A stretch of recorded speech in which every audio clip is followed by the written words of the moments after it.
I'm German. So you rooting for Germany? Gone, man. I was looking for Nate there. He's in there rooting for Team Germany. I'm like, bro, I know we got some things going on in this country, but I still want my boys to win. This game doesn't matter, though. It doesn't matter. Are you Team Germany yourself or no? A little bit. I'm torn. Wow. I like Schroeder. I've always like, Franz Wagner. Really? You actually do like Schroeder?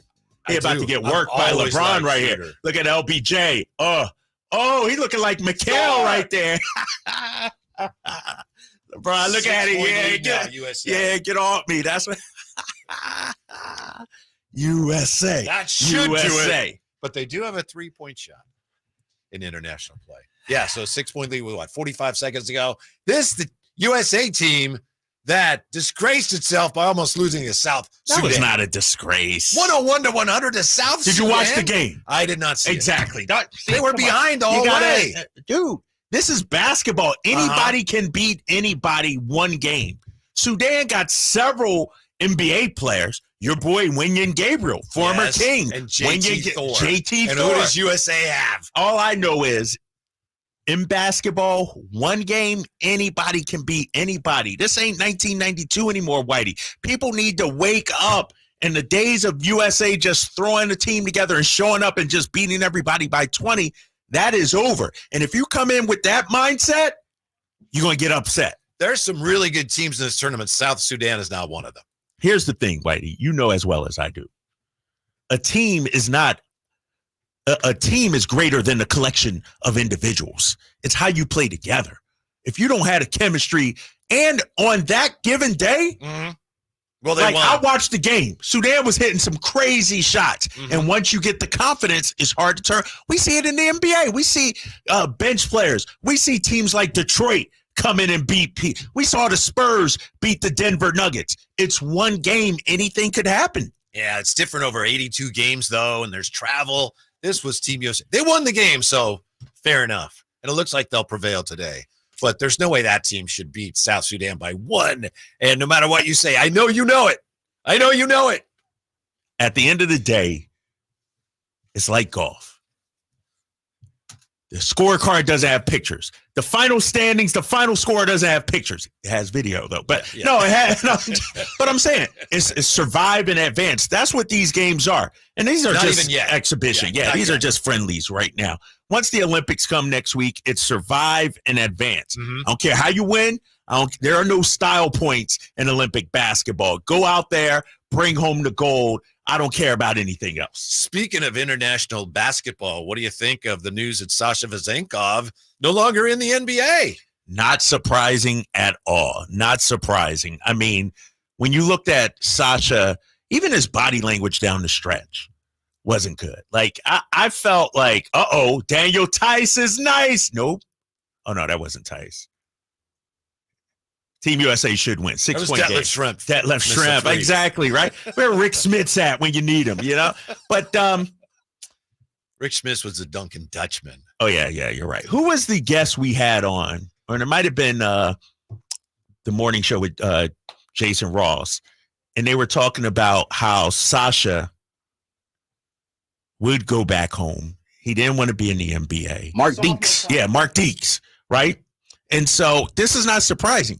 He said, tear up my NBA contract. I don't want the money. Just let me go. Just let me be free. So it's 6-point-something mil, right? Yeah. And I'm not, because it was a 3-year, $20 million deal, 6-point-something million. And I'm not shocked at all. This dude was a legend, a god over there in Europe, MVP, people shouting his name. He comes over here and he's a role player, 9th man coming off the bench. Like, gave it a shot. Yeah. Didn't work out. Wasn't happy. Went back home. Not surprising to me. Is there any way the Kings, if they had waited that out, they could have benefited financially from this if they hadn't traded him? Could they? I don't know. I don't think so. Some are wondering about that on social media. On social media. No. Others are saying, like Mr. Wissinger from Kings Herald saying, well, the Kings couldn't wait. If they had waited, they might not have DeMar DeRozan. Yeah, that's true. I mean, when you look at the money and, all that, maybe you don't have the money to offer DeMar DeRozan the contract that he got. And so I don't think there was any advantage to waiting. I mean, you traded away Davion and Sasha to clear some cap space. You know what I mean? And bring it back McDaniel. So you cleared some cap space.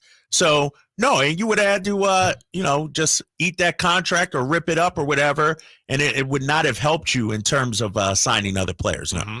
What do you think of this whole Sasha thing? I think it was a risk worth taking, but I think it's pretty clear the reason why he just wasn't getting on the floor. He just didn't want to be here, just didn't like it here, just never quite fit in. I think he had an idea of what it would be like coming to the NBA. Booker missed a three. 10 seconds left. Hold on. Franz Wagner, pump fake, Schroeder. Got to get a shot up, Germany. Clock at 5, 4, Schroeder to oop. But this should be game 1.7, game over. USA. USA. Looked like they knew what the point spread was. Right. 92-88 the final. Team USA beats Germany. And Germany's a top 3, top 4 team in the world, too. This isn't like, these guys don't have talent. One guy that's not playing much is Tyrese Halliburton. Where's he been at? Wonder what's going on with him. But all right, back to Sasha real quick. Here's the thing with Sasha. I think he had an idea of what it would be like. I think he saw the Kings put the full court press on him. He felt wanted. He felt like, you know what, this team wants me. And then he gets over here and he realizes, you know what, it's not that easy. He didn't fit in. He didn't hit the shots. And so I figured, I don't want to say his time in the U.S. was miserable, but you add in the lack of playing time. You add in the injury situation. You add in being several thousand miles away from home. You add in a different role. You add in a coach that preaches defense, and that's not Sasha. And it was a bad fit right from the jump. Whether it's the NBA, whether it's the Kings and Mike Brown with Sasha, it just was a bad fit right from the jump. Because as we've all said, it looked like the Kings ran it back last year, but I think that was supposed to be their under-the-radar move that was supposed to pay major dividends. And it just didn't. Well, here's the thing, Whitey, and you know this.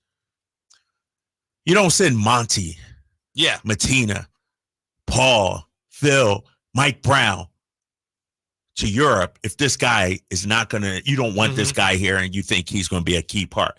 They didn't send all them people to Indy to see Chris Duarte and, sell him on the trade or anything. Like, I think the organization thought they were getting a player. And you offered them $20 million, 3 years, $20 million. So you open up the checkbook to show him you wanted him here. But it almost reminds me of the situation. Who was the player? Was it Tyus Thomas? No, who was the player you said when they, actually got him in here and, drafted him? Thomas Robinson. Thomas Robinson. I think, what they thought he was turned out to be different than what he really was. And I think it's just a difference in the games, really, the NBA game. We saw a video of Sasha too, Whitey, over in Europe. He had the ball in his hands a lot. Yeah, he might have thought he was going to get plugged right in there to a major role. Right. Yeah. Instead, he was a catch and shoot guy. Occasionally, he got the ball coming off a dribble handoff. Had to earn his minutes, and it just didn't work out, And the fact that he goes to Toronto, an international city, Whitey. This ain't some of these other cities. This is an international city, cultures from all around. He still didn't want to be there even. Shows me that, you know what? He didn't like the NBA. He didn't like, the style of play even. He didn't like. And so we wish him the best, but that's just a blip on the radar now. Like, this is the EuroLeague MVP. We were all excited. And it flamed out in one season. So Sasha's going back home, and look who's back home with us today. Jay is back with us today. Back from Vegas, Jay Johnson. What's up with it, fellas? Welcome home. Oh, man, I was always home. Heart is always here in the city of trees, baby. I ain't never left. I'm the commissioner. Oh, so you were able to find a flight eventually, right? You don't brag about that because you got to come home Friday night to crack of dawn? I'm just saying, somehow my flight was good. I made it. Because you were leaving it Thursday at 2 p.m. They had you sit for 10 hours at the Harry Reid. I know. No. What's crazy? Fortunately, I did not check out of my hotel room. Oh, so once I found out it was a delay, I went back to the hotel and chilled. So I wasn't in the airport. I got to the airport at like 11:30. We took off at 12:45. See, that's a world traveler, a knowledgeable traveler for you right there. Come on. Yeah. That's just you got the luck of the draw. Yeah. Did you have to stay at another place, or how did you figure all that out, Jay? Yeah, so basically by the time what happened, what I figured out was everybody from about 10 p.m. Friday night to about 9 a.m. Saturday morning was affected at Vegas. And it really was Delta, United, basically like Terminal 3, like Frontier, Sun Country, Breeze, a couple other places on that side, Terminal 3. And so I was Delta, so coming out of Delta, everything was shut down. So I had a 6 a.m. And it's funny because I told this to Drapes. I think I told this to Drapes, or maybe I told this to somebody else around here at the station. I was going to leave Friday at 6 p.m.-ish. Yeah. And so I'm like, Thursday night, it's over, it's done. They'll play Consolation and Saturday, 12 o'clock. I'm out. So I pushed my flight up to the 6 a.m., the first one smoking out of Vegas. And if I would have kept it at 6 p.m., I would have been able to fly. But you because did 6 I did, a.m.? Yeah, I took the first one. I'm out. And I pulled an all-nighter, baby. That's what we do. That's the worst, Jay. That is, see, bro. He's a world traveler. I'm a Vegas commissioner. You see, I get it done. But anybody that goes to Vegas knows you never book the first flight. Yes, out. you do. Why, bro? You banged up. Why would you want to do that? I'm not banged up because you do the all-nighter. You shoot straight to the telly. I mean, from the telly, you grab your bags and then you go straight to the airport and you out. And that airport was crowded, I bet. It wasn't as crowded as it was for the rest of the day from what I was what I was told, because again, it's the early one. No one wants to take early flights out of Vegas. So I've done it enough to be like, I'm out. I'm going to stay up all night, do my Dougie. Yeah, and I'm out. Blew up in his face, but shouts out to the company that it was, Cyberstruck or whatever it was called. Yeah. That killed all the Microsoft programming.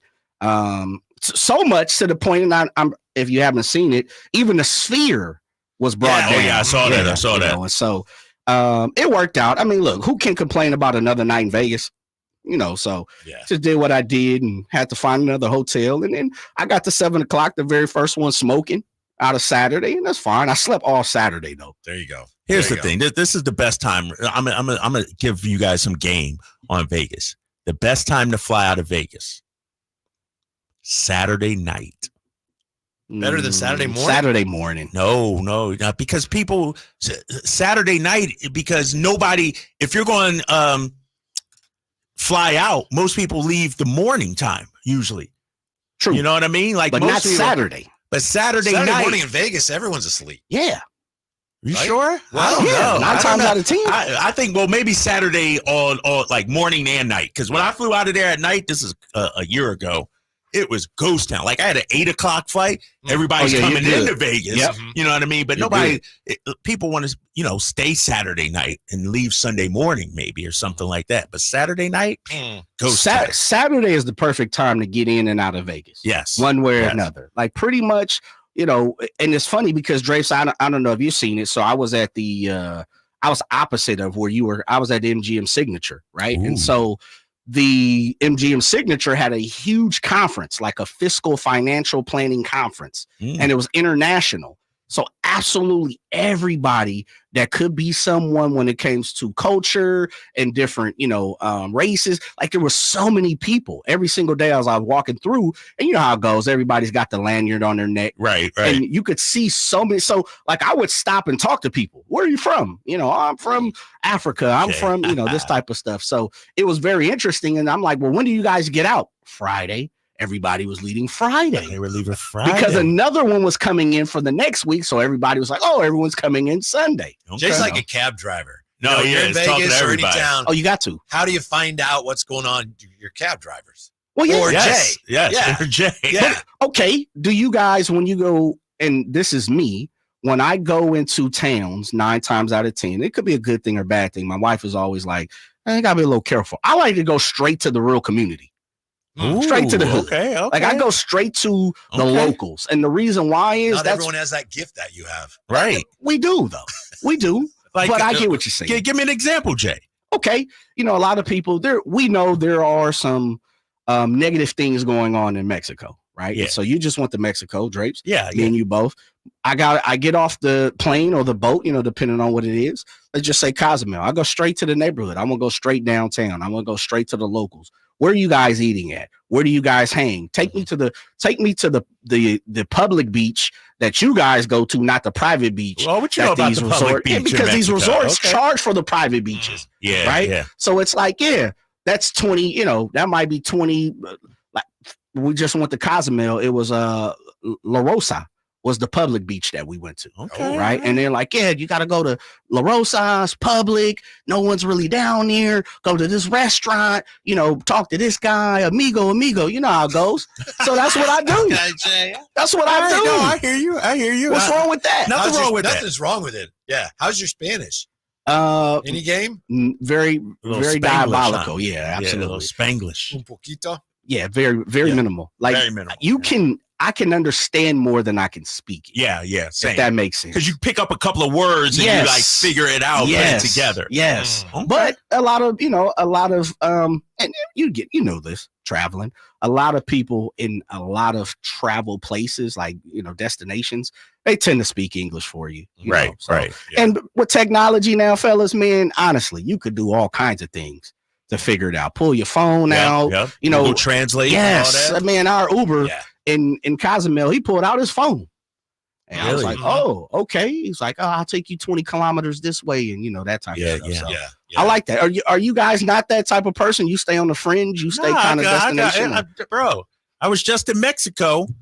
And to your point, well, first of all, we went to the public market that they had, and not the tour, the public market. And then we went to the public beach too. There you go. And it was nice. It was, it's authentic. It was authentic. And the thing about it, soon as you walk to the beach, like you walk on, as soon as you step on the sand, there's the dude with the umbrellas and chairs. Like $20. And then they go and set it up for you. Yes. You know what I mean? So I was like, all right. So, and the kids had a good time. Yeah. So it just depends, man. I go all over. What about yourself, White? Well, are you more stay in the resort? You rocking the wristbands? A little bit of both. Resorts it's amazing how the lengths they'll go to try to keep you on the resort. I remember a couple of years ago, we were in Honolulu, I think, and we were asking the concierge, how do we get to this, that, and why do you want to go there? Everything you want is here. It's like, what? Nah, and then they want to keep you there. The prices are, you play them touristy prices. Right, that's the key. Where I can go get what you guys are charging for, a half, I'm going to get the whole over that way. True. And on top of that, they sprinkle a little extra.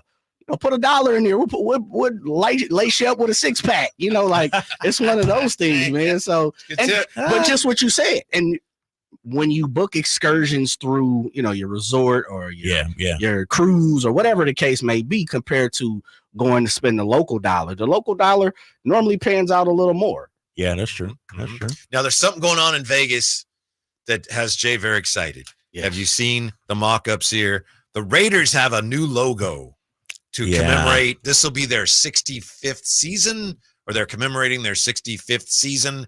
They started in 1960. The math might be a little fuzzy there, but so they've got a new logo with LV for Vegas, two swords crossing. So it's LXV, 65th year in Roman numerals. Yeah. Jay's crazy about it. He likes it? I think he did. Well, I know he likes the fact that season ticket holders get their tickets in a Pirates treasure chest. Yes. That's what you like, huh? Yeah, that was a dope move right there. And I said, normally the Raiders don't do anything very well, but they did that well. Now, I even put that on Twitter. It's probably the best move they made since drafting Charles Woodson. Dang. When it comes to that move. Right. But I thought have you not seen it, Drapes? I seen the logo. I haven't seen the treasure chest. Oh, the treasure chest is a cold piece. Yeah. Man. There's like a map in there, like a treasure map. It's seen to you, and the autumn wind is a pirate. It's cold. It's a cold little move. What do you think of the logo itself? I don't care. I'm okay unless it's not going to be on their helmets, I hope. I don't think so. If it's on T-shirts and things. Well, right. But if it's on the helmets. Yeah. It's on your local program when you slide to Allegiant. Right. Here's the thing about their logo, and you guys, I'm sure, would agree. It's one of the most iconic logos in all the sports. Like, don't mess it up, for the helmets and things like that. Game day, I still need to see the skull and crossbone. Like a couple of pirate swords, that's not going to get it done for me, you know? Yeah. And so, like you said, T-shirts, giveaways, some, programs, stuff like that. Okay.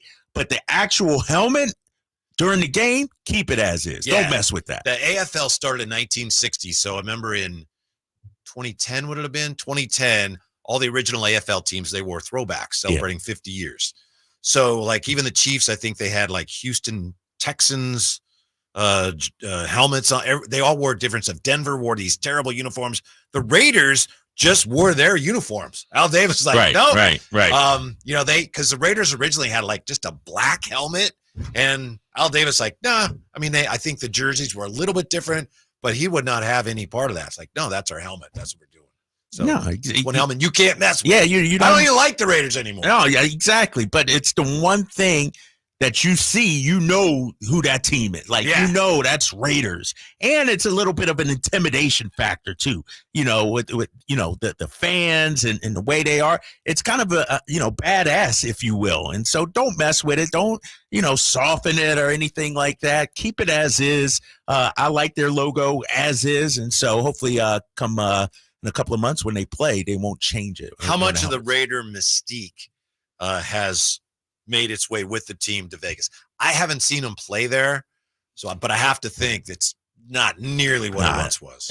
And I haven't been to a game, but remember the Niners played there. Yeah. And Niners took over, right, Jake? Yeah, they took over. And I think that happens, whether it's the Cowboys coming to town, whoever it is, and, it's just not the same. Like even the arena, the stadium, Jay, you were just down there as well. It doesn't feel Raiderish to me. It's kind of, I don't want to say nondescript, but it's just, they got so many other events there and everything. Yes, it's not like the Coliseum. It's just different. Something different. Hole. Yeah, it's different. Maybe it's too modern or something like that, but it doesn't look intimidating. Did any of the Raider mystique go with the team to Vegas, Jay? I think so. You think so? Yeah. One of the things you guys touched on is the emblem. Like, there are a few emblems throughout sports: the Yankee, the NY, the Dallas Cowboys star, the Raiders patch. Those things. People care more about the emblem than I think the team half the time. Right. It's the brand, and you talked about it, Drapes, and I think the Raiders are one of those. I've been to Vegas. I'd probably say 5 times since the Raiders have been there, and only one time during football season. And I don't really remember. I think the week I was there, they were away. They weren't playing at home. But I'm with you. And I always go back to this conversation I had with an Uber driver a couple times ago. I get in the car, and this dude's got, Golden Knight stuff from the dashboard to the taillight. Like, you can't miss it. This dude's a Golden Knight fan. And this is before they had won the championship. This was last year. And I'm talking to him, and he's all Golden Knight. I'm born and raised in Las Vegas. We're all Golden Knights. Everybody loves them. This is our team. We're local. And I'm like, well, so I asked him about the A's, and he's like, we don't want them. He's spitting like a camel, man. We don't want the A's. So then I proceed to ask him about the Aces, and they're like, oh yeah, we love them. They're homegrown. And then we get to talking about the Raiders, and you could see he was in between, fellas. He was like, sometimes I drop a lot of people off. Sometimes it's quiet, as an Uber driver. They don't feel like it's really there. Yes. And the other part too, just from him, he's like, we just feel like we got the leftovers too, because they're not good. Yeah. That was one of the other things. So I'm not sure. You would have to ask a Raider fan. I'm always hate. As much as we tell the truth on the drive, guys, I'm always hate. That's the Raiders should have stayed where they needed to. I hope they lose every game. And anybody that still roots for them, good for you. I hope you're happy. But after they left Oakland, I said it then. It's like, I hope they lose every game. Every game. You do? Like that. Yes. Why? Because they left Oakland. Oh. A's too? When they come to sack? That's different. Don't be speaking like that. I'm just saying. I'm just sorry. Question. Okay. I don't know. I'm still working on that one. When we come back, speaking of Vegas, tell you how Vegas plays into this. The NBA West could be getting easier in the near future. How about that? Next with the Drive, guys. Sacktown Sports.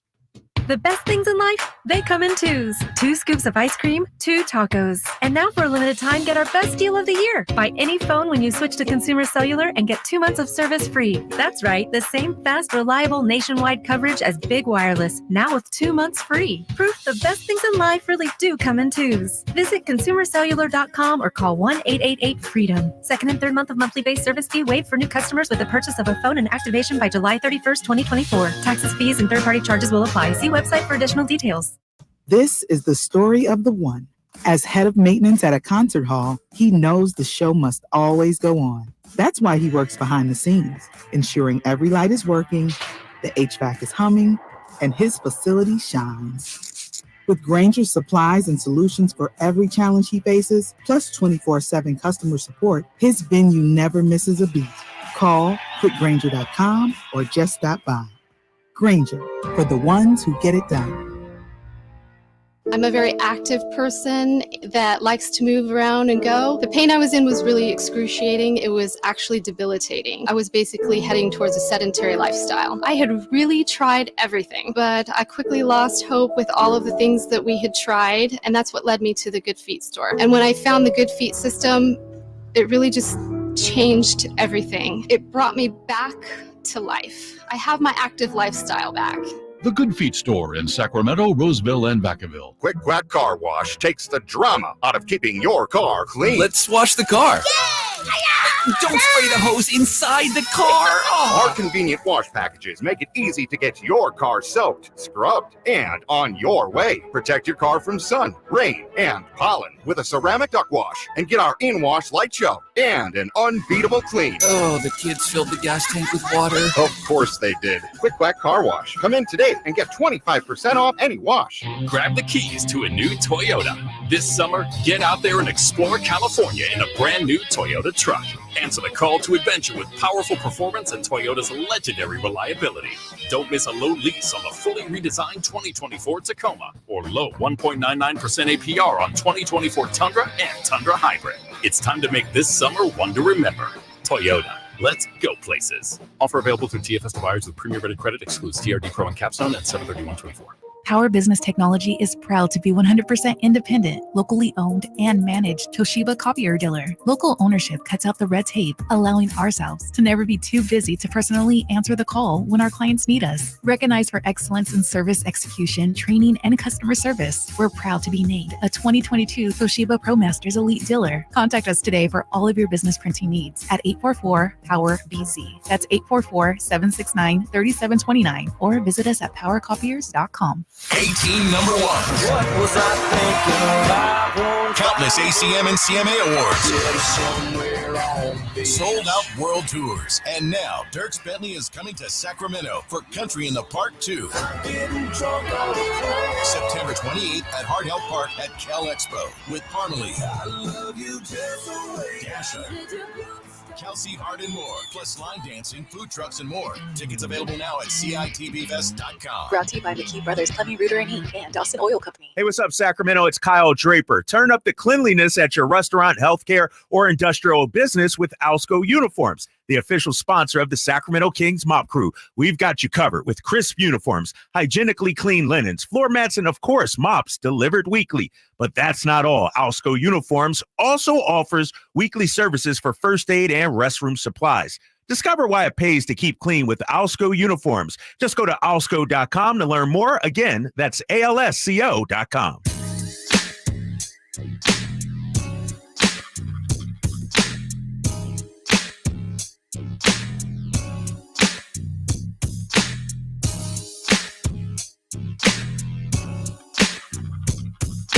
Your afternoon home for Kings talk and so much more. The Drive Guys on Sacktown Sports. Woo, sigh of relief today. Team USA barely surviving against Germany. Deutschland was the final. Do you know, Drapes? They won by what, about 6? 82-78, I think it was, something like that, 4-point game. Let's see. Germany actually had the lead in the fourth quarter, so that's the final exhibition game, isn't it? Before Team USA, before Olympics, yes. And then Friday, the opening ceremonies. And LeBron is going to be the flag bearer for Team USA. You cool with that?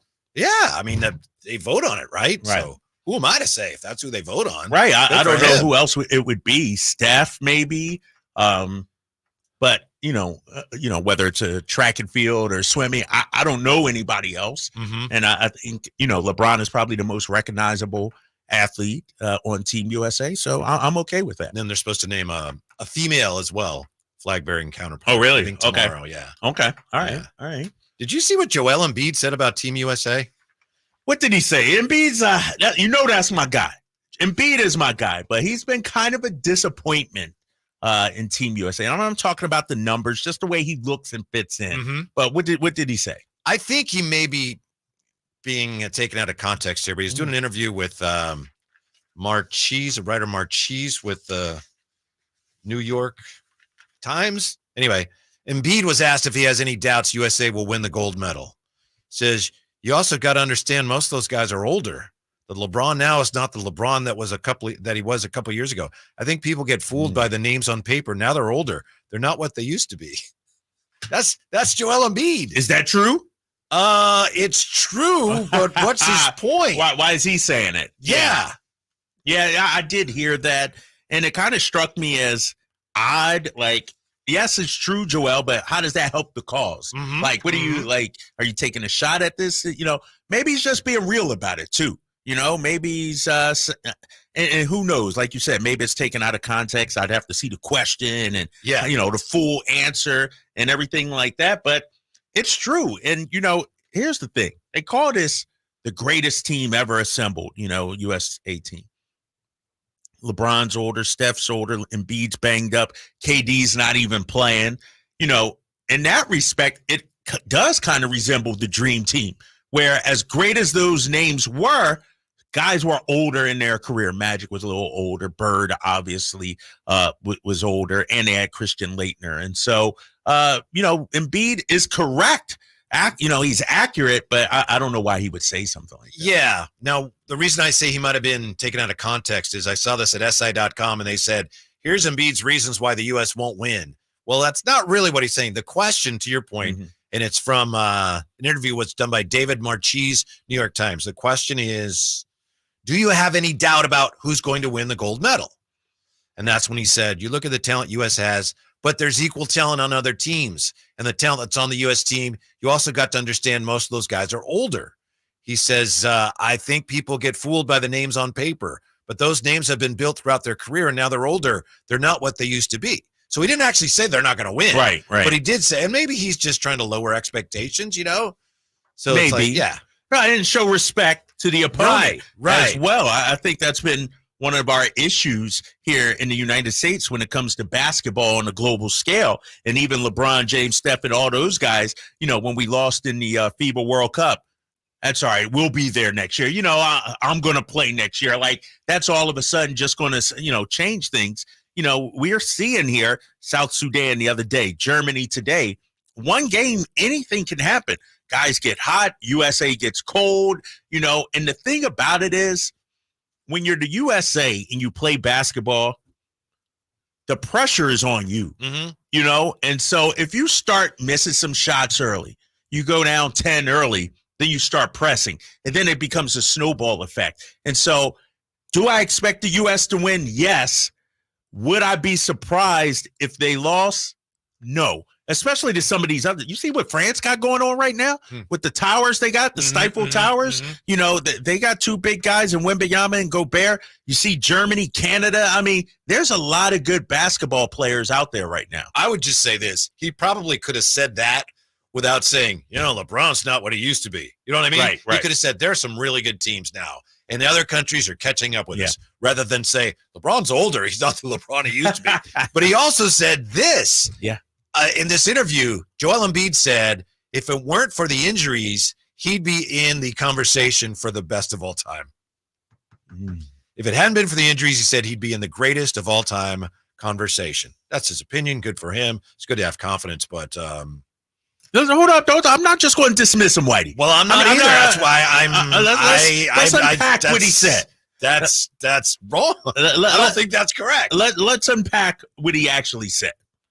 He said, if not for the injuries, he would be in the conversation for Greatest player of all time. This is what, and I don't have the whole interview. This is what the interviewer said. Before we go, I just wanted to say, the sports media hot take machine is going to go into overdrive because you said that if it hadn't been for injuries, you'd be in the greatest of all time conversation. That's I actually could see that. Maybe. I think it's a ridiculous thing to say. It's a dumb thing to say because you can say that about Penny Hardaway. You can say that about a number of different guys. But when you look at Joel Embiid, first of all, he was robbed of his first 2 years because of injury. Didn't play his first 2 years because of injury. And then how many times have we seen him in the playoffs hobbled, banged up, come up short? I mean, this is a guy, Whitey, over his last 3 seasons, 30.6, 33.1, 34.7. This guy is putting up tremendous regular season numbers, but when it comes time to actually become an all-time great, because you do that in the postseason, he's on one leg. Mm-hmm. He always comes up short, and it's because of injuries most of the time. And so I could see his point. I could argue without the injuries, Joel Embiid could have been a top 10 big man of all time. Maybe. Here's to me why it's a ridiculous thing to say. You can't separate the two. And that's not to say it's his fault he was hurt. But being the greatest of all time or in that conversation, part of that is having the durability to put yourself in that position. So it's a ridiculous thing to say. It's like, maybe, but you did get hurt a lot. Again, not his fault, but that's one of the things that kept you from being greatest of all time. What does it matter? If you hadn't gotten hurt, you might have done this. So what? You didn't get hurt. Is Grant Hill one of the greatest of all time? I'm just asking. No. And what is the greatest of all time? Is that top 5? Is it top 10? Is it top 20? Is Kevin Garnett the greatest of all time? Like, I need to know our criteria for greatest of all time. The way I take it here is he's the top 5 or something. The conversation who are the greatest players of all time. Now, to me, if you're going to say, Kevin Durant, he's not the greatest of all time, but he's top 20. No, who are the greatest of all time? Right? And we know everybody has a few differences here, but we know we're talking about Jordan and LeBron, right? And Wilt, maybe. And some put Kobe in there. But we're talking about who's the greatest of all time. That's the conversation. Joel Embiid, bless him if that's what he thinks. Maybe it helps him deal with the frustration and the pain of not being all he could be. But, if I wasn't hurt, I'd be the greatest of all time. It doesn't matter. Well, he did get hurt. He did. That's all true, but there's a difference, I guess, between greatest of all time and all-time great. Can we agree with that? Yeah. Because to me, Kevin Durant is an all-time great. Mm-hmm. But is he a greatest of all time candidate? Probably not. Right. And so I think it's semantics and words. I do think Embiid, he's on a Hall of Fame trajectory. Yes. Like he's going to be a Hall of Famer. Is he going to be a top 75 player of all time? I don't know. You may have to win. I'm not sure about that. But if he gets another MVP, eventually wins a championship, I think then we really need to start talking about him in the same vein as Jokic. Is Jokic not in the greatest of all time combo, right? But he's an is he an all-time great? Yeah, okay, one of the greats. I do think Embiid has a shot, but the injuries, I'm looking at his games played, man. To his point, the injuries have robbed him, but that's part of basketball, right? That's it. That's just part of it. You can't separate that. Penny Hardaway, he could have been an all-time great. Brought up a great example in Grant Hill could have been an all-time great. You're right. Joel Embiid could be an all-time great, and he still has time. He's only 30 years old, but the injuries robbed him, and that's just part of it, though. Yeah. You just got to live with it. Sasha Vezenkov, if he hadn't turned the ankles, Nah. So you just never know, right? That's right. You never really know. You never know. Here's what I was talking about as far as the West could get better. Did you see this? A lot of people now are saying the NBA is going to expand. The commissioner's even talking about it. It's expected Seattle and Las Vegas, the two likeliest new franchises. If you add Seattle and add Las Vegas, that means somebody in the West now has to slide to the East.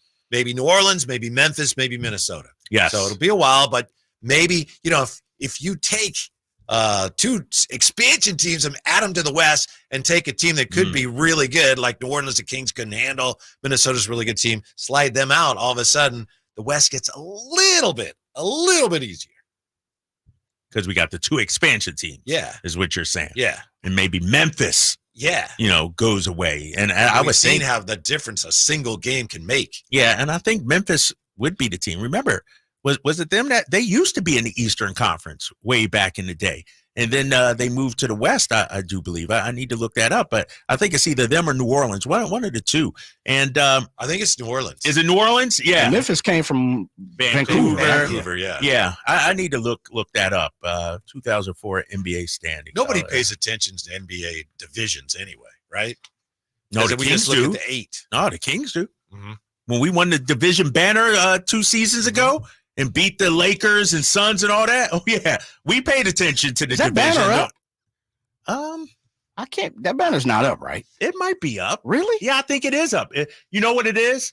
It's like Pacific Division champs, and I think it has just the date. Like it's not its own. Just one banner with all the with all that. Yeah. 2002. That was a big controversy here when you would raise a banner for winning the division when another team in the division actually won the championship.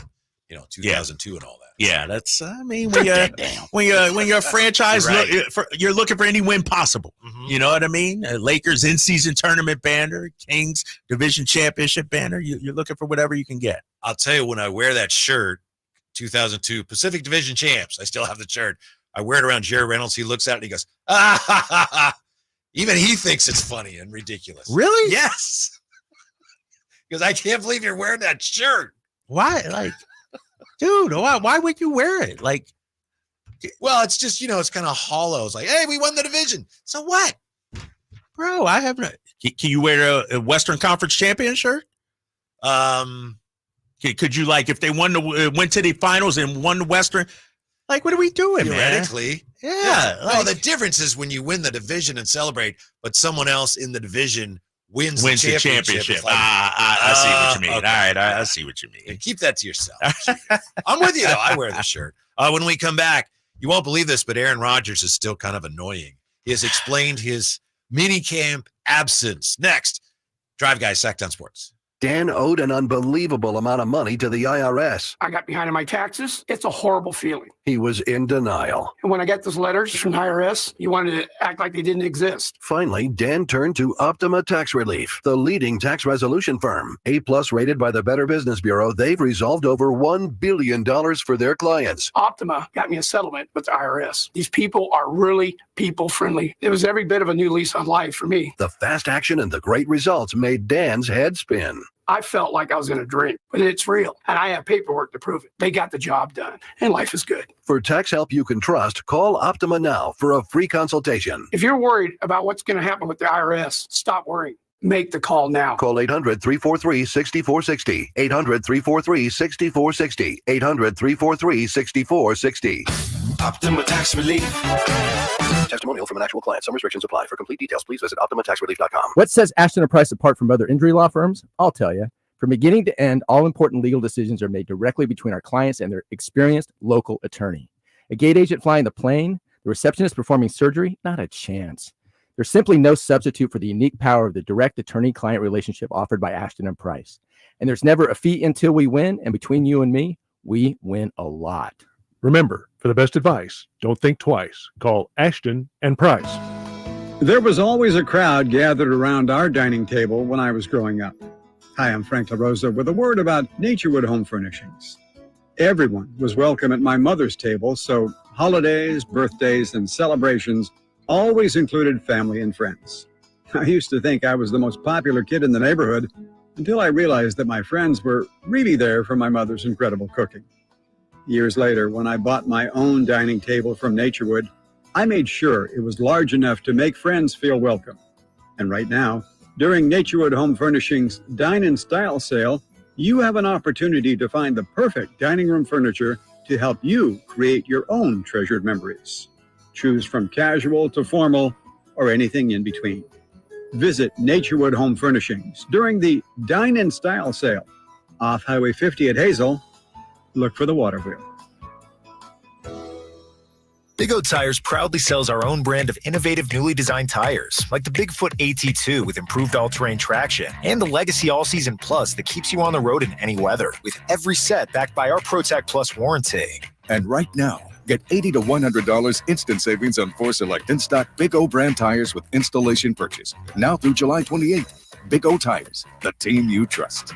No carryouts, not valid with other offers. Eligibility may vary. Disposal fees extra and shop fees extra where permitted. See store for details. Jerry and Kenny here from Bell Brothers. And if you've even thought of replacing your old, outdated, inefficient windows, now is the time to take action. Right now at Bell Brothers, when you buy one window, you'll get the second one for 30% off. That's right. Buy one, get the second one 30% off. That's real savings, up to $6,000.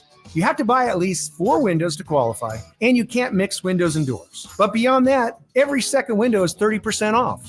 For example, when you buy 10 windows, you will get 5 windows at 30% off. We also have 0% interest financing available for qualified buyers. Call for details. To take advantage of our buy one, get one 30% off sale, call Bell Brothers now at 916-444-1234 or find us online at thenosurpriseguys.com. The No Surprise Guys, Bell Brothers. Coach Doug Christie here to remind you, if you're in the market for a new car, shop Folsom Lake Kia. Low interest rates, low payments, and 0 down deals with approval of credit. Folsom Lake Kia, over 25 years, right here in Folsom. La, la, la, wait till I get my money right. Live and local, it's the Drive Guys. Watch the show on youtube.com/Sacktown Sports 1140. Or listen on the Sacktown Sports app.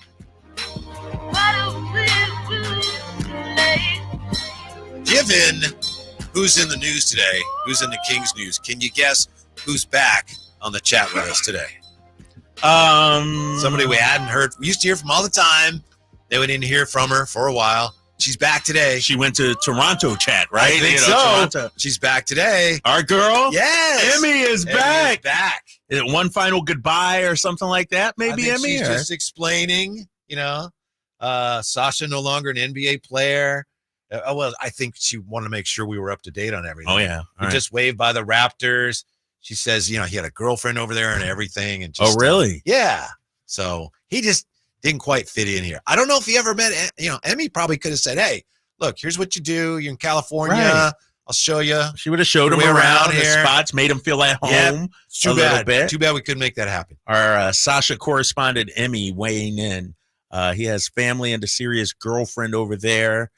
He's used to European foods like Greek, she said. So maybe that all played into it. Yeah. Thank you, Emmy. She was all over the Sasha story, even before he got here. Yes, yeah. Exactly. Yeah.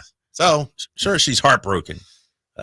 Won't be able to see him in the NBA anymore. Well, looks like everybody wins, though, right? Other than Emmy, I'm sure she's going to miss him. But the Kings move on. Toronto's like, okay, fine. We get some cap space, and then he gets to go back home and be a star again, presumably. Yeah, so basically we got McDaniels for Davion. Really, that's what the Raptors, basically ended up trading for. And so, all right, we'll see, who makes out better on that. But I still believe Sasha in the right fit could have been okay. I just don't. And I'm surprised the Kings didn't see that. I'm surprised knowing Mike Brown, knowing, his propensity for defense, if you will, knowing the NBA game versus, the EuroLeague game. Like, I'm surprised they didn't see that. I don't know. It's just a big miss. Swing and a miss right there. You've made this point, but let's face it. In that trade, the Kings moved off of 2 mistakes. Was Davion a mistake? As high as they picked him, and you trade him for Jalen McDaniels? Yeah, that's and I'm a Davion guy, you know that. But it didn't pan out. I mean, he was the number 9 draft pick. Yeah. When you draft somebody number 9, you're expecting them to be, a key member, if not an all-star level. I'm looking at the guys drafted after Davion. Wasn't Duarte one of them? Yeah, Duarte was 13. Zaire Williams, Bouknight, Primo, Duarte, Moses Moody. How about this guy? 16th, Alperen Şengün. 17th, Trey Murphy. Could use a guy like that right now. Let me see who else. You mentioned Zaire Williams. He just got traded. Yeah, he got traded. Josh Primo, of course, has had problems off the court that have kept him from playing.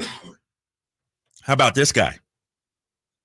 Jalen Johnson for the Atlanta Hawks. He's a late bloomer. Late bloomer, right? He's coming around. Bones Highland. I liked him, and I guess he's didn't really fit in at a place or two. Ooh, how about this? Everybody missed on this guy at 35. Herbert Jones. Herb Jones. Yeah. Oh, JT Thor also is a second rounder. Man, so many misses out there. That draft, man, I'll tell you what. Cade Cunningham really hasn't. I mean, he seems to be good, but the injuries. Jalen Green, good player, but, Would the Kings have taken Franz Wagner if you were there? I think so. I really think so. When you look at what he can do, his ability to pass the ball, run some point as well. Like, if you're going to draft another point guard in Davion, why not draft Franz Wagner? Guy could do a lot of similar things, even better, except obviously on the defensive end. But can you imagine plucking Franz Wagner into this team that we have? Is that also the Jalen Suggs draft? No. Oh, yeah. Yes, it is. Suggs went 5. Scotty Barnes at 4. Jay's boy Josh Giddey at 6. Kuminga. So at the top, some talent. But then, man, you go from 9, 10, 11, 12, 13.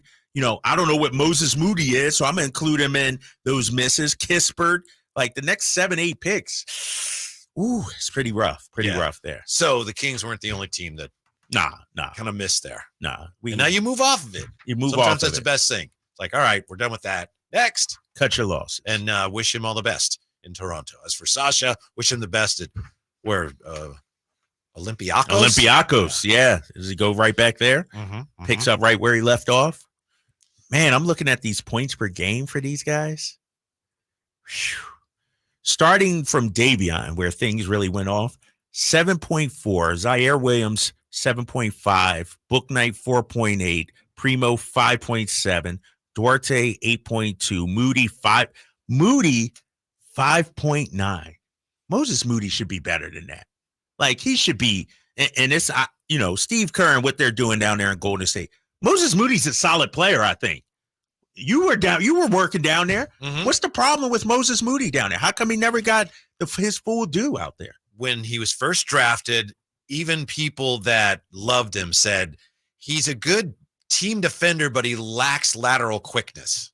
I mean, that's even the people from there that covered him in college said, oh, he's a great player. How about defensively? Yeah, he's a real smart defender. Doesn't have a great quickness. So you figure, okay, if that was an issue in college, what's it going to be at the NBA level? And then he just has to shoot his 3-ball at a really high rate. And sometimes he has. Right. They sent him to the G League and he proved that he belonged at the NBA. But Kerr it's one of those things where he never quite had trust in him. He's had a lot of games where it's like, all right, Moses. And he comes out like he did against the Kings in November when they were here. Yeah. And, he's like, he can't miss. But Kerr just never something about that. Yeah. A little bit of a tweener too, I think. Yeah.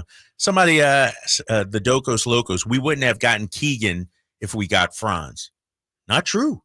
Monty has shown, I don't care if he got a point guard, he'll take a point guard. I don't, I think, and Franz and Keegan could definitely play together. So I disagree with that one. We've got camps opening this week for veterans around the NFL. Yes. Now you have your guy, Aaron Rodgers is your guy, right? No, not at all. He's like out of all NFL players, he's probably at the bottom. He's farthest away from being my guy. By the way, this weekend was a big weekend for politics. He's going to be a politician someday, don't you think? Yeah. Aaron Rodgers is going to be in politics. Or what about just TV? You know what I mean? Something like that. What do you think? Like, talk show host, if he wants, Fox News contributor, OAN or something He'll like do that for a while, and then he's going to run for something. Okay, all right. You know that he made some news in June. He skipped the Jets minicamp, mandatory minicamp. Yep. And the team said it was kind of awkward because the team said, well, he told us what he was doing, but it was unexcused. So he's doing an interview with Pardon My Take, and he gave his side of it. He says, I'm sure I'll get fined for that. The thing I think people don't understand is that when I was in the NFC North and played for that team years ago, there used to be a real thing called minicamp where it was you had one of them, Usually, sometimes it was right after the draft. But either way, it was 5 practices in 3 days. Friday, Saturday, Sunday. So 2 practices Friday, 2 on Saturday, 1 on Sunday. Now it's not mini camp. They can arbitrarily put a tag on whatever week of OTAs they want. So this is the mini camp week, which makes it somehow more mandatory than the other weeks. But it was an OTA schedule. That's how words can be a little deceiving from time to time. You can make a story out of the fact that I missed a mini camp when it was really 2 OTA days. I came to the first 10. God, doesn't even make any sense. That dude is a loser. My gosh. You know where he was? No, I heard. What he overseas, went to right? Egypt, right? Because it was on his bucket list. So it's like, okay, could you go 2 days later? Or could the Jets say excused absence? They didn't excuse it. They didn't excuse it. What? It's just. Well, here's the problem with that. It's Aaron Rodgers. I'm going to do what I'm going to do. It's a boneheaded move for this reason. As the quarterback, you are the leader of this team. Yes. Right? And so if I'm in that locker room, if I'm one of the 53 eventually, is this the guy I want to follow? Yes. And as you know, Yeah. a short time before that, he'd gone off on, look, we can't have any more BS around here. Right, Everybody right, has to come right. ready to work and be on Right. the same page. Then he goes to Egypt. Aaron Rodgers is the most overrated quarterback ever. We talk about all-time greats when it comes to basketball. Why is this guy considered an all-time great quarterback? 2 MVPs now. And a Super Bowl. And one measly Super Bowl. I know, but that's pretty good. That's not Montana. That's not Tom Brady. Those are the Aaron Rodgers should not even be mentioned in the same category as those guys. He has put up some big-time records. So has Dak Prescott. He's put up regular season numbers. Look, I want to agree with you. I don't like Aaron Rodgers. I don't think I'm all the way with you on most overrated ever.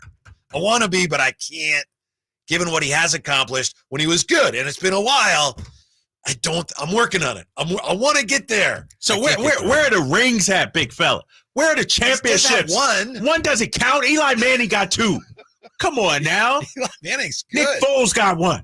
I think Aaron Rodgers, the talent is there, but in terms of living up to his potential, I think he has underachieved in his career. Is Aaron Rodgers the most overrated quarterback of all time? 339-1140. It's a great question. I'm working on it. I can't quite get there. 339-1140, 1-800-920-1140. Also coming up, who gets your Kings Summer Camp Outstanding Player Award. Yay! It's all coming up with the Drive Guys on Sacktown Sports. I didn't ask to be thrown in the streets with nowhere to go. I didn't think I'd survive. But I did ask for help, and Covenant House was there for me. 1 in 10 young adults will experience a form of homelessness this year. For these kids who didn't ask to be put in this unthinkable situation, Covenant House is there. Covenant House helped me break the cycle of homelessness in my family. They gave me the love that I needed. Over 2,000 young people will sleep safely in a Covenant House bed tonight. When youth who are experiencing homelessness have a hot meal, a safe place to sleep, medical care, and love, they can overcome heartbreaking challenges and have a brighter future. They just really genuinely just wanted to help me succeed, and I'm succeeding. I'm a speaker, I'm an author. Covenant House really helped me and really helped mold me into the woman I am today. If you or someone you love is asking for help, go to safeplacetosleep.org today. Summer is finally here, and so are all the best deals on DeWalt power tools at Fasteners Inc. Tool Outlet in Sacramento. Drills, impacts, circular saws, you name it, we have it for the best price in town, guaranteed. Whether you're a weekend warrior or a seasoned tradesman, we've got all the DeWalt products you need to crush your next project. So come on down to Fasteners Inc. Tool Outlet today on Power and Road for better tools and better prices. For more info, visit fastenersinc.net. Jason Mraz and the Super Band. Live. The mystical, magical, rhythmical, radical ride. Friday, August 9th. The venue at Thunder Valley. Jason Mraz and the Super Band with special guest Molly Miller Trio. For tickets, visit ThunderValleyResort.com. Jason Mraz and the Super Band in concert. Pick up the new album, Mystical, Magical, Rhythmical, Radical Ride. Hot summer savings now at Maida Chevy with $12,000 off MSRP on every new Silverado half-ton Turbo Max in stock after rebate. $12,000 off every Silverado LT Turbo Max at Maida Chevy with at least 5 at this price. Hot summer savings up to $12,000 off MSRP exclusively at Maida Chevy at MaidaChevy.com. Sacramento Silverado headquarters. Together, let's drive. Not available in special financing or leasing. Some other offers must trade in 2010 model year or newer and 73124. Made a great deal of Maida. KHTKAM Sacramento, KYMX HD2 Sacramento. From the Power Business Technology Toshiba Studios, your new home for 49ers football in the 916. Sacktown Sports.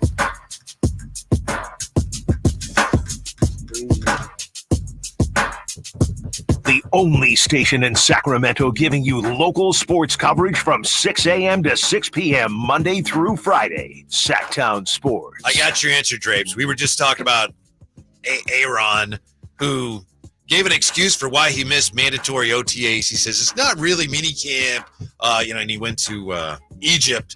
He said, no, it's not what it used to be. Words are misleading. Anyway, Drapes says Aaron Rodgers is the most overrated quarterback of all time.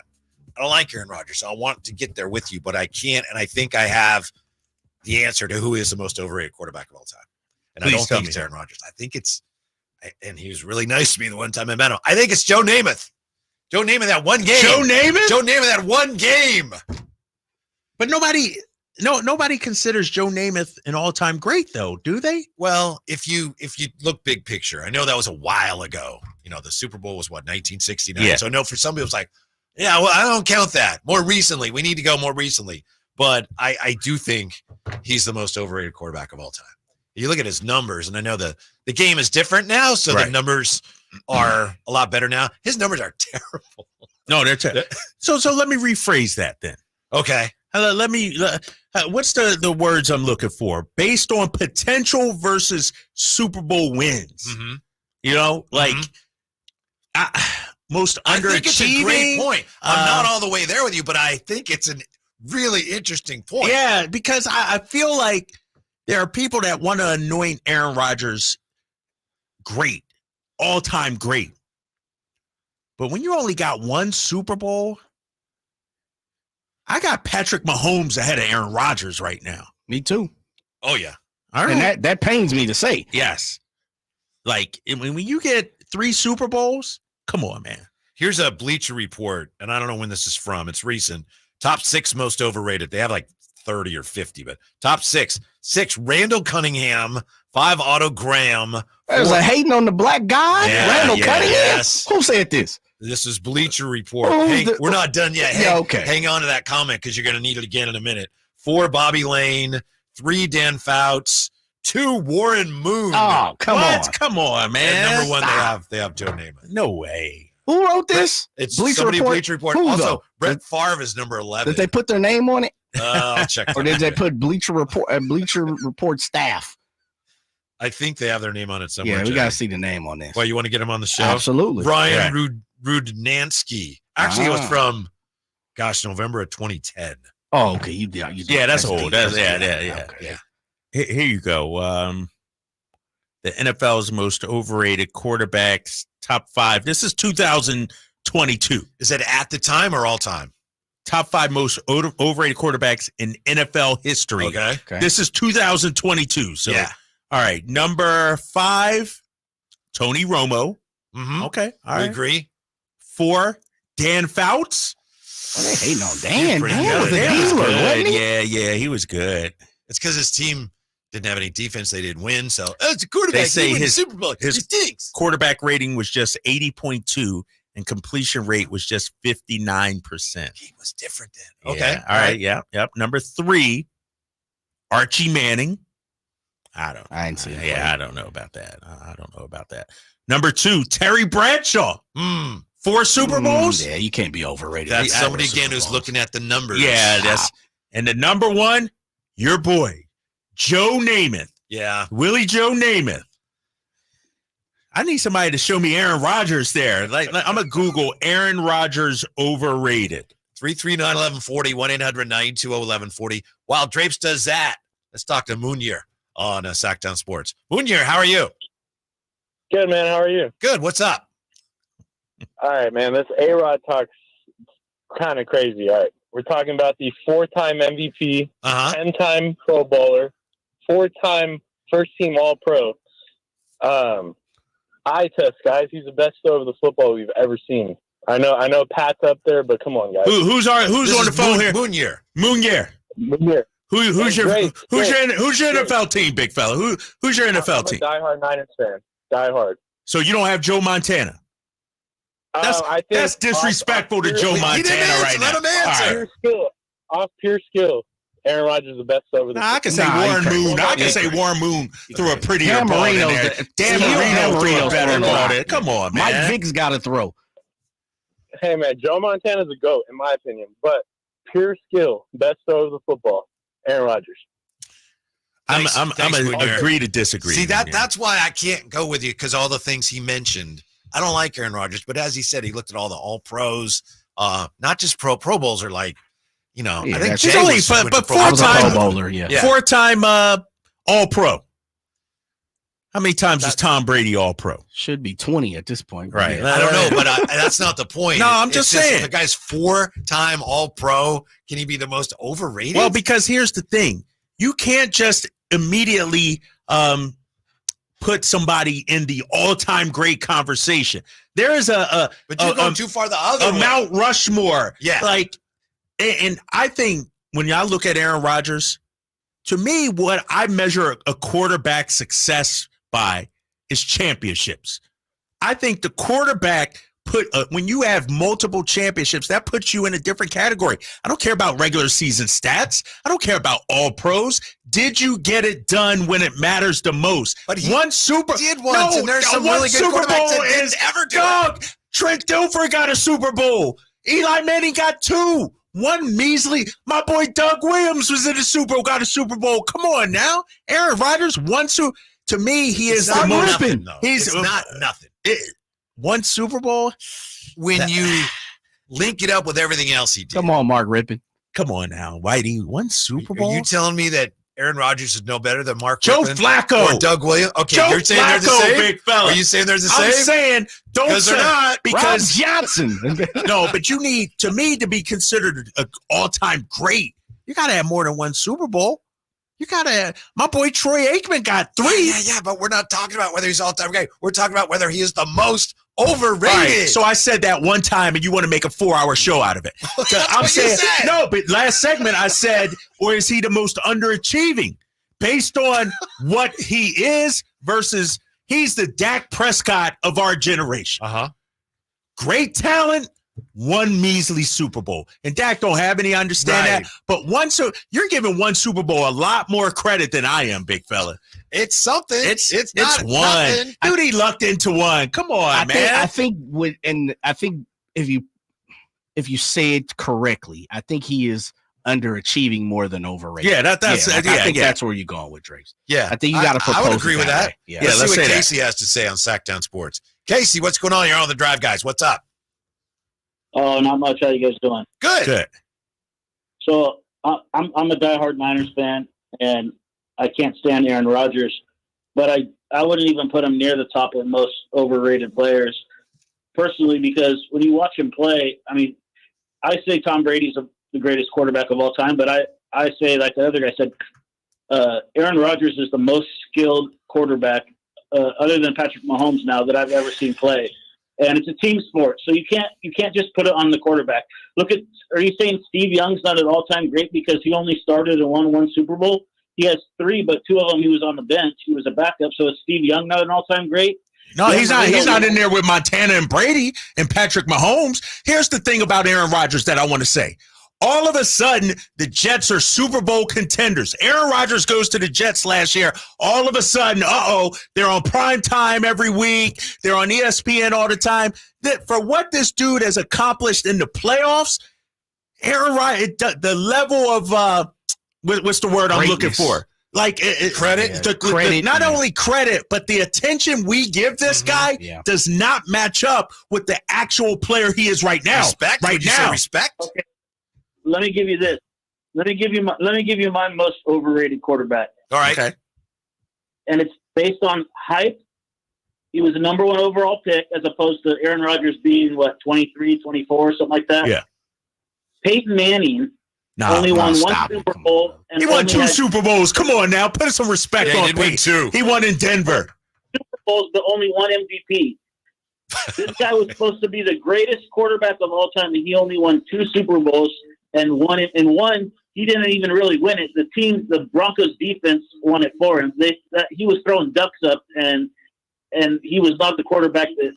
Nah, but here's the thing about Peyton Manning. Yeah, Sorry to cut you off. Casey, Here's the thing about Peyton Manning. He ran into the Michael Jordan of the NFL.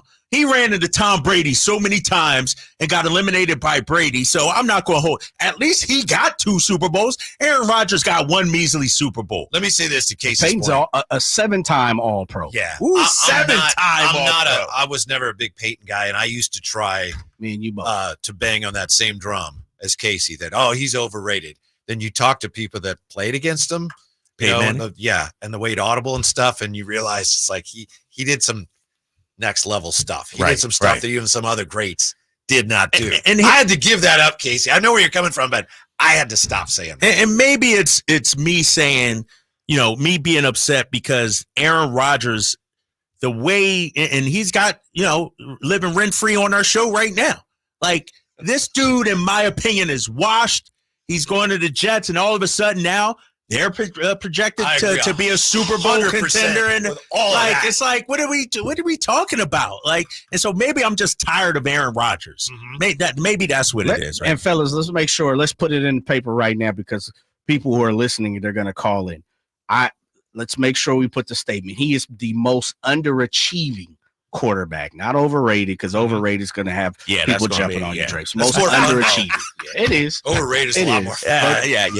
And it's really, I think we can understand, like, when you really look at his stats, all these different Pro Bowls that he's been voted in by whoever and whatever over in Hawaii and Orlando and all the other places he's been. Like, he has some numbers, but for everything that he's been, heaped upon, like, we throw everything at him of being the all-time great. It's like he really hasn't. And again, I continue to keep on saying, remember, we understand he got a Super Bowl, but he snuck in. Yeah. If Drape's team, Deshaun Jackson, doesn't run the ball back on a punt from the Giants, Aaron Rodgers is not even in the playoffs. Like, he's not even close to winning the Super Bowl. Here's the thing about the whole overrated, underrated conversation that people do not understand, and I think it applies to this circumstance. We're right back with that on Sackdown Sports. Hey everybody, it's your boy Kyle Draper from Mercedes-Benz of Stockton. I can't tell you how much I love my new SUV. It is truly amazing, and I got special news just for you. Right now at Mercedes-Benz of Stockton, you can receive your first month's payment up to $1,500 on them on select new 2024 GLE vehicles. Or how about the all-new E-Class right now at Mercedes-Benz of Stockton? They have over 80 pre-owned vehicles in stock, including off-brand trucks, SUVs, and sedans. And they have rates starting at 1.99% APR on select certified pre-owned Mercedes-Benz. And Mercedes-Benz of Stockton has a Vans Fleet Center with rates starting at 4.9% APR plus customer bonus cash incentives on approved credit. Head on over to Mercedes-Benz of Stockton, just off I-5, or online at mbfstockton.com. Are you tired of your tee shots ending up in the adjoining fairway while the rest of your foursome is hitting it down the middle? Well, experts will tell you that being properly fitted for golf clubs will help you strike your drive center cut. The Hagen Oaks Player Performance Studio and its team of trained PGA professionals are ready to help you get rid of your banana balls and duck hooks. Hagen Oaks Indoor-Outdoor Player Performance Studio fittings are available 7 days a week. Make yours today by calling 916-808-2531. That's 808-2531.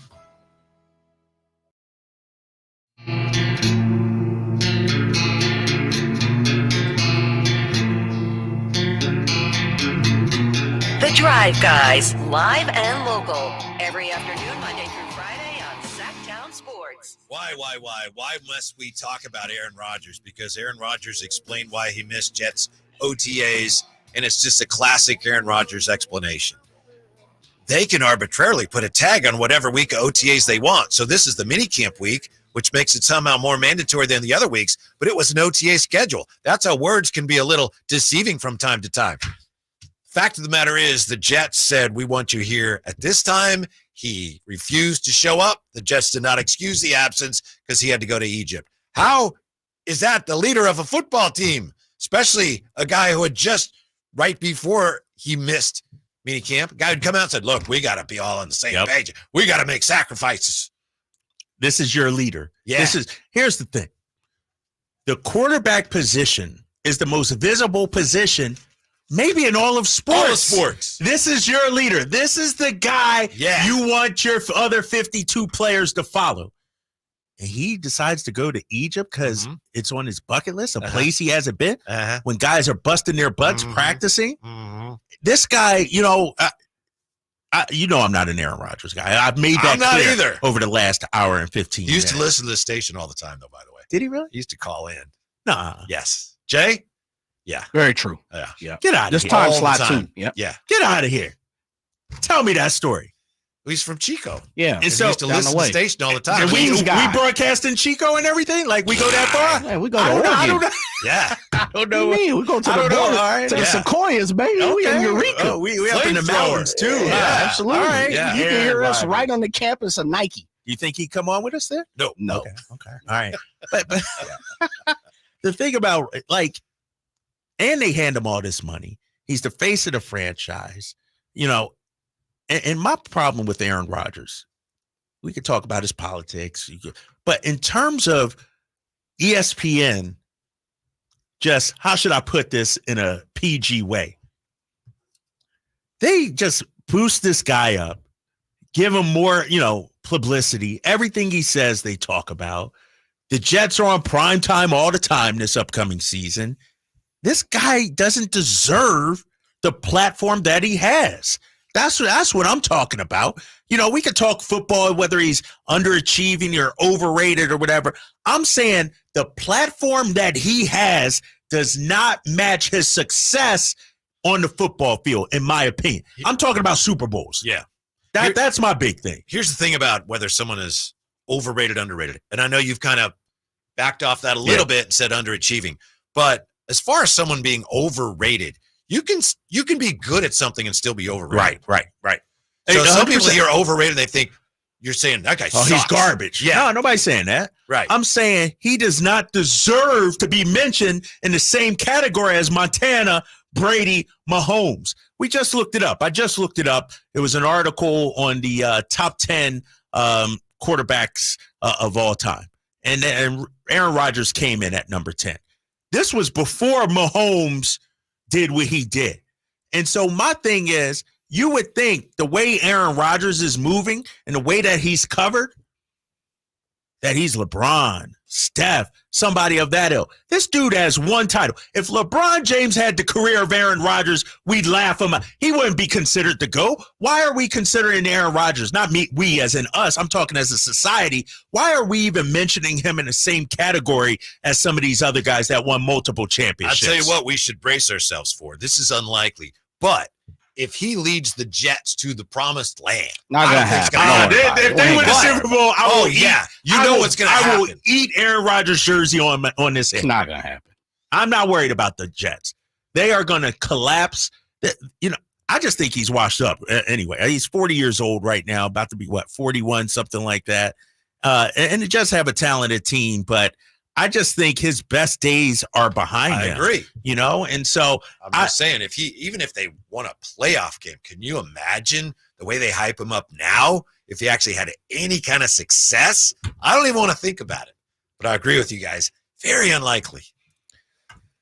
Because they may have a playoff game. It's like, Aaron, we got a big game against the Bengals. I'm going to Egypt. Nah, I got to go to Egypt. I haven't been to Botswana yet. I got to go there. And then I got to do my darkness retreat. And I'm sorry, I already had it booked. He's just extra now, man. And what happened to him? Like, early in his career, he wasn't this way. Like, what happened to Aaron Rodgers? You ever heard about I probably shouldn't even bring this up, but you Bring it heard up. like his family and like his members of his family say he's kind of disowned us. We don't know what happened. It's really I don't know what it was, but it just sounds somebody from the unusual 916 and texted unfortunate. in, said Aaron Rodgers' own family thinks he's a blank blank. Yeah. That's all you need to know. And so it just seems like he's gone off the maybe conspiracy theorist, like he's, some of the websites he's looking, has really warped his mind. We had somebody on the chat saying, Dan Marino's the best quarterback ever. Who was that? Was it Curtis Six? I'm sorry, Curtis, if I'm misrepresenting you, but I think somebody on the chat was big. I'm sorry now because Dan Marino. Yeah, we got we'll figure all this out, but it's a little more difficult for me to follow along here. Oh, you still don't have that, huh? No, not yet. 339-1140, 1-800-920-1140. Steve has been hanging on patiently. Steve, what's going on? Thanks for hanging. Hey guys, so let me just clarify. Your top three quarterbacks are Mahomes, Montana, and Brady. Yes. Okay, who are the three head coaches of those quarterbacks? You got Walsh, you got Reed, and Belichick. Now, would you say those are three of the top coaches all time? Nah, see, but all right, I'm gonna let you make your point, and I'm gonna shoot back. Go ahead, continue your point. Give me who coached Aaron Rodgers all those years in Green Bay? You got Mike McCarthy. Who's considered the worst coach in the NFL today? I don't know if he's the worst coach in the NFL. Oh, come on. No, but here's the thing. Coach in the NFL. Here's the thing. Did Brady make Belichick or did Belichick make Brady? Doesn't matter. He played with. How has Belichick done since Tommy left? Belichick was one of the top coaches, hands down. No one can argue that. What happened to him, man? Whether or not you say Brady. Yeah. He just, the game passed him by. Mm-hmm. But with so you're a Rodgers guy? You're a Rodgers guy? No, you know what? I agree with some of the points. I think he's a prima donna, but I do respect that he was prepared to play at the end of last season if they needed him, if they were in a position. With the type of injury he had, he showed a lot of work. Yeah, it's farce. Thank you, Steve. All right, Steve, man. See, that's the point with Aaron Rodgers there, and that's what you guys are talking about. Right. Like, man, there's no one on God's green earth thought Aaron Rodgers was playing. He came out to beat people like that. Right. He put that's a positive spin on some unorthodox methods. I'll be ready to go. I don't need all this surgery. He's barely ready to go now. Like normal people, I've got something else going for me. What was it? Remember, I'm not making this up. Yeah, what? He said he put his ankle into water where dolphins were making love. Man, yeah. No way. He said that? Yeah. And he said that helped heal his. Yeah. I'm not making that up. So, Right, Jay? Yes. So to Jay's point, even last year after the injury, why were news outlets, sports, why was it even a discussion? Oh, he might be back. He might, like, this dude turns water into wine or something like Gives that. a lot of content. Right. He doesn't shy away from the content. And he's in New York now. And now he's in New York, the Mecca, and all this. And, and he's playing for the Jets, though. It's not like they're, if you're playing for the Giants with multiple Super Bowl wins or something like that. I just feel like right now, the level of coverage that he receives does not match the player that he is. By the way, it was Curtis Hicks. Says, I agree with you on Aaron Rodgers, Drapes. Even with his one ring, I don't have him above Dan Marino. As a matter of fact, I don't have any quarterback ahead of Marino, not even Brady or Montana. Hang now. I'm going to let Curtis Hicks have his opinion. But Marino's great, man. Isn't he Aaron Rodgers, though? Minus the one Super Bowl. He's the guy that put up numbers. Talent. He had the quick release. He did. He didn't really play with no great wide receivers. If you Clayton and Duper weren't the guys. OJ, like you talk to people, it's like, oh, he did the most with less. And I like Dan Marino. I actually think he was a gamer compared to Aaron Rodgers. He had a gun and, like you say, did, just got the ball out so quick. Yeah. But he's based upon how talented he was compared to what he achieved. And to me, Marino and Aaron Rodgers are just about the same guy. Of course, Aaron Rodgers has a Super Bowl, and you can't take that away. But it's kind of the same thing. Dan Marino ran to the Niners a few times. It's like, can't really beat Joe Montana and Jerry Rice and John Taylor, so. You know the big difference between those two? And again, I'm not an Aaron Rodgers guy. I hate saying this, but there was a time when he was pretty mobile. You think so? Yes, you look it up. There was a time when Aaron Rodgers, he could tuck it and run a little bit. And Dan Marino just never. He ain't had to. No. He dot you in the numbers. Yeah. So Aaron Rodgers in New York. So is Mitch in New York. Let's see what Mitch has been hanging on. Hey, Mitch, what's going on? How you doing, guys? What's going on in New York? You guys all crazy for Aaron Rodgers back there? Not at all. He made a big mistake not going to either the 49ers or the Raiders. He's a Northern California guy. He doesn't know the history of the Jets. Come on, they're a bunch of knuckleheads around. But I tell you what, Joe Namath in his prime, when healthy, was a better quarterback than Aaron Rodgers will ever be. Wow. Oh, Mitch. Yeah. Thank you, Mitch. You heard about it. Yeah. I got John Elway, the best ever. John Elway. He should be up there. He's ahead of Rodgers on the Mount Rushmore, the pantheon of quarterbacks. The weird thing about John Elway is he had all this talent with a rocket arm, and he could run, and he was strong. And then once his skills started fading and he started giving the ball to Terrell Davis, he won 2 Super Bowls. Right. Which is kind of what happened to Peyton as well in Denver. Yeah. Back to back, though, for Elway, Wow, too, man. Joe Namath better than Aaron Rodgers. That's your most overrated quarterback ever. You know, Joe Namath. I love Joe Namath. I don't know. I'm glad we got this out, though, because we're about to enter football season, and we're going to have wall-to-wall Aaron Rodgers coverage on TV. You know, how many times are they on national TV prime time? I think like 5. 5 times. Like, come on, man. Come on. Now, because of this Joker, it's just, he just rubs me the wrong way. I'm sorry. Similar to what happened. Remember when Brett Favre went to the Jets? Yeah. That didn't work. That didn't work out either. Yeah. Is Aaron Rodgers Brett Favre, Aaron Rodgers? Nah. I mean, there's you got subtle Aaron Rodgers differences. above Brett Favre?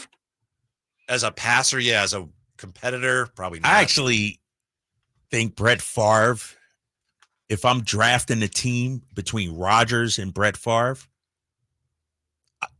and I know Brett Favre has his issues, I'm talking strictly on the football field, I might take Brett Favre. As a leader of a team, yeah, I might take Brett Favre. Some of the things he's done off the field, I can't even think of Brett Favre, so it's hard. Right. Yeah. By the way, special guest coming up, Damon Amendolara is going to join us from Mad Dog Sports Radio. Here we've been talking a lot about the NFL, but Damon has the latest for us on what's going on with Las Vegas, which we've been talking about, and the A's, and how that could impact those of us here in Sacramento. And that's coming up on Sacktown Sports. Hey, what are you doing up on the step stool? About to clean these light fixtures. The whole family's coming over. And if there's even a speck of dust in the house, my abuela will find it. Here, I got a Swiffer duster to help with that. A Swiffer what? A Swiffer duster. It has this cool extendable handle that reaches 6 feet to get high and low, with fluffy dusters that easily trap and lock dust. So no more step stool? No more step stool. Easily trap and lock dust from hard-to-reach places with the Swiffer duster. Love it or your money back. If you're looking to move out of your parents' place, you could really cut expenses by bundling your car and renter's insurance with Progressive, which is good because your little brother has gotten really territorial. You're blood related. You'd think it would be fine to share food in the fridge. I mean, who writes their name on every individually wrapped slice of cheese, Tyler? Still, you've got to admire the commitment. So bundle your renter's and car insurance with Progressive and use the savings to help you move out and have all the cheese you want. Progressive Casualty Insurance Company coverage provided and serviced by affiliates and third-party insurers. Not available in all states. 18 number ones. What was I thinking? Countless ACM and CMA awards. Sold out world tours. And now Dierks Bentley is coming to Sacramento for Country in the Park 2. September 28th at Hart Health Park at Cal Expo with Parmalee. I love you just the way Dasha. Kelsey Hart and more, plus line dancing, food trucks, and more. Tickets available now at CITVFest.com. Brought to you by McKee Brothers Plumbing, Rooter, and Heat, and Dawson Oil Company. Hey, it's Carmichael Dave for American Energy Heating and Air with a question. Have you recently had a technician diagnose your HVAC system and you were a bit surprised at how much it cost? Or did something seem off about their quote? Because at American Energy, they take pride in giving you honest, straightforward solutions to get that system up and running. Have their qualified technicians come out and give you a free second opinion. It's free. You got nothing to lose but some dollars off of that original quote. They're making the uncomfortable comfortable. They've been doing it since 1981, serving the greater Sacramento area. A+ with the Better Business Bureau. That's why why they keep having customers coming back for more and more and more. You can call them and set that appointment at 916-520-9990. That's 916-520-9990 or AmericanEnergyAir.com. Call 916-520-9990 now. Big O Tires proudly sells our own brand of innovative, newly designed tires, like the Bigfoot AT2 with improved all-terrain traction, and the Legacy All-Season Plus that keeps you on the road in any weather, with every set backed by our ProTech Plus warranty. And right now, get $80 to $100 instant savings on 4 select in-stock Big O brand tires with installation purchase. Now through July 28th. Big O Tires, the team you trust.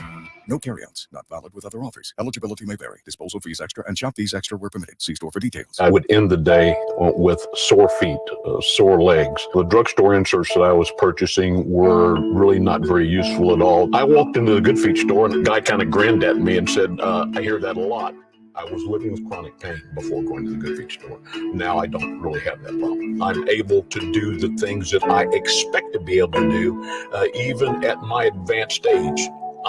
I feel pretty good about what's going on. The Good Feet store in Sacramento, Roseville, and Vacaville. Unleash your backyard's potential with premier pools and spas. As the region's top pool builder, no challenge is too difficult for us. Let us create the perfect pool for your home and your budget. Call or search Pools and Spas and get started today. CSLB number 589234. Sponsored by Xfinity Internet. Enjoy ultimate control of your home network. Personalize your Wi-Fi name and password. Assign user profiles. View and control connected devices and more with the Xfinity Internet app. What's that on that beat? Oh.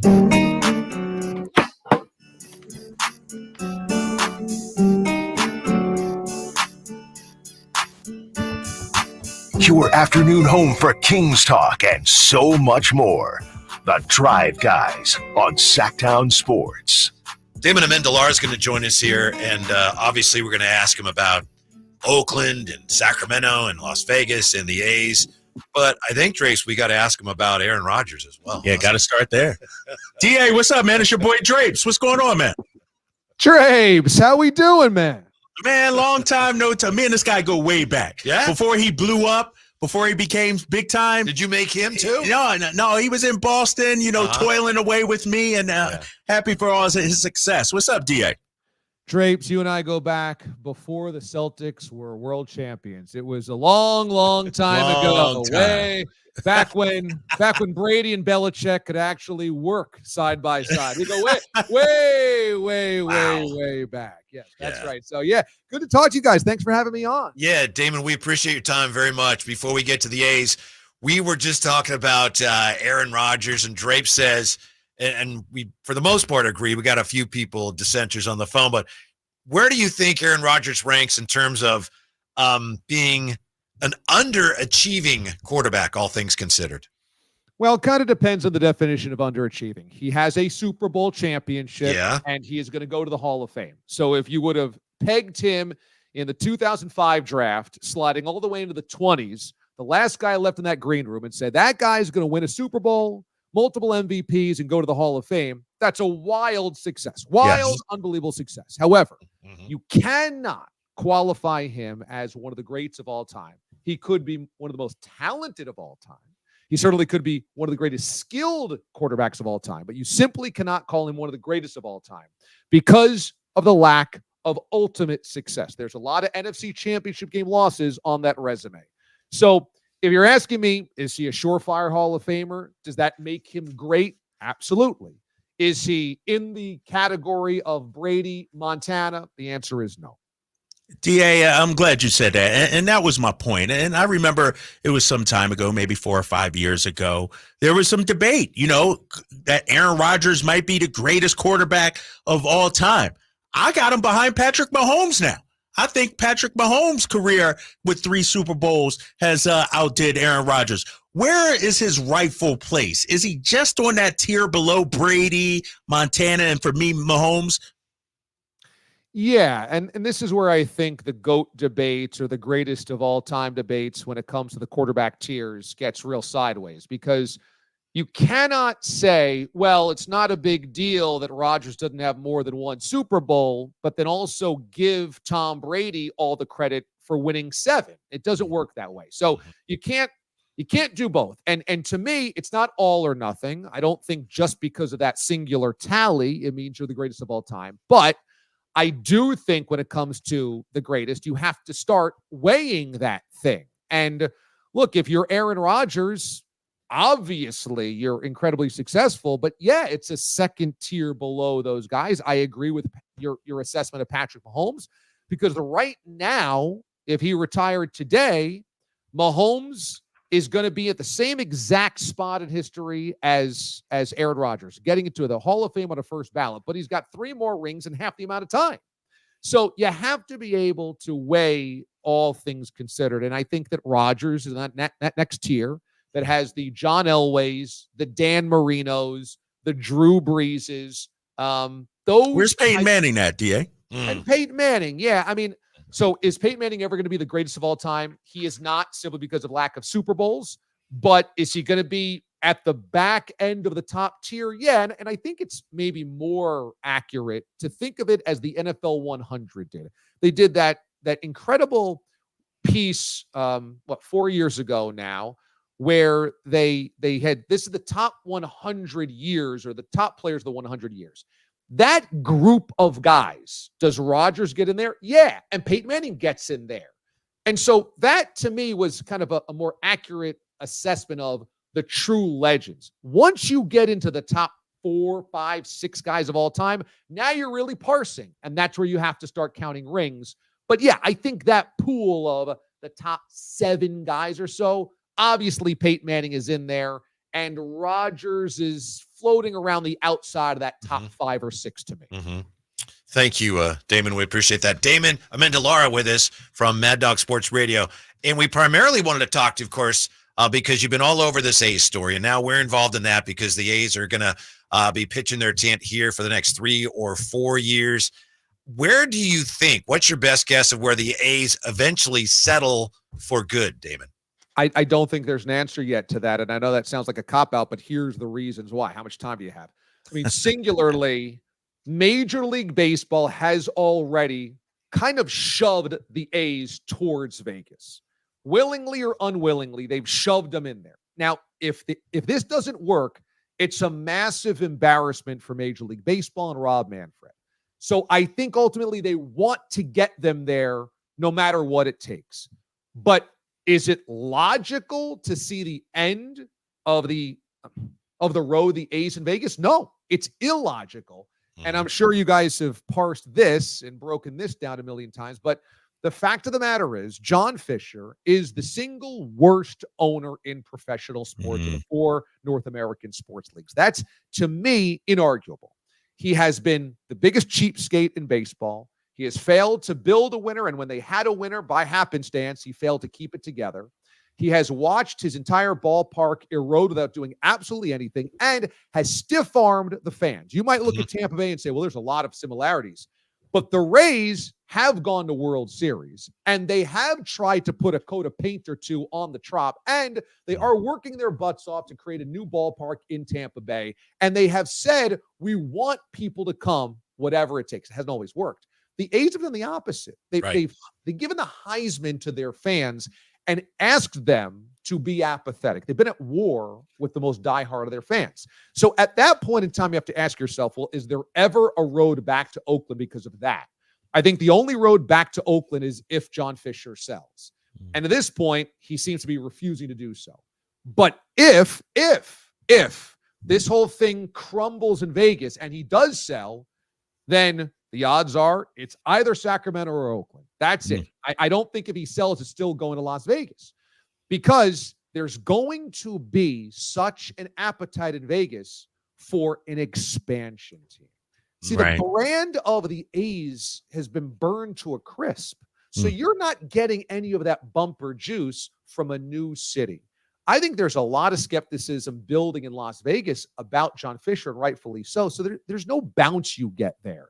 I think the smart play for baseball is to force John Fisher to sell to some owner in the Bay Area.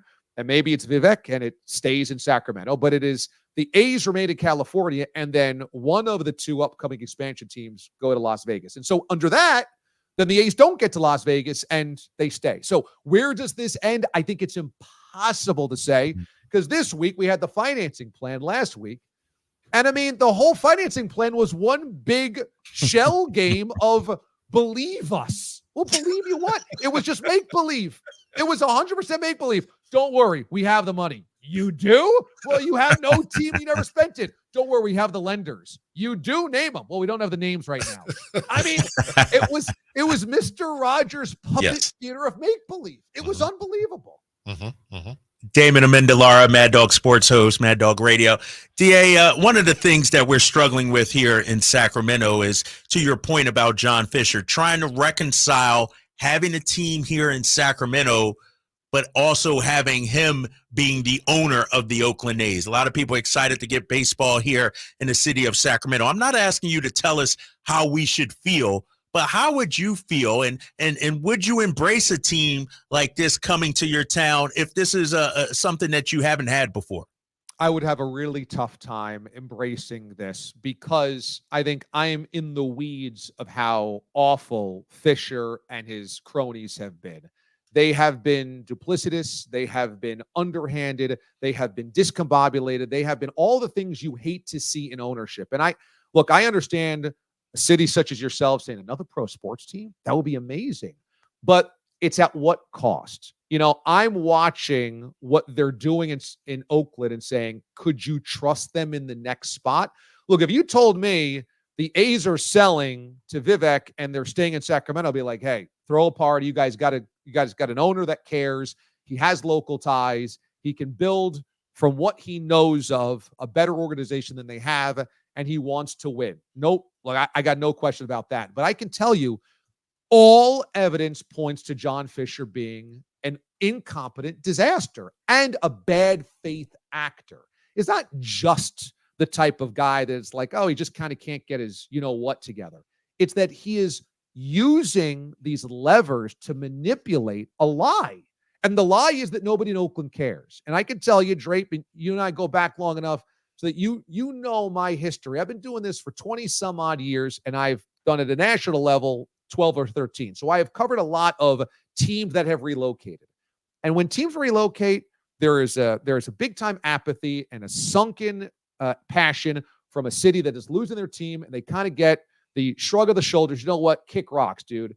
And there is a fight in Oakland to keep this team, a fight that I've never seen before. They are passionate. They are ferocious. They are saying this is a con and you guys don't see it. And so it's a different vibe. And so how does that happen? It happens when an owner tries to sell an improper narrative, which is nobody in Oakland cares, so we have to move. No, they care. You've tried to keep them away. You've tried to kill their interest, and you have at the last second multiple times at the 11th hour pulled out of a new ballpark in Oakland. So I don't trust him. You shouldn't trust him. Is pro baseball cool? Of course it is. Is getting, big time players there cool? Of course it is. Do I think that anything changes for the A's if John Fisher remains owner, if they go to Sacramento or when they go to Vegas? The answer is no, because it could have changed already. The cow is out of the barn. The horse is out of the barn now for the A's in Oakland. Are they spending any money on this roster? Do they look like they're investing in the product? Are they investing in anything besides holding revenue sharing in their own pocket?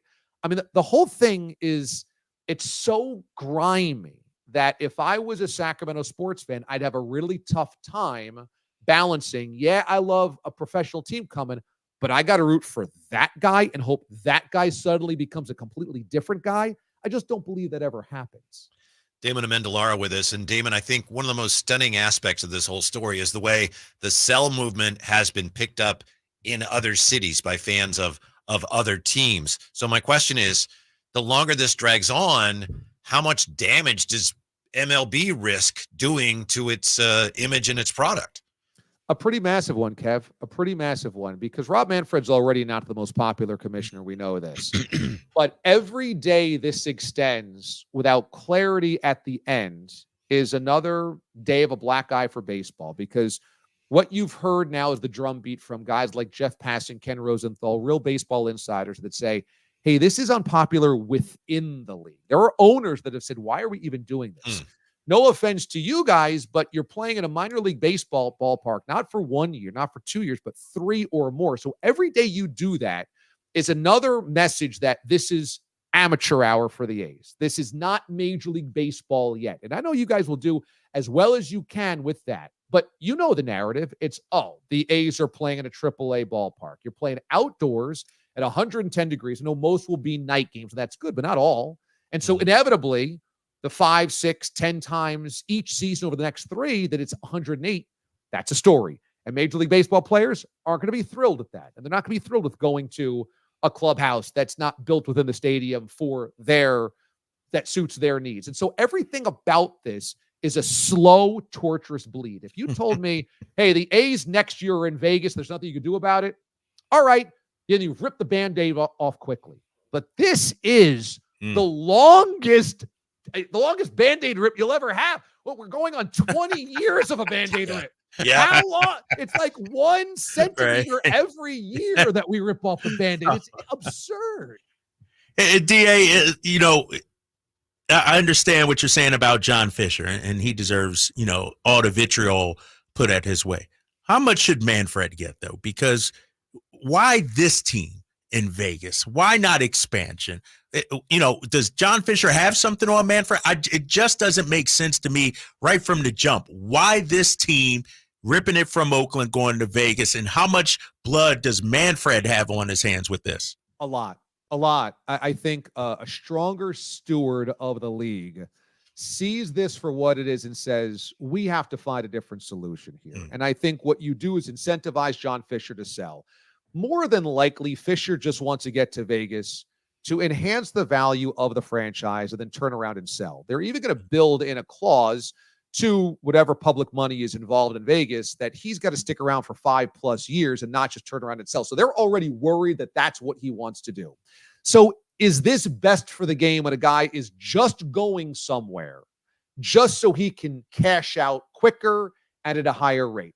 The answer is no, because John Fisher cashes out with his money, but 10, 15, 20, 25, 50 years from now, what's the legacy of this move? The damage that's been done to a city in Oakland that is down to its last team and would throw all of its passion behind it. Now, Vegas has the Golden Knights that they love. They have the Raiders that they're slow to come around on. You're asking a city that has no bond to professional baseball when it comes to the A's to love a team that doesn't spend money, that has a corrupt owner, and is the third team in town. What happens if that doesn't work? And you are leaving a market that, by the way, is a much bigger market from a media standpoint, much bigger market when it comes to millionaires and billionaires and tech money and sponsorship money that would come out of the Bay Area versus the smallest market by far in Major League Baseball and the television revenue that's attached to that. What does that say 25 years from now? I think it says, what the heck were you doing? And that falls on Rob Manfred, Drapes. That falls on Rob Manfred. And my guess is Manfred doesn't want this to happen, but it's such a thing that is burned to the ground at Oakland. There is such bad blood between the A's organization and the city. And the A's have basically refused to really do business there. And I think Manfred's like, look, I can't force him to sell because he hasn't done anything like Donald Sterling. He hasn't been a racist. He hasn't done anything against the law like Dan Snyder. So I can't force him to sell. So basically I lose and the league loses. And I think that's what they're doing. They're mitigating the loss here because if you can force Dan Snyder to sell and you can force Donald Sterling to sell, there are levers to pull to make it happen, but he hasn't done anything that bad. And so he's going to be allowed, it seems, to kind of follow this thing through. But I mean, will it even see its way through? He's such a mess. I don't know.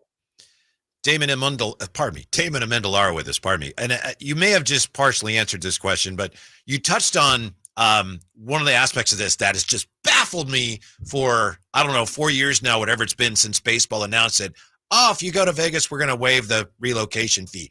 Why have the other owners been so accommodating? Why have they bent over backwards to allow Fisher to come up with any plan he wants to go to Vegas, even when these plans, as you say, they seem just fantasy? Why are baseball owners going along with all of this? It is the biggest question. And, like I said, there's been reports from Passon and Rosenthal that there are owners that are saying internally, this is a mistake. What are we doing here? Yeah. So my guess is if there's owners that recognize the mistake here and why they're not speaking up and why they are letting this happen is because they can't stand in the way of one of their brethren enriching himself, because they don't ever want anybody to stand in their way of doing the same thing. Now, does it make logical sense for them to not take expansion money to go to Vegas? No, it doesn't. I don't. Why would you ever waive a relocation fee and punt on an expansion fee that could put tons of money in your pockets to watch this thing happen? I have no idea, because Vegas would probably have the first expansion team for Major League Baseball. Right. Yeah. So why they would say no to an extra $600 million? I have no idea. The only answer I can come up with is, you have 30 millionaires/billionaires, and they go, I'm not going to be the one that tells that guy no, because I don't want anybody ever to tell me no. That makes as much sense as anything else I've heard. Hey, DA, one last question for you. We here in Sacramento, understand, the prospects of losing the team and what it could do. But, we had a Hail Mary here in Sacramento and kept the Kings. What's the Hail Mary for the city of Oakland? Is there one still? Could they still, have a, late game touchdown here, if you will? Walk-off home run to keep Aaron their Rodgers, team. Aaron Rodgers-esque drive down the field or something like that. Is there a play there that Oakland can make? Yeah, it's a Hail Mary, and it's a slim chance, but there is a chance. And that is that Fisher's incompetence and Fisher's inability to get a project seen all the way through it comes to a calamitous end in Vegas, and it just doesn't work there. Because the numbers are staggering. It's a $1.5 billion ballpark right now, and he's only getting $350 million publicly from Vegas. Now that's a lot of money, but he's got to come up with 1.2. Now I ask Sacramento sports fans and you both to envision the A's, this ragtag organization that doesn't paint the seats of the Coliseum, that it continues to just field teams that nobody's ever heard of the guys. I ask you to envision a place where that group comes up with $1.2 billion by April, when there's got to be a shovel in the ground to keep this thing on a timeline. What are the odds of that? Now, they could keep pushing this out. They can keep playing in Sacramento, and maybe at some point there's something that comes together. Maybe they sell and a new owner gets it to come together. But you have to count on the competence and the business acumen of John Fisher. And that's just a losing proposition. Now it would have been like betting on South Sudan the other day. They're like, plus 43. Obviously, you're going to say Team USA ends up figuring this thing out because Major League Baseball wants to go to Vegas. And again, the horse is out of the barn in Oakland. But is there a chance South Sudan can pull it off because LeBron and Team USA just doesn't care? And, they just don't play defense and they just didn't wake up that day? Yeah. And the bet here would be that, is there a path where Fisher loses the trust of the lawmakers in Vegas, that he doesn't know how to pull it together to get the ballpark financing done, that the lenders go, well, we don't trust you, and there is no equity put up by John Fisher because he's told cheapskate? All of that is definitely plausible. Now, 5 things have to happen, but could all 5 happen individually? Sure. And if that's the case, then the A's are stuck in Sacramento, and then there's a decision to make. Do you keep him in Sacramento? Do you move him back to Oakland? Do you have to force John Fisher to sell so you can get it to Vegas? And at that point, again, who knows? But this is the craziest relocation story, I think, ever. I think it's crazier than Al Davis against the NFL in '82 trying to get to L.A. I think it's crazier than Al Davis going back. I think it's crazier than the Colts leaving Baltimore to go to Indianapolis. It's crazier than anything I've ever seen, because this is like a 20-year bleed, and it's like we're all watching this mess unfold, and nobody can stop it. And it's just everyone's calling it for what it is, which is, this is insanity, and it's just kind of like weirder by the day. And you've been on this story from day one. Damon, thanks for your insight. We appreciate it. Have a great week. We hope to talk to you again soon. Yeah, my pleasure. Anytime, guys. Let me know. Drapes, peace out. All right, DA. Yeah, we have this Okay. just to emphasize the point from Vital Vegas. At a presentation to the Las Vegas Stadium Authority on July 18th, the A's confirmed there's currently no financing in place for the proposed $1.5 billion ballpark. The A's don't have investors investing. They hope to, but if they had investors, we'd have heard about them. Right. No smart investor is going to contribute $850 million or any portion thereof based upon some magical future projected value of the team. That value is a complete fabrication, just like projections of 28,000 fans attending every game. As is the assertion, there is a number of interested investors. The A's even hired a high-powered firm to find investors, but none have surfaced. Not one. It's a joke. I don't know It's what smoke it is. and mirrors. Yes. Yep. Magically, 1.2 billion is going to come. And DA, he was spot on with that. So there's hope for Sacramento, and there's hope for Oakland. Think so. Yes. Yes. Yes. And Vegas is going to end up with a team one Right, way or the regardless, other yeah, eventually. yes. When we come back, the controversy that lit up Twitter over the weekend, Sabonis versus Boogie. Did you see this? This I is big saw time. this, Yeah. Who you got next on Sackdown Sports? Only one radio program captures the excitement of hunting and fishing as it happens. The award-winning California Sportsman with Sep Hendrickson. Only California Sportsman takes you where the action is. Live on the water, live in the blind, and live with the top pros and experts in outdoor sports. California Sportsman with Fishing Hall of Famer Sep Hendrickson is your premier destination for all things outdoors. Sep's Saturday Morning Outdoors. Ultimate Bass and California Sportsman, 5 a.m. to 8 a.m. Saturdays on Sacktown Sports 1140. Whitey here, and I'd like to remind you once again that, come on, not all gas grills are created equal. You want to bring out all the delicious flavors in your grilled meals with the amazing Napoleon Prestige and Prestige Pro line of outdoor cookers. My Napoleon Stainless Steel Pro Series gas grill, turning me into a, king of the grill, to say the least, with features other grills can't match. They're built different. They're built better, and they're built to last, made with premium stainless steel, boasting quality and a lifetime warranty. Napoleon grills and accessories are now available at your nearby Amy's Ace Hardware in Sacramento and now El Dorado. Whether you own a local business or a global one, you know that these days, generating growth is a challenge. By teaming with Bank of America, you'll not just stay ahead of the curve, you'll move it. With access to experts, award-winning insights, and business solutions so powerful, you'll make every move matter, locally and globally. Visit bankofamerica.com/banking for business to learn more. What would you like the power to do? Copyright 2024 Bank of America N.A. This is the story of the one. As head of maintenance at a concert hall, he knows the show must always go on. That's why he works behind the scenes, ensuring every light is working, the HVAC is humming, and his facility shines. With Grainger's supplies and solutions for every challenge he faces, plus 24/7 customer support, his venue never misses a beat. Call quickgrainger.com or just stop by. Grainger, for the ones who get it done. It's better over here. If you're 55 and up, T-Mobile has an exclusive rate plan just for you. Right now, get 2 lines of talk, text, and data for just $30 a line. That's a 45% savings versus Verizon and AT&T. Plus, you can get one of the latest 5G phones free when you add a line. That's right, a free 5G phone. Experience all this and more on America's largest 5G network. So why wait? At T-Mobile, customers 55 and up can get 2 lines of talk, text, and data for only $30 a line. Just go to T-Mobile.com/choice55 or visit your local store to make the switch. With AutoPay using debit or bank account plus taxes and fees, 45% off 2 lines versus AT&T Starter and Verizon Welcome. Plan benefits vary. Free phones up to $300 off with 24 monthly bill credits and qualifying new line for well-qualified customers plus tax and $35 device connection charge. Contact us before canceling entire account to continue remaining bill credits. Bill credits end if you pay off device early. See details at T-Mobile.com. Insurance companies perform a very valuable service, but they want to keep their money. Although most cases settle before trial, it is paramount that the insurance companies know that if pressed, your legal team has the experience to take your case all the way.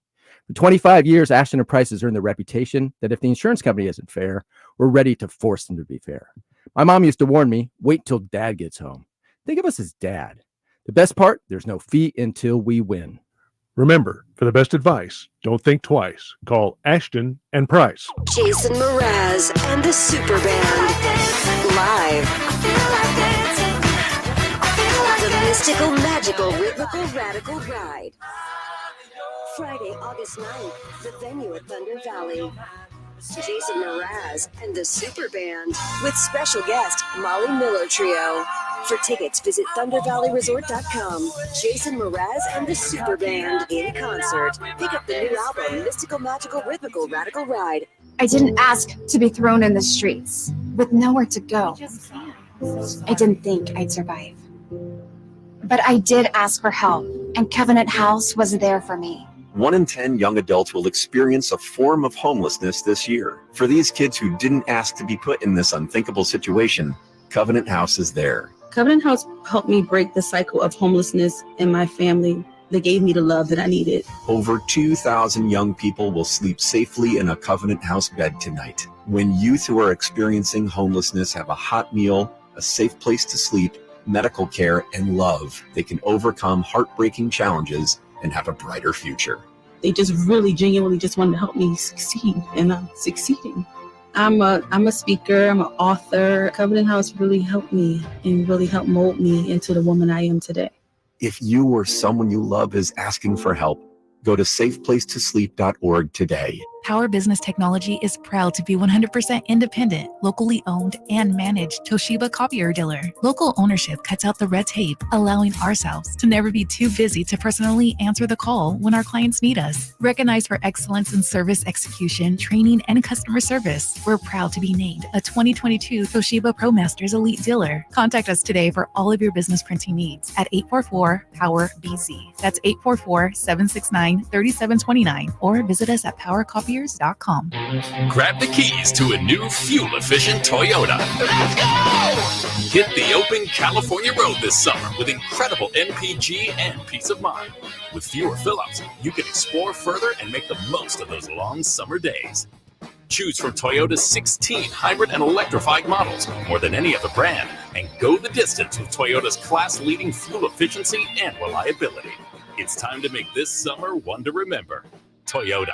Let's go places. It's a myth to think you don't play golf well enough to get fitted for golf clubs. The professionals at the Hagen Oaks Player Performance Studio would argue that playing the game with golf clubs properly fitted to your body and swing characteristics is the best way to improve your game and have more fun on the golf course.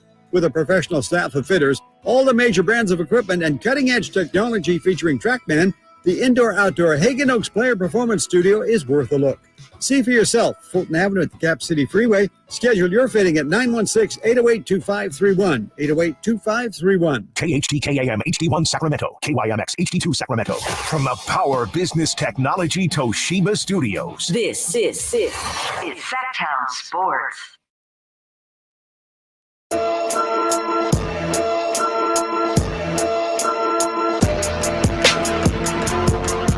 Live and local, it's The Drive Guys. Watch the show on youtube.com/SacktownSports1140. Or listen on the Sacktown Sports app.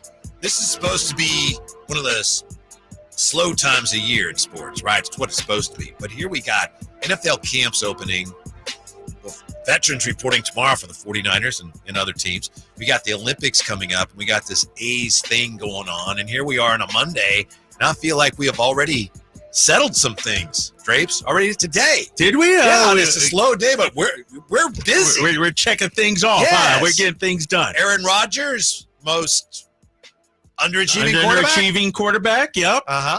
Oakland A's future in Vegas. House of Cards over there, huh? The scary thing from Sacramento's standpoint to me is I don't believe anything they tell us. I'm not saying none of it will happen, but I don't believe anything. So the A's will be here 4 years, and I know they're doing work out there, and I know it makes sense. I'll believe it when I see it. Yeah. Given the way this whole thing has been handled by the A's. No, you're right, man. And it's from the designs to the plans to move there to the financing. We just had Damon Amendolara on, and he's right. Everything that they say, all right, where's the financing? Yeah. Who's your investors? Like, can be questioned. Right. It's all shaky. Like they can't prove anything. And so to your point, the plan is what, 3 to 4 years in Sacramento?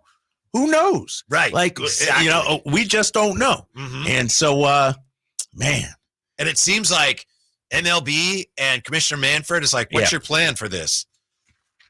Well, this doesn't make any sense. Right. All right. All right. We're Exactly. good. Well, all right. I got faith in you. And the thing, too, is why does baseball have faith in this ownership? That's the thing. All right, the plans, you say you got them, you're financing. Like, why are we giving, why is MLB giving John Fisher the benefit of the doubt? We trust you. Good question. We're behind you on this.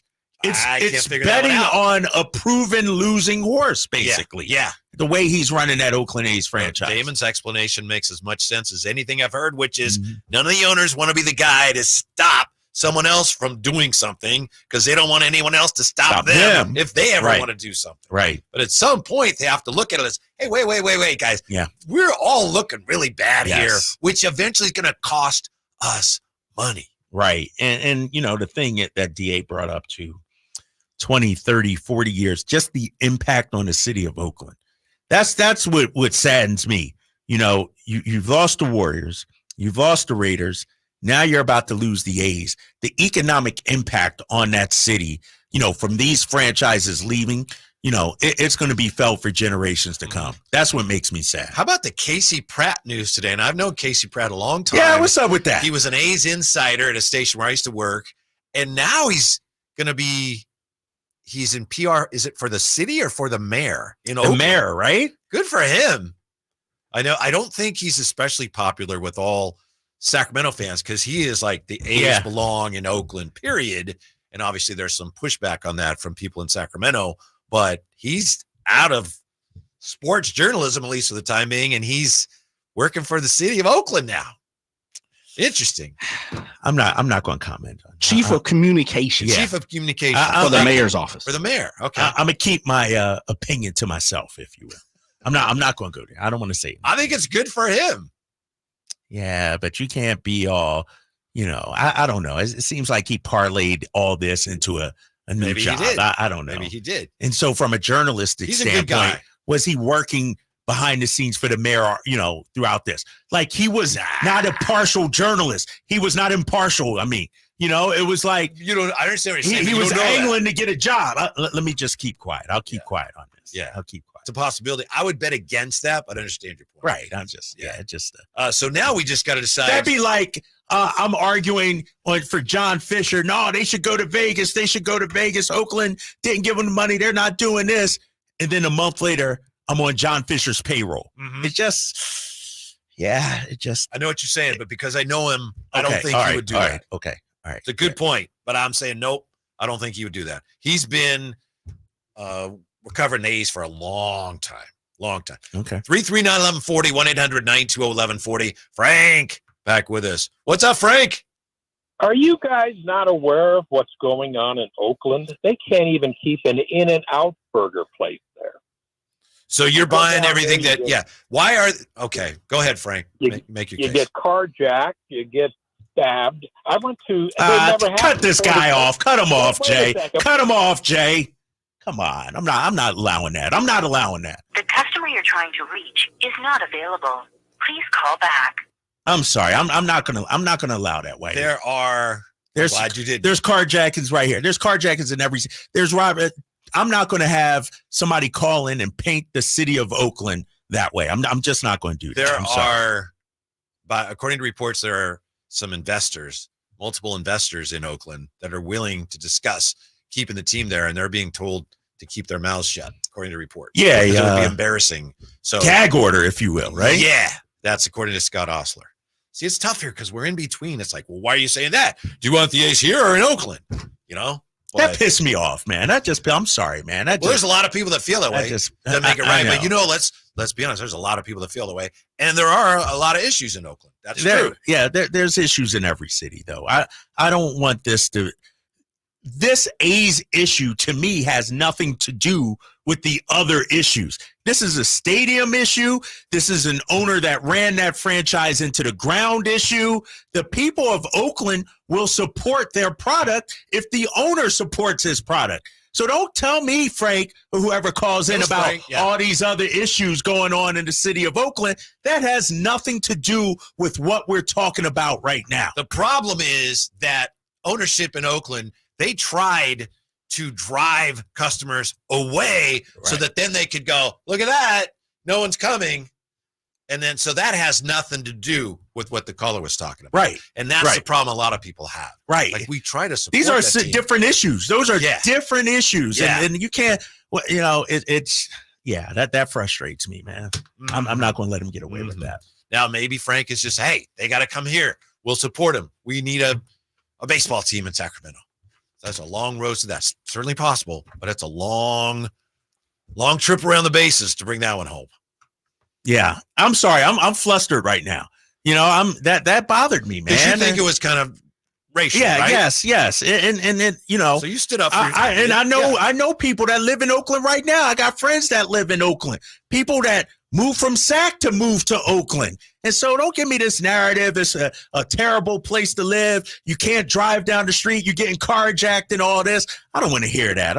And somebody from the 916, I don't like that call. Not a very good call, Frank. I agree. Somebody said fade Frank. I agree. That's come on, man. You got to, I'm going to just leave it at that. Yeah, just leave that because we're going to come back to this whole thing many times between now and its conclusion. Yeah. So let's just deep breath and move on to the question that rocked Twitter over the weekend, at least for Kings fans. Rocked Twitter. Rocked X. That X was just. What do you got, Drake? What? Yeah. What's the question? The question is, and I think there was some setup, caveat, but forget that. Sabonis versus Boogie. Who's better? And I think the caveat was, we're just talking basketball. Which is kind of like, we're just talking basketball. Other than that, how was the show, Mrs. Lincoln? Right. But I saw this, and not to jump in on the conversation of this, but who even thought of this and why? I don't know. I don't know. Have we not tracked this down to who created this? It's some Yahoo. Okay. Yeah, I know. I know a lot of Kings fans were commenting on it. I know Alan and Chris. I would love Kings fans to weigh in it because I don't know. I think they're two different players. That's the thing. Yeah. Like they're like Sabonis is not a scorer first. He's a passer first. DeMarcus Cousins can go out there and get you 40 or 50 any given night. I think it depends on what your team needs, to be honest with you. If I'm starting a franchise, if it's bare bones, nothing there, and I need a star player, I might go with DeMarcus Cousins. If I got some young, talented pieces, I just need somebody to pull it all together, I might go Domantas Sabonis. 339-1140, 1-800-920-1140. There's only one answer to this question, and we have it when we come back to Sacktown Sports. Did you know that feeling sluggish or weighed down could be a sign that your digestive system isn't working at its best? Taking Metamucil every day can help.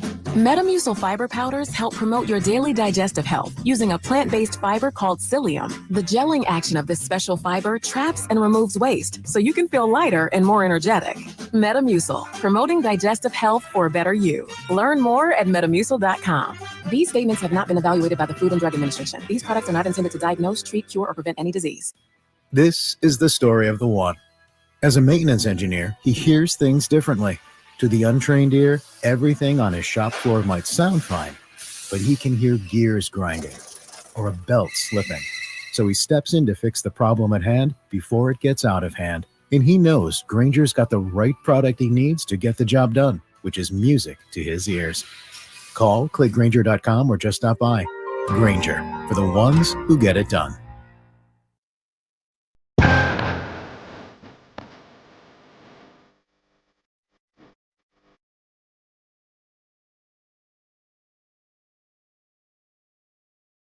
Afternoon home for Kings Talk and so much more. The Drive Guys on Sacktown Sports. Tomas or Boogie? It was a thing on Twitter over the weekend. Does that mean that we really need some games, some real games? No, right? We need some basketball. Yeah, it's been this too is long. Brutal. We're awash in the off-season ether. By the way, Sasha Vezenkov's out of the NBA. agreed to a buyout with the Toronto Raptors today, as you may have heard. He's like, just let me go. Here's your money. Yeah. You can have all your money back. Just let me go. So presumably he's on his way back to the Euro League, and he's not an NBA player. And that career went quick. Quick, right? Yeah. One season, didn't even play a full season, got the injuries and everything. Just how do you go from the Euro League MVP, best in the league, to flaming out? Man, it's a different ball game, and we wish Sasha the best over there, man. I wish it would have worked out better. People were going nuts about him last year too. I was watching when he played in the championship game, EuroLeague championship game. Deuce and Mo had a kind of a live cast, and I watched on that. People were commenting, and he had a good game, but people were, this guy's gonna be great. Come on. Slow down. Some old takes exposed, huh? Right? Whammy. I'm not saying that. Just everybody. Right? Yeah, dude. We were all in. Everybody was all in because we put the full court press on this guy. Right. We sent the artillery in there, the heavy artillery, to bring him back. It's like DeAndre Jordan being locked in the house. You are coming back with us. Yeah. And it just didn't work out. I think I was filling in on this show at one point, when it was Nick and Rami. Oh, yeah, and those guys. I was saying, I think I'd trade Sasha. Oh, yeah. What? Trey, this is our best. What's wrong with you? He's the EuroLeague MVP. What are you doing? The second coming of Luka. No. Yeah. So anyway, wish him the best. And some Kings fans are wondering, why couldn't the Kings just hang on to him? And then they'd have some savings. But as it's been pointed out, had they waited to do that, they might have lost out on some other things. Yes. Like, DeMar DeRozan. Yep. So they had to do what they did when they did it. But anyway, the question here, Sabonis versus Boogie. To me, it's quite simple. Who's the more talented basketball player? It's Boogie. Who's the better player that's going to help you win more? Sabonis. And it's just that simple. It's not even Is it close. that simple? Yes. Is it that and simple? Either way, it's not close. Who's more talented? Cousins by far. Who helps you win more? It's not close. It's Domas. Here's the thing. And Domas is my guy. Shout out to Domas. Gave me some wine during Christmas. Appreciate that. Even though I don't drink, but I appreciate that. I still got it. Sure, your guy. At the crib. No, it's fine. I know, right? Yeah. Let me ask you this, though. Would you have said that 3 years ago when he was in Indiana? No. Okay. Is his game that much different than when he was because remember, he's a multiple-time All-Star. He's more consistent. He's been more consistently excellent with the Kings. I also believe when it comes to DeMarcus Cousins, and I wasn't here for when he played, but I wasn't here for all of it. I think you got to look at the complementary pieces, the coaching, like the organization, all of that. For Domas, everything came together. Perfect conditions. It's like playing golf. Sunny and 70, no wind. Fairways freshly cut. When DeMarcus was here, part of it was his own doing. He had coaches in and out. How many coaches had he played for? Front office. The talent wasn't the same. And I'm not saying DeMarcus is the answer. I'm just trying to look at it, more than just a black and white kind of issue. I think DeMarcus Cousins. Sabonis would be a heck of a name. I know. Yeah. At his best is a better player than Domas. Better player, more talented, but as far as what they actually did, I don't think it's close. We were talking about underachievers. DeMarcus Cousins underachieved drastically given how good he is. And a lot of it was, as you buying this? You made the key point. Go ahead. With his skill level, as you said, a lot of it was his own doing. And I know I've told this story before. Bob Myers was talking about on a podcast. He said, DeMarcus called me, this is about 2 years ago, and he asked, how come I'm not in the league? Bob Myers said, it's because you did that. You've done this to yourself. I mean, he was incredibly talented. I thought we were just talking basketball-wise. I'm not talking about the attitude. I'm not talking about the injuries. I'm just talking about a basketball skill set. Well, that's what I said. I said, as far as who's the more skilled basketball player, it's not close. It's DeMarcus Cousins. But who's going to help you win? It's Domas. And like I said, to me, it's not close either way. Not close. Huh. You asked Jay a question. Give Jay Yo, a Jay, chance to yeah. respond. What do you? Because Jay, you were around for DMC. I think what do you DeMarcus was an underachiever given how talented he was. That's tough because I think you also have to look at who was around him too, though. Mm-hmm. And I'm with you. I think talent-wise, DMC over Domantas wins, team, leader, other things that goes into, winning basketball, winning as an organization, winning as a team. I think it's kind of shown that Domantas Sabonis is probably going to check those boxes. But when it comes to talent, raw talent, when it comes to, superstar versus all-league guy, and it's funny because now we're talking about Domantas Sabonis as a two-time all-league guy, multiple all-star. Like he's matched DeMarcus on paper. It just kind of depends on, it's one of those things, how you building your team. Mm-hmm. Right. And, Drapes, you talked about Aaron Rodgers versus Brett Favre. If you're building your team right now, are you taking Domantas or are you taking DMC? I'm probably taking DMC off the talent. But knowing what I've known and what I've seen, I'm probably taking Domantas knowing that I could build. It's kind of one of those things. How many times you hear old coaches say, give me 10 guys to show effort and I'll make it work. That was a lie. I always tell coaches, that's a lie. You still need talent. That was Dick Motta. Right. Right. Yeah. Exactly. So that's why I probably would go Domantas because I think Domantas he has a lot of talent as well. Yeah. Look. We like to keep it authentic on this show, right? Look, if you're going to separate it, like just basketball talent, okay, that's fine. But then you miss the whole point of DeMarcus and why he was never quite what he could have been. Because everything else that for him was a struggle. I'm not saying, he was a victim. Some ways he was. Some ways he wasn't. Some ways it was his own doing. But that's the whole thing with DeMarcus. If you're going to take away everything off the court, then we're not even talking really about DeMarcus Cousins. I don't know, man. Here's the thing, though. To your point, Whitey, and I'm gonna frame it this way: can you win with DeMarcus Cousins? I'm talking in his prime, not right now. Can DeMarcus be a key member on a championship team? He was on the Warriors when they got to the finals. He didn't play he didn't much. play. He was hurt. Remember, he was hurt quite a bit. He did play really well in the last game. Yeah. And in theory, you'd have to say, but he never did. It never did happen. But sure, you could.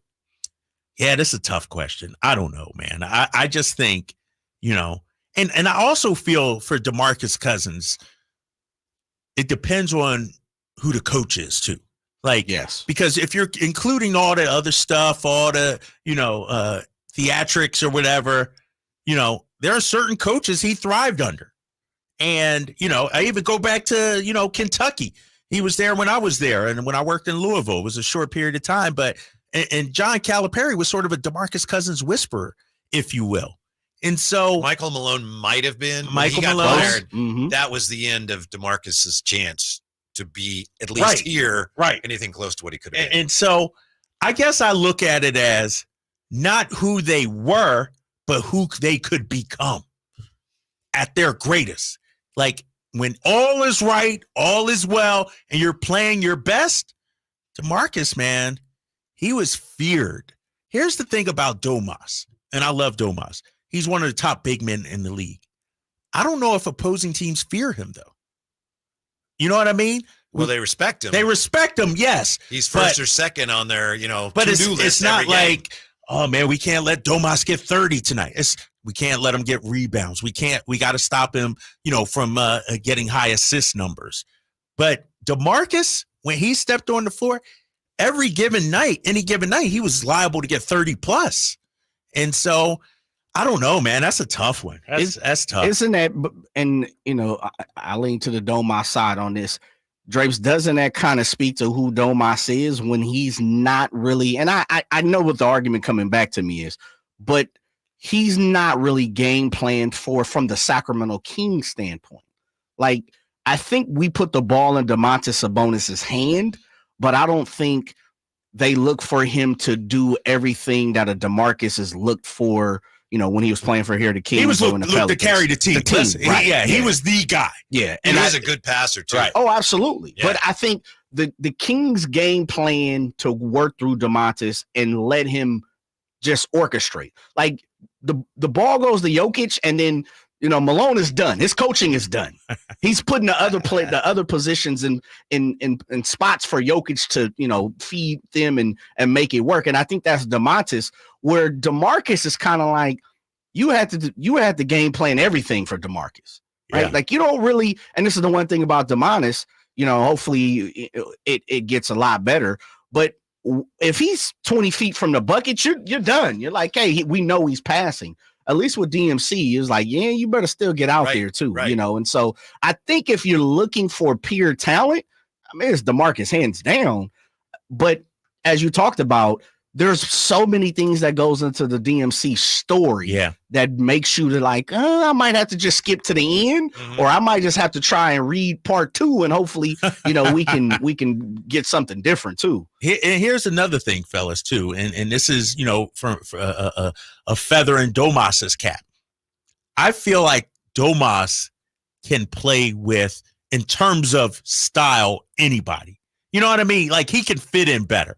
With DMC, you're building around him. You had to fit in with him. You had to fit in with him. With Domas, he's okay with taking a step back. It's De'Aaron Fox's team. He's okay playing in Indiana. Like I feel like he's able to fit in with more. It's like having a kid on the playground. You know what I mean? Or in the class. You drop one kid in, he's causing all kinds of ruckus. There's fights on the playground and everything. Drop another kid in, kumbaya. You know what I mean? And I think that's where Sabonis would have the edge. Would you say that Domas is part of the foundation here? Yes. Yes. 100%. Not the whole foundation, but a part of it. And as such, he's been rock solid. Rock solid. DeMarcus was supposed to be pretty much the foundation, not just part of it. And he was not solid. For reasons, but they were asked to do different things. So. Yeah. And Sabonis came in, and it was Fox's team. Mm-hmm. It was always DeMarcus's team. That's different. That's why I said he was the whole foundation. Yeah. Domas is part of the foundation. And the other part too to that is, and this is something for DMC, and you could take it how you want to. Whitey, you talked about he is a victim in certain ways, and he also, in certain ways is the blame, right? His foundation, as much as he was the foundation of the organization, let's keep it a buck. And Drapes, you could take a step back because you're part of this organization. The foundation wasn't always treated properly. Like they didn't treat the foundation of the DMC properly to make him. Let's take it over to a plant. They didn't water him. They didn't put the feed properly. They didn't put things around him. You know how some people who have plants, they talk to their plants. They put them in certain places in the house. They play music for him. Like they didn't do those things properly for DMC, no matter what anybody says. Like you have to assist that growth as well. And as much as people like, well, he still had attitudes and he still did these things, there were some things that they could have helped him better as well. Like hands down. Once they committed to him, they had to be more careful about who was going to coach him. Things for sure. Right. Because you get the wrong guy, it's all. And we've seen that. Terry's been hanging on. Let's talk to Terry on Sacktown Sports. Hey Terry, what's up? Terry. He jumped off. I guess we made the point. Yep. Yeah. I figured. Nothing for me to add to that. I know. It's like you guys are right 100%. Yeah. So that's the name of that question. So have we figured out an answer? No. It's Domas. I don't think we have. Who's that? Is that Terry again calling back? We'll see. How can we say we don't have an answer? We do have the answer. No, right? Your answer isn't right. No, just. But how is it wrong? How is mine wrong? Cousins is not a better. He's more talented, but overall, everything you got to take into account. Who's the better player? Domas is a better basketball player than DeMarcus Cousins. As talented? No. Better basketball player? Yeah. He's been all league. Circumstances are different, I know, but still. Yes, it's different. It's like I said, it's like playing on a golf course and the conditions are perfect. DeMarcus Cousins never played in perfect conditions. To me, you're making excuses for him. What? The dude was a 27-12 guy, Whitey. Like, my view of how we view this question is different than yours. Because I say at their best, when everything's good and at their best, DeMarcus was a beast, man. DeMarcus got a couple all leagues. All league? Yeah, doesn't he got a couple? I got it right here. Like he's got a couple second teams or third teams. 2-time All-NBA. There you go. He's got a few. Oh, 4-time All-Star, 2-time All-NBA, Whitey. What team? Second, third? I got to look. Now you putting me on the spot. My bad, here, man. You know what I mean? I know he was all rookie, and I know he's got a easier then couple. because they did it by position. Domas get this, and this year they didn't do it by Here you position. go. All league right here. Second team All-NBA back-to-back seasons. Yeah. That's impressive. That's higher than Domas right now. That's impressive. I don't know, man. That's no, tough. Domas is more impressive because, like I said, it wasn't by position. Yeah. 339-1140, 1-800-920-1140. We're back with more on that if you want to talk about it anymore. Also, Team USA barely wins again. Panic button time next on Sacktown Sports. Sacramento weather is brought to you by Bonnie. I'm meteorologist Heather Waldman in the KCRA3 Weather Center. Tuesday starts very warm with temperatures in the low 70s. On our way up to 106 in the valley in the afternoon. We'll start to feel some relief Wednesday. Get the latest forecast on the KCRA News and the KCRA app. Your water heater. Old, rusty, forgotten. We hardly ever even think about them until there's no hot water. Right now, get incredible rebates up to $3,000 off and financing available for as little as $40 a month. Leave it to Bonnie to crank up the heat. It's better over here. If you're 55 and up, T-Mobile has an exclusive rate plan just for you. Right now, get 2 lines of talk, text, and data for just $30 a line. That's a 45% savings versus Verizon and AT&T. Plus, you can get one of the latest 5G phones free when you add a line. That's right, a free 5G phone. Experience all this and more on America's largest 5G network. So why wait? At T-Mobile, customers 55 and up can get 2 lines of talk, text, and data for only $30 a line. Just go to T-Mobile.com/choice55 or visit your local store to make the switch. With AutoPay using debit or bank account plus taxes and fees, 45% off 2 lines versus AT&T Starter and Verizon Welcome. Plan benefits vary. Free phones up to $300 off with 24 monthly bill credits and qualifying new line for well-qualified customers plus tax and $35 device connection charge. Contact us before canceling entire account to continue remaining bill credits, and if you pay off device early. See details at T-Mobile.com. Hey, it's Carmichael Dave inviting you to make the switch to electric this spring and save big with American Energy. Stay ahead of those spiking energy bills this summer with up to $9,000 in rebates on a new ultra-high efficiency comfort system. American Energy is providing huge rebates from SMUD as well as spring specials by installing one of many incredibly efficient AC options available to you right now. Get rid of those fluctuating gas bills in the winter and switch to year-round all-electric with American Energy. Let them perform a free in-home energy efficiency analysis and see where they can help you save for the warmer months ahead. These guys are the best. Been serving the greater Sacramento area since 1981. A+ from the Better Business Bureau. Learn more by calling 916-520-9990. That's 916-520-9990. Call 916-520-9990 now. When an overwhelmed injury victim calls Ashton or Price, we immediately remove their legal burden and introduce them to the very best medical care in the region. They focus on their health and we handle all the rest. When they reach the end of their medical journey and are reunited with happiness and hope, we unleash our decades of legal experience to obtain maximum compensation. We are real, local, experienced litigators and snappy dressers too. Consultation's free and there's never a fee until we win. Remember, for the best advice, don't think twice. Call Ashton and Price.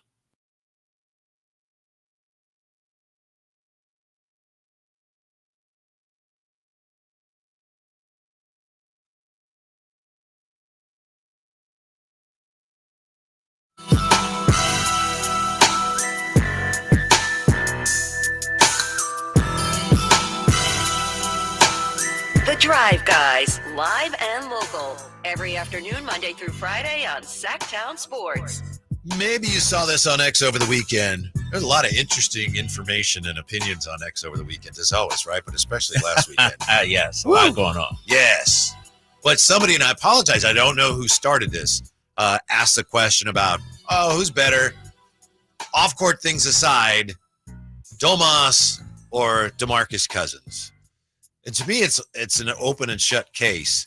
Drapes and Jay are finding some subtleties that I had overlooked. We do have some interesting comments on the chat. Derek Too Shifty, we would still be in a playoff drought if Cousins was in Sabonis's place. We would still be in a playoff drought.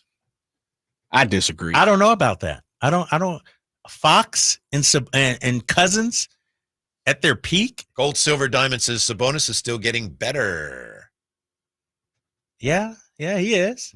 I don't know. That's tough, and it's not taking away anything from my guy Sabonis, who's an all league performer. I just don't want us to forget how great DMC was at his best. That's all I'm saying. And could him and Fox, man, that'd be a potent 1-2 combination. Jay, I have a question here. He didn't get along, and maybe I wasn't here then. He didn't get along, right? DeMarcus and Tyreek Evans, like, they didn't quite mesh, they right? didn't mesh, yeah. Because those were the two guys that were supposed to be the foundation. It's like, Yeah, but I'm not sure if that was all. Again, here we go. DeMarcus is going to take the brunt of it, right? Tyreek had some off the court things he never got, I guess figured out as well, and we've seen that down the road. So I think both of those guys were super young, fast money. Wanted to jump out, and Tyreek was kind of one of the guys where he'd do his thing. He entertained why DeMarcus was, a homebody, so to say. DeMarcus' big issue is, and I guess it's the one that matters, is in between the lines. Like outside the lines, there's not a peep, a story, a problem when it comes to DeMarcus. He is beloved in the community, where Tyreek, inside the lines wasn't his problem. It was outside the lines. It's kind of like a catch-22 with both of them. Yeah, I wasn't trying to pin that on DeMarcus. I was just trying to understand where things went wrong while he was here. And I do remember that was like, those were two, like, woo, you got two really high draft picks. Yeah. You got some talent there, and it just didn't mesh. Yeah, and I think, and that's why I say with Sabonis, he sort of meshes with, like, think about this. He comes to Sacramento, and what's the first thing he says? It's De'Aaron's team. I don't know if DMC does that. DeMarcus is just going to be DeMarcus. Domas comes in and is trying to make Fox better, trying to make other people better. DMC, as great as he is, how much did he make other players better around him? I don't know. I'm really asking that question. And so that's why I'm torn. I think in a perfect world, like you mentioned earlier, talent-wise, DMC. Fit, being able to count on somebody, consistency. Here's the thing. DeMarcus Cousins is like a volatile stock. You're going to have some wild highs, but you're going to have some lows. Domas is a blue chipper, consistent all the way. And I think it's really just about which one would you rather have, to be honest with you.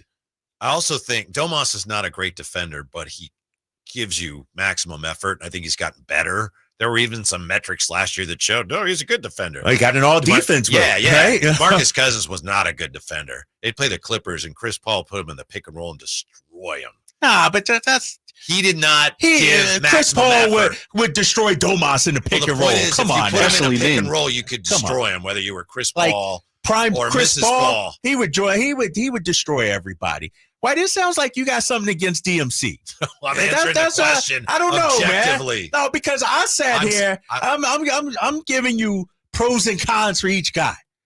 Jason, give me some pros for DeMarcus Cousins. DeMarcus Cousins, I told you he was better as a skilled player. I said he was a more skilled player than Domas. I said that up front, right? Is that a pro? You consider that a pro? All right, I give you that. That's one. That's one. Talented. I'm just saying. I don't know. I don't know, jump. Yeah, so I don't think it's close as far as who would have more value to your team. To me, it's not close. But I guess kicking it back is, and this is the thing. Like I think you just said it, or Drapes. I can't remember that fast. He didn't make people around him better. I just don't think he had a team around him. Yeah, Drapes said that. Domantas. Well, Drapes asked the question. I don't think you made a statement. Yeah, one way or the other. right.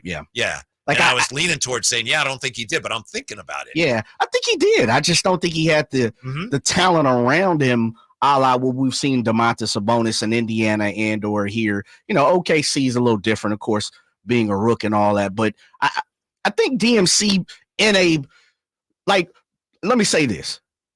You just talked about Drapes coming. Domantas Sabonis came here and said this is De'Aaron Fox's team.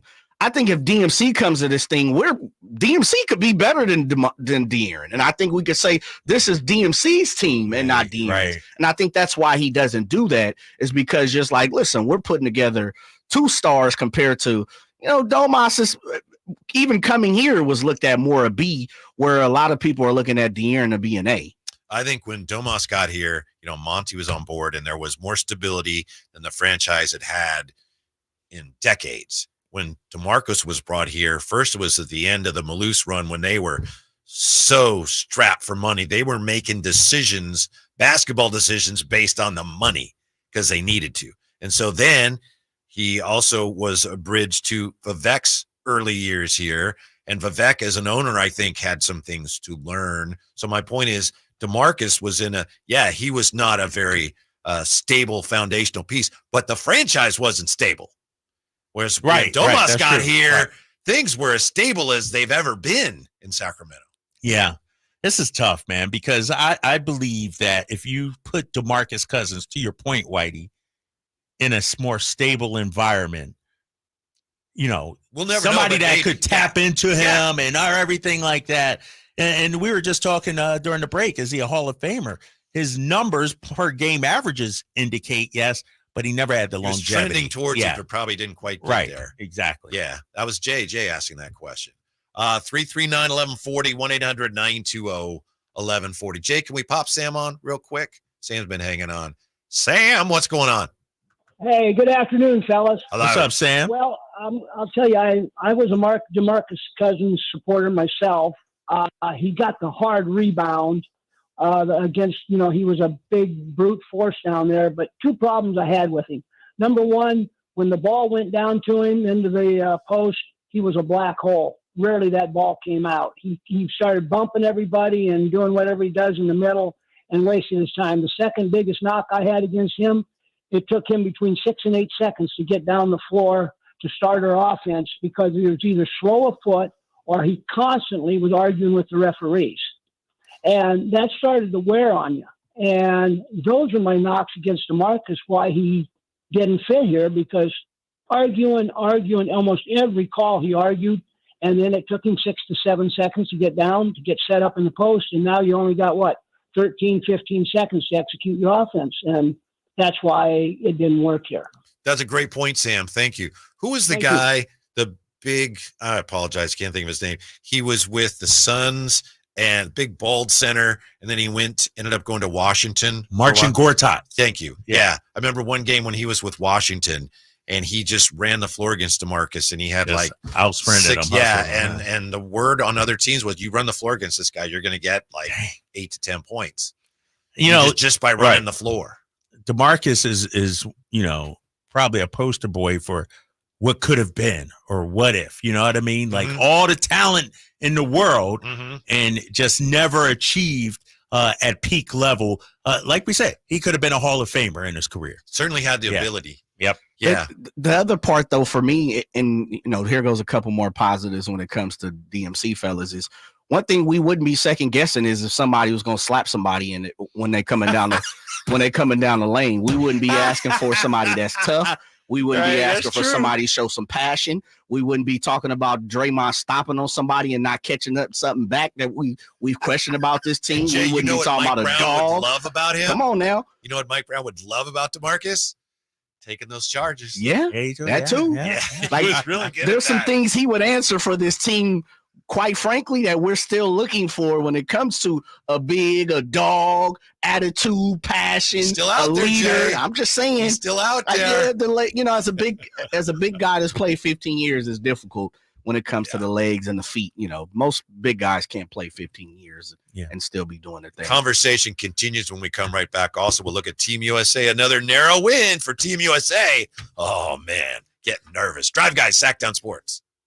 Drivers who switch and save with Progressive could save hundreds, which could be life-changing. I mean, you could put that money towards that zero-turn lawnmower you've always wanted. And after using its edge-shaping technology to meticulously sculpt the face of the Mona Lisa into your grass, you'll become the undisputed king of Saturday morning lawn care, leaving your neighbor and sworn enemy Gary to question his place in the delicate neighborhood ecosystem. And it's all because you could save money switching at Progressive.com. Progressive Casualty Insurance Company and affiliates, not available in all states. Get in zone, AutoZone. Welcome to AutoZone. What are you working on today? Starting trouble.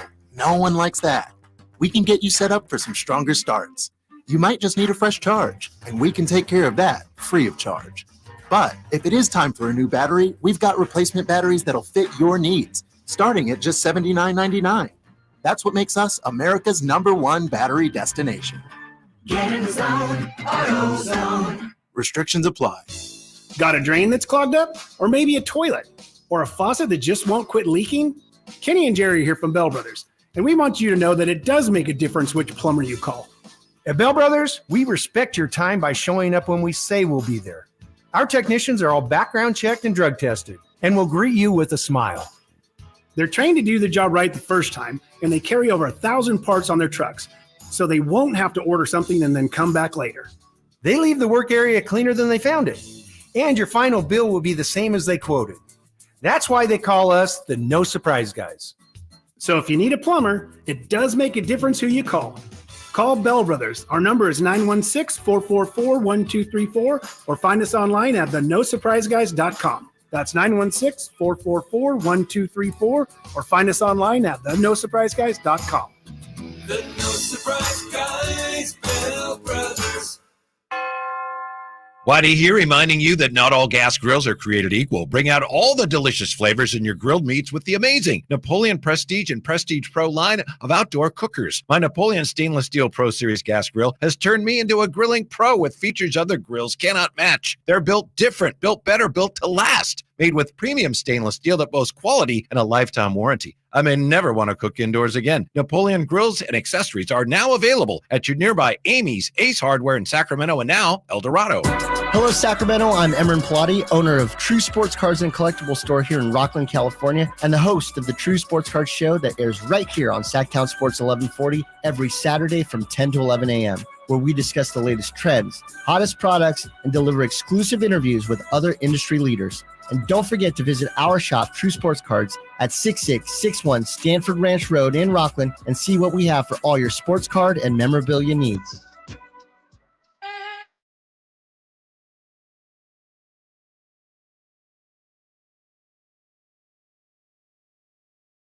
Your afternoon home for Kings talk and so much more. The Drive Guys on Sacktown Sports. Well, Queen, huh? We've been talking a lot about this DeMarcus thing today, and of course you talk Domas, you end up talking about Tyrese Halliburton at some point. Did you notice that Tyrese Halliburton, Team USA, didn't play much today? Yeah, how about that? From Evan Siddery on Twitter, during Team USA's exhibition games, plural, Tyrese Halliburton was slowly phased out of the rotation entirely by Steve Kerr. Canada, 20 minutes. Serbia, 15 minutes. South Sudan, 7 minutes. Germany, 0. Did not play. DNP, CD. Yeah, I'll never say no with Tyrese. That's how Steve Kerr can be. You know, we talk about Moses Moody that way sometimes. And yeah, I think, I think he's probably the weakest defender. Yeah, I mean, defender on that team. And we also let's call it what it is too. Derek White didn't play those first few games. So to your point about defense, Derek White, one of the better on-ball defenders. Coach Kerr maybe sensing we need more on-ball defense on the perimeter. Derek White's been getting those minutes over Tyrese. Yeah. So Team USA beat South Sudan by 1 on a LeBron layup, and then they won by 4 today over Germany? 4, yeah. Oh, man. You worried? You nervous? You scared? Where's the panic button? Nah, man. This would be disastrous if they don't win gold. It would be. I mean, because this is supposedly the best team ever. Supposedly the best team ever. And this would be the second time, if they were not to win gold, that your boy LeBron went to the Olympics and didn't get the gold medal. But I think am I supposed to respond? You trying to get a rise? I'm just stating no, facts. I'm not. Please, LeBron is his legacy is cemented. I've noticed in the little bit of the exhibitions I've watched, it's quite often where The other team is overmatched trying to guard LeBron. Oh, yeah. There's no – like, he just turns it on and says, you know what, all right. Dribble underneath the basket and lay it in. And does this – but here's the thing that we got to, realize. It's like when you're playing against your kids and, wow, I need a basket. Yeah, all right. Watch this. All right, let me just go dunk on them real quick. I think when we look at Team USA, it's hard to determine which team is better. Like, we can't look at the competition and, look at box scores and, score differential and say, see, the 92 Dream Team would have won by 50. It's a different game. The opponents are vastly improved from when they were back in 1992. Okay, Joel Embiid. No, it's 100% true, man. Like, it's basketball used to be America's game. Now it's the world's game, Whitey. It's a global game. Like I said that, right? It's different. Like, would Larry, Magic, Michael have beaten today's Germany team? Would they have beaten them? It's hard to say. Because defensively, like I think they would have beaten them. That's a pretty good team. I don't know. I don't know. Because let me ask you this: who were lockdown defenders on Team USA in '92? Scotty and Michael. Sure, Scotty. But you look at some of the other guys. See on that team, and it's a different ball game too. Mm-hmm. The 3-pointer nowadays, it's a total different game. And so I don't think we can compare 92 to 2024. It is totally different. And the 3-point shot. The 3-pointer keeps inferior teams in games, Whitey. Somebody gets hot. Orlando Magic earlier here in Sacramento. You have Steph Curry on your team. No, but that does. But I'm saying, if Steph is off one day, like, you're allowed to be off. Did Michael never have an off day? Did Magic never have an off day? Yeah, they struggled sometimes too. I'm saying there have been, like the guy from South Sudan the other day. I forget his name. He had like 6 or 7 threes. So, like, the 3-point shot right now has changed everything when it comes to basketball. It gives inferior teams a chance. 339-1140, 1-800-920-1140. You want to join the conversation? Rob has been hanging on. So, Rob, you're up here with the Drive Guys on Sacktown Sports. What's going on? Hey, how's it going, guys? Good. You guys put on a whole different conversation topic. I'm like, what do I say? No, go ahead. Mics are open. Whatever you brought to the party, go with it. Defenders for that team, for that U.S. team, by the way, I would just throw out there, if you're talking capable defenders, Malone and probably Barkley, maybe see what we got left in the tank, Magic Johnson. I want to throw Larry in there, but Larry and Malone, given Larry's age, and Malone's like more specific position as a power forward in this game. Right. We could get on that's a whole different can of worms. But Sabonis, it's a lot of conversation, to be honest, just as a starter. But I also got to say, I think it's hard to deny that if Sabonis is going to win you any more games than Cousins, if you were to replace Cousins with this, Sabonis on this team, we're talking 2-3 games max, I think. And I think it's just as easy to say Cousins could be the guy who won 3 more games, in a season. And like last year, that 2-3 games either way is huge. And the point I think is huge, that you look at a 26-year-old Cousins averaging 27.8 points on the Kings before he goes to New Orleans. He was averaging something like 5 assists, 12 rebounds. Those are unreal stats for a center and a player of his age. For him to go down in his prime, never going to know what prime Cousins would have really done. But a 26-year-old Cousins on the way to being a prime Cousins, I think would have been dirty scary to Mike Brown coaching him. A guy who's solid. It's just think if Malone stuck around for any more time in that 1 year. I don't think we miss the playoffs if Mike Malone stays. I think we're a 500 to 43, 44 win team, and we make the playoffs. Thanks, Rob. But I apologize. We got to let you go because you keep cutting out. Made some great points. It's not your fault, but your phone keeps cutting out to the point where it's getting hard to understand you. But we did get the gist of what you're saying, that DeMarcus could. I think he said DeMarcus could give you maybe 2 or 3 more wins. Prime DeMarcus. Prime time DeMarcus. Yeah, I don't know, man. It's to your point. depending on how you look at it, it could be DeMarcus Cousins or it could be Domantas Sabonis. There's a case to be made for both. The thing I like about Domas is he does a little bit of everything. Yes. You could play through him, and you could play through DMC too. He was a better passer than the assist numbers indicate. But Domas, the effort, I think that's something you can't quantify. You can't look at a box score. You can't, like, the way he plays. And DeMarcus did not give that effort on the defensive end. He didn't. I'm sorry. How about Roy on Sacktown Sports? Hello, Roy. How are you? What's up? Hey, good morning, guys.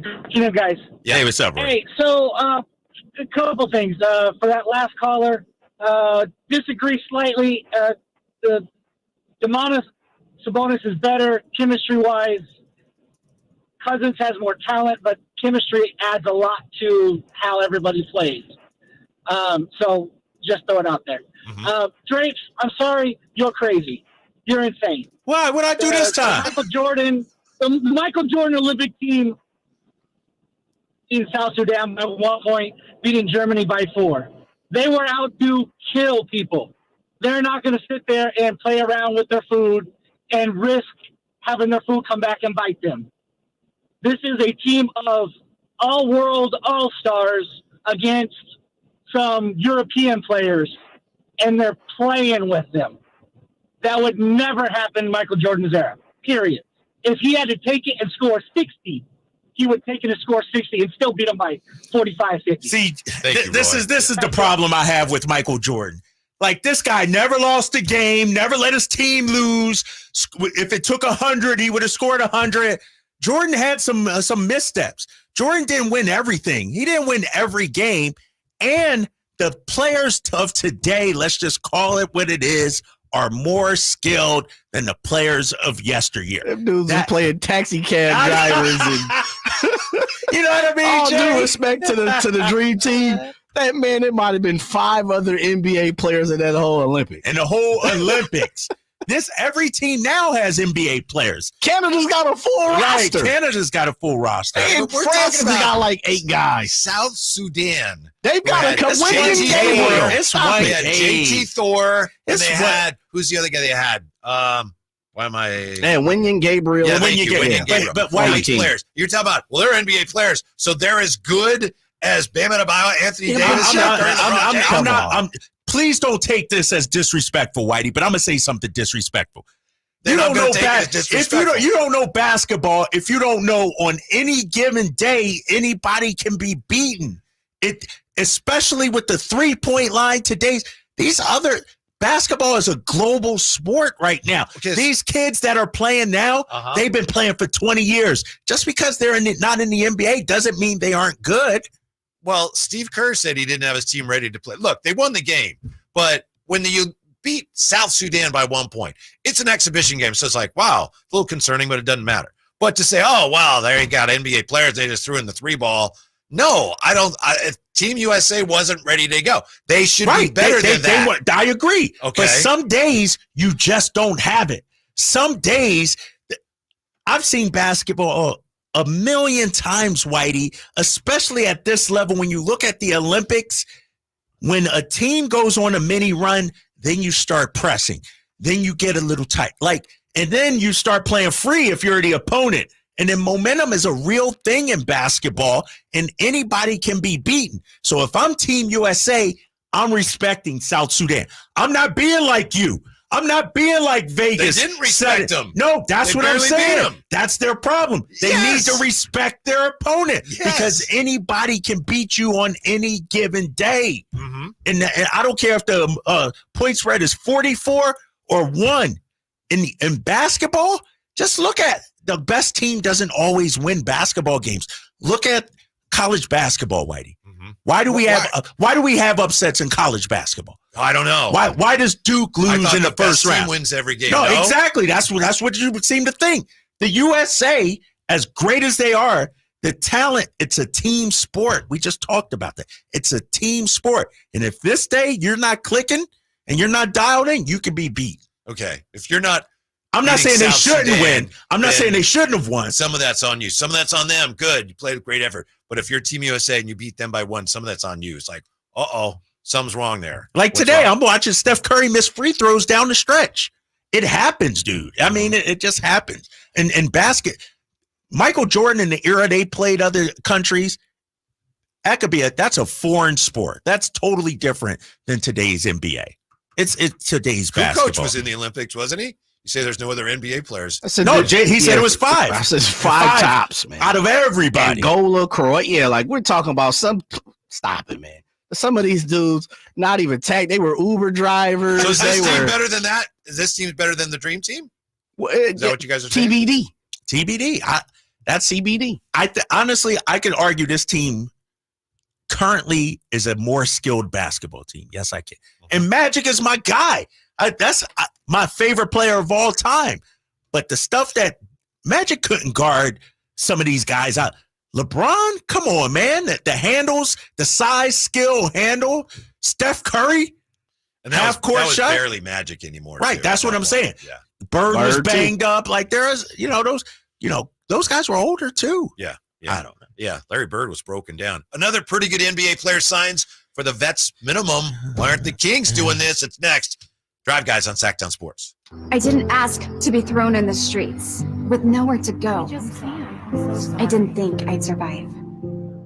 But I did ask for help, and Covenant House was there for me. 1 in 10 young adults will experience a form of homelessness this year. For these kids who didn't ask to be put in this unthinkable situation, Covenant House is there. Covenant House helped me break the cycle of homelessness in my family. They gave me the love that I needed. Over 2,000 young people will sleep safely in a Covenant House bed tonight. When youth who are experiencing homelessness have a hot meal, a safe place to sleep, medical care, and love, they can overcome heartbreaking challenges and have a brighter future. They just really genuinely just wanted to help me succeed, and I'm succeeding. I'm a speaker, I'm an author. Covenant House really helped me and really helped mold me into the woman I am today. If you or someone you love is asking for help, go to safeplacetosleep.org today. If you've been on the American River, it's uphill, it's downhill. There's trails everywhere that you can walk, and it just makes you happy. And I couldn't walk, and it was terrible. I was turning into a real crab. I went to the Good Feet store, and I tried on the arch supports. I could not believe that I was not in pain. I can walk, I can run, I can jump, I can do anything. My name's Terry, and that's my Good Feet story. The Good Feet store in Sacramento, Roseville, and Vacaville. Jason Mraz and the Super Band live. The mystical, magical, rhythmical, radical ride. Friday, August 9th, the venue at Thunder Valley. Jason Mraz and the Super Band with special guest Molly Miller Trio. For tickets, visit ThunderValleyResort.com. Jason Mraz and the Super Band in concert. Pick up the new album, Mystical, Magical, Rhythmical, Radical Ride. Summer is finally here, and so are all the best deals on DeWalt Power Tools at Fasteners Inc. Tool Outlet in Sacramento. Drills, impacts, circular saws, you name it, we have it for the best price in town, guaranteed. Whether you're a weekend warrior or a seasoned tradesman, we've got all the DeWalt products you need to crush your next project. So come on down to Fasteners Inc. Tool Outlet today on Power and Road for better tools and better prices. For more info, visit fastenersinc.net. Imagine the most beautiful panoramic setting. Endless waves crashing on a beach, kids playing in the park. Now, right smack in the middle of your perfect picture, imagine just one piece of litter. It doesn't fit, does it? And it simply doesn't belong anywhere, certainly not in California. Not even one piece. Good news? If we work together, we will change it all. Clean California. Zero litter is the goal. CleanCA.com. Big O Tires proudly sells our own brand of innovative newly designed tires, like the Bigfoot AT2 with improved all-terrain traction, and the Legacy All-Season Plus that keeps you on the road in any weather, with every set backed by our ProTech Plus warranty. And right now, get $80 to $100 instant savings on 4 select in-stock Big O brand tires with installation purchase. Now through July 28th. Big O Tires, the team you trust. No carry-outs. Not valid with other offers. Eligibility may vary. Disposal fees extra and shop fees extra where permitted. See store for details. KHTKAM Sacramento, KYMX HD2 Sacramento. Take it on the local level. Live and local, 6 a.m. to 6 p.m., Monday through Friday. From the Power Business Technology Toshiba Studios, Sacktown Sports.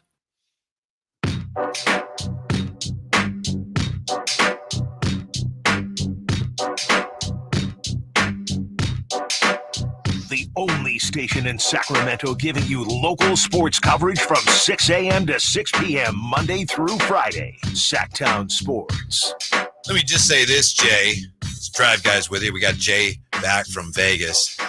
The 1992 Olympic rosters, Jay, they're full of NBA players on the other teams. Full.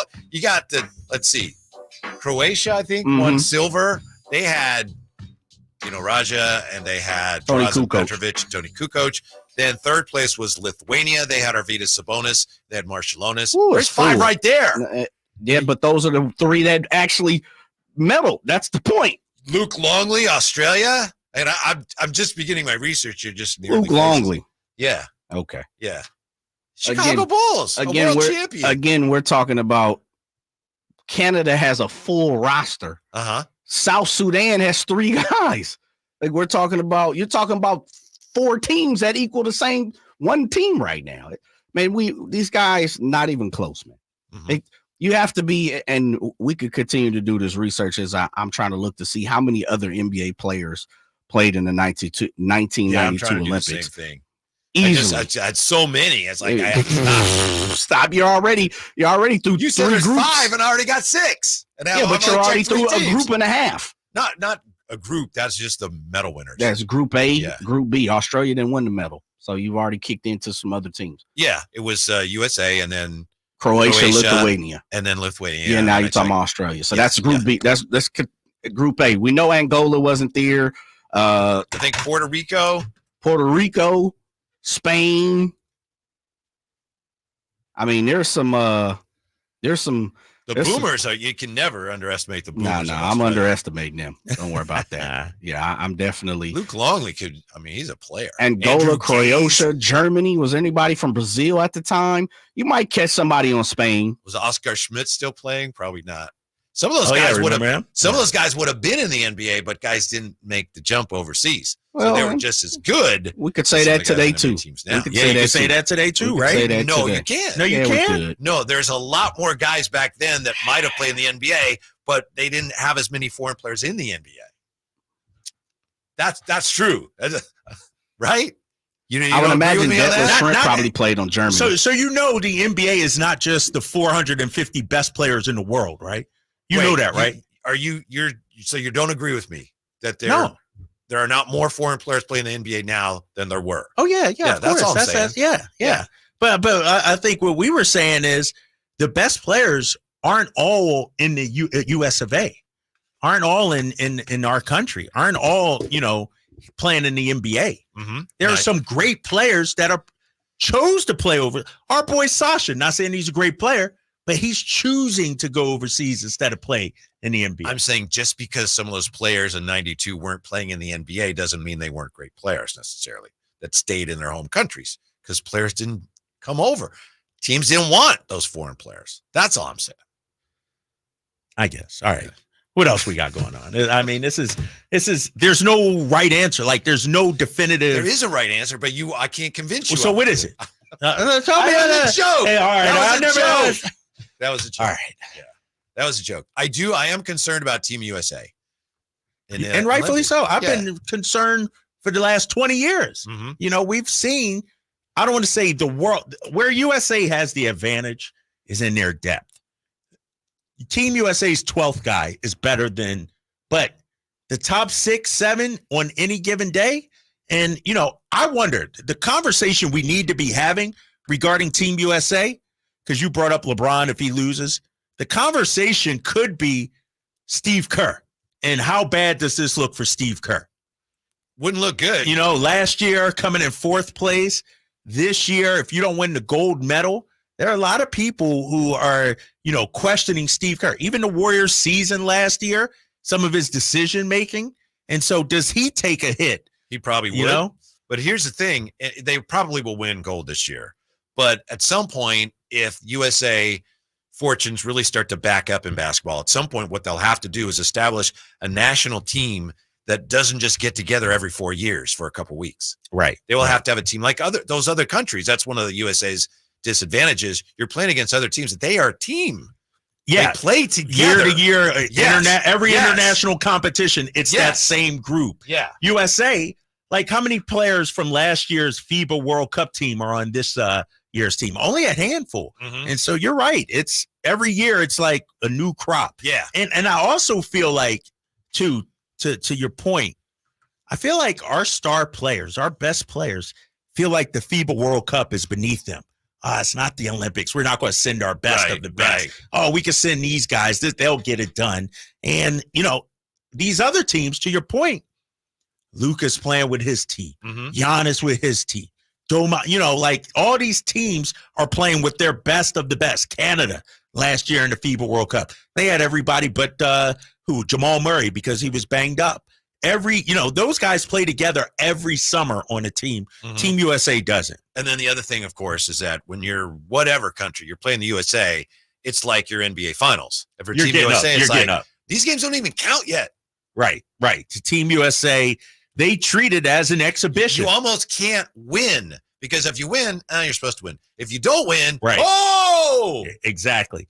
And I think – but you still should win. You should win. But I also think, too, from a coaching standpoint, I think Steve Kerr and Team USA, he's mixing and matching lineups. He's trying to figure out lineups. Whereas these other teams, to your point, they know their rotations. They know Steve Kerr sometimes, Joel Embiid's in there, he's out. And so it's just different, man. It's just different. Is this a Summer League championship game? Yeah, this is it right here. Memphis against Miami. Did you, speaking of basketball, did you watch? I did not watch any of it. Did you watch the WNBA All-Star game?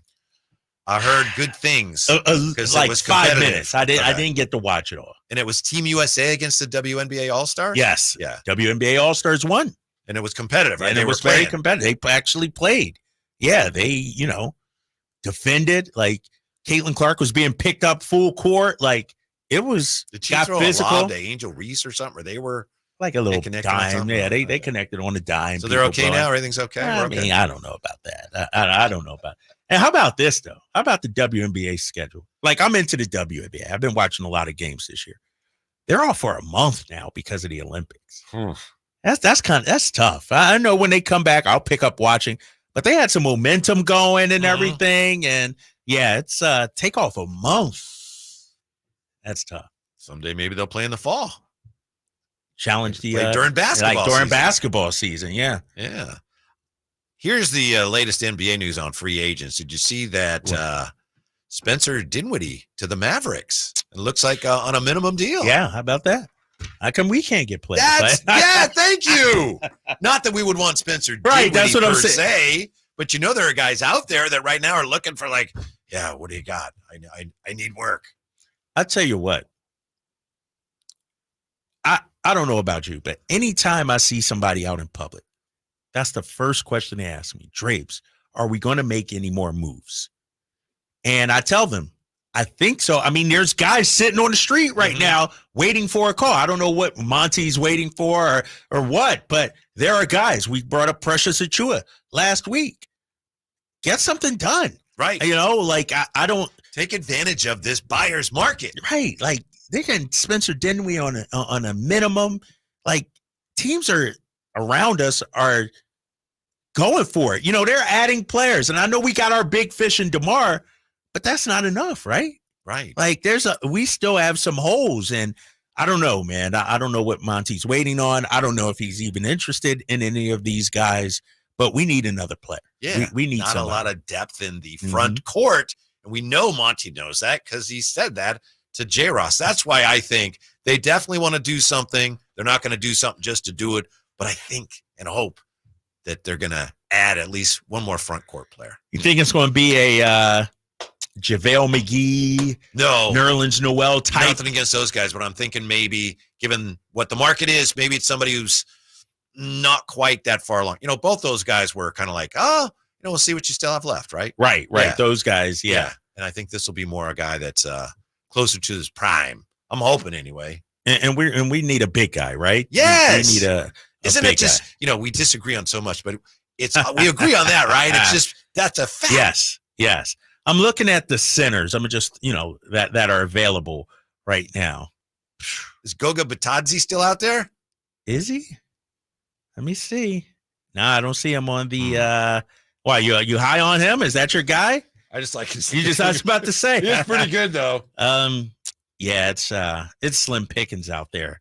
Bismack Biyombo, Damian Jones. This is just at the center spot. Mm-hmm. I guess Goga Batadze's with Orlando now. Omer Yurtseven. Yeah, it's how big is he? See, some of those guys you mentioned. No, even Yurtseven's a 7-footer. I would rather have him than not have anybody. I would rather have him than not add anybody to. Wouldn't you? Yeah. Oh, I'm with you. Yeah, I'm with you. Jordan Nwora. I'm looking at the power forward position now. He could help you out.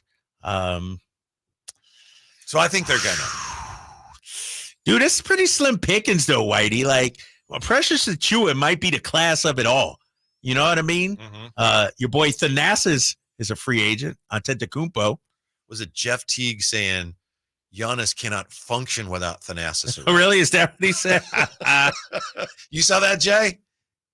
Yeah, I did. It was on a podcast, and he talked about Thanasis had COVID, and he was telling a story about Thanasis had COVID and couldn't travel with the team or whatever, and how Giannis was like falling apart and, was anxious about getting on the plane and needed some assistance. And he can't function without his bro. Can't function without him, huh? Yeah, slim pickings out there right now, man. But wouldn't you rather have even Bismack Biyombo? Right. Than nothing. anybody? Right. Exactly. And some of these guys are minimum guys. You know what I mean? Yeah, that's a big part of it. Yeah, Bismack you could get for a minimum, I would imagine. So, All right, we'll take a quick timeout.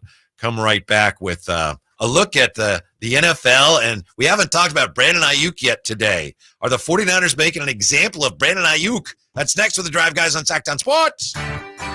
Hey, it's Carmichael Dave for American Energy Heating and Air with a question. Have you recently had a technician diagnose your HVAC system and you were a bit surprised at how much it cost? Or did something seem off about their quote? Because at American Energy, they take pride in giving you honest, straightforward solutions to get that system up and running. Have their qualified technicians come out and give you a free second opinion. It's free. You got nothing to lose but some dollars off of that original quote. They're making the uncomfortable comfortable. They've been doing it since 1981, serving the greater Sacramento area. A+ with the Better Business Bureau. That's why they keep having customers coming back for more and more and more. You can call them and set that appointment at 916-520-9990. That's 916-520-9990 or AmericanEnergyAir.com.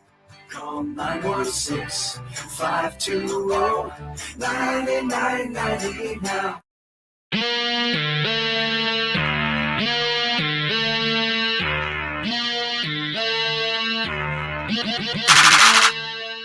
Live and local, it's the Drive Guys. Watch the show on youtube.com/Sacktown Sports 1140. Or listen on the Sacktown Sports app. My name is Kevin Gleason. I want to sincerely apologize for the disrespect that you may have heard on this broadcast, disrespect for the Dream Team.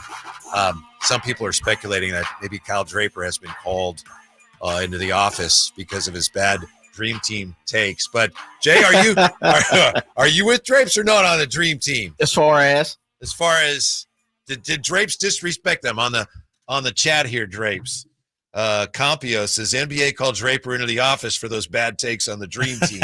You were wondering where you went, which is fine. I got stuff going on. Come on, man. We're good. Yeah, I'm not chained to the seat. But I'm allowed to get up. Yeah, people are just, you can't believe.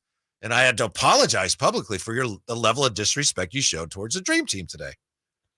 And Jay actually did the research on how many NBA players from other countries were on the rosters. And you guys were kidding, and you said it's 5. I'm thinking it's like 30.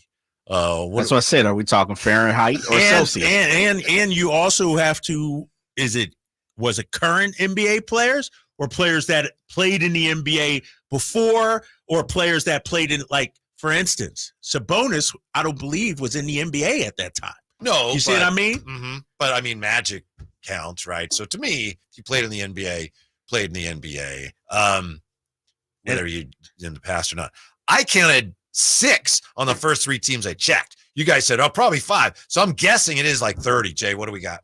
Yeah, and I'm checking one more. I'm trying to find the CIS, which was a conglomerate of Soviet countries together in 1992. Beyond that, we can only add one more. That's Carlos Herrera, who played for the Houston Rockets 91 to 95. He was on Venezuela roster. So that's 6 that we have already, plus Mr. Herrera, and now I'm looking at 7? the CIS. All So right, CIS. That's it. 7. So again, they were playing airport traffic controllers. They were playing taxi cab drivers. They were playing restaurant owners. That's guys like that. That's like J.J. Redick saying Jerry West played against plumbers. That's not right. No, that's not what I'm saying. It's similar. It's in the same vein. And I may be off by this.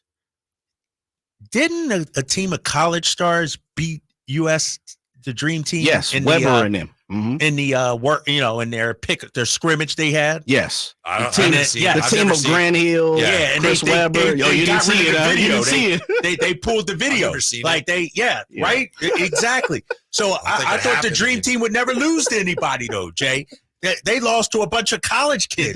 Where can I find that? Yeah, look Where that can up. I see that? All you have to do is go to the 30 for 30. See, the problem 92 is, man, Dream was Team. Was that Bobby Hurley on that team? No, that would have been too early for him, huh? No, that might have been that. No, that was Bob, because 92. That was Duke in 92. Him and Leitner on the squad. I heard he was like passing for layups in that game. That's true, I guess. Guys, what does that prove? No, I'm saying every team can be beat, especially in today's world of basketball. I don't care what team you put together. We just had the WNBA All-Stars beat the Team USA All-Stars. But that's not all you're saying. No one would dispute that. No, I'm saying is I'm saying you bring 92 Dream Team to today. Would they win the gold medal? Yes, no doubt about it. But they be challenged also.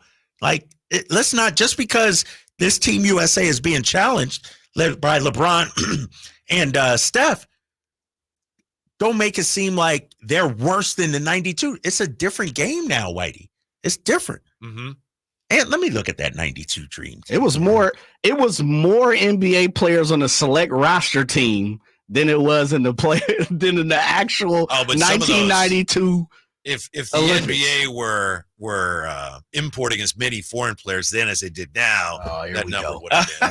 I mean, Puerto Rico Penny was on that. Bobby been. Hurley, Eric Montross, Chris Webber, Grant Hill. I mean, just no wonder the Dream Team lost. They're playing against NBA caliber type players compared to Uber drivers and taxi cab drivers and air stewardesses. And those guys were the air stewardess. That's messed up. Yeah. And those guys were in awe of the flight Dream Team attendants too. now. We don't call them stewardess. For stewardess. Yeah. At the time in 92 as Pan American. I flew Pan American. Right. Did you really? Right. Pan Am? They were flying the Olympics in 92. They were flying Pan Am. Man, I'll tell you what, I'm looking at the chat. This has been one of the worst days for our YouTube chat. I don't know. I thought they're bringing it today. A lot of what you're saying. No, it's a little too much angst on there. Take a chill pill, fellas. Jeez, it's just sports, man. Like, people are infighting over there and everything. Oh my gosh. All right. What are we doing? What's our next topic? Yeah. How about Brandon Aiyuk? How about the fact that, my guy, according to reports, right before the deadline, or actually the draft, right before the draft, there were 5 teams that told the 49ers, we'll pay. 5 teams that were willing to pay Brandon Aiyuk what he was looking for. Really? 5 teams. But the 49ers didn't want to make a deal with any of them. It's like, all right, great. Let's talk. Now we don't want what you have to offer. So you can understand if you're Brandon Aiyuk, it's like, come on, there's 5 teams that'll pay me. And apparently we're talking like 28, Yeah, because that was Jeremy Fowler reported May 24th. Aiyuk's benchmark for his next contract 28. was Amon-Ra St. Brown's 4-year, $120 million 30. deal. Pays him on average $28 million a year. And what we think we know is they're up to 26. Yeah. No, I thought Amon-Ra St. Brown is 30 million. Yeah, you're right. I mean, it's 4-year, $120 million. Yeah, that's 30 million. Yeah. And I don't know how they got this. It was Right. Their math pays was him on on average 28. Right? Their math ain't mathing. But here's the thing. Maybe there's it's not all guaranteed. If you're Aiyuk and there are 5 teams willing to pay you what you want, but your own team won't.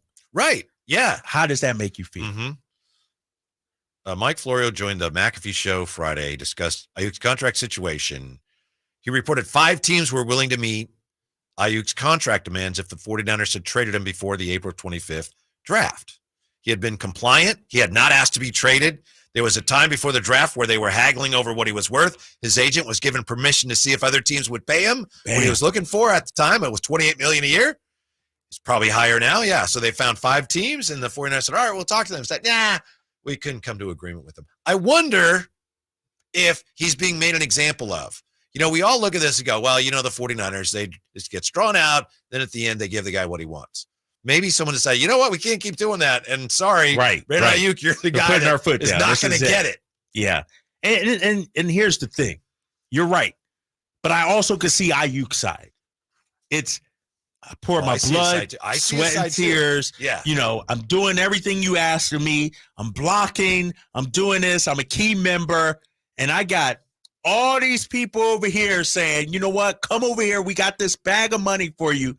All you want is the same love from your organization. Yeah, I wasn't saying the team is right necessarily. I'm just saying that would be very unfortunate if they're going to make an example of a guy over $2 million a year. The guy's been that productive. Exactly. And, you know, here's the thing. It's business. We understand that. We understand that.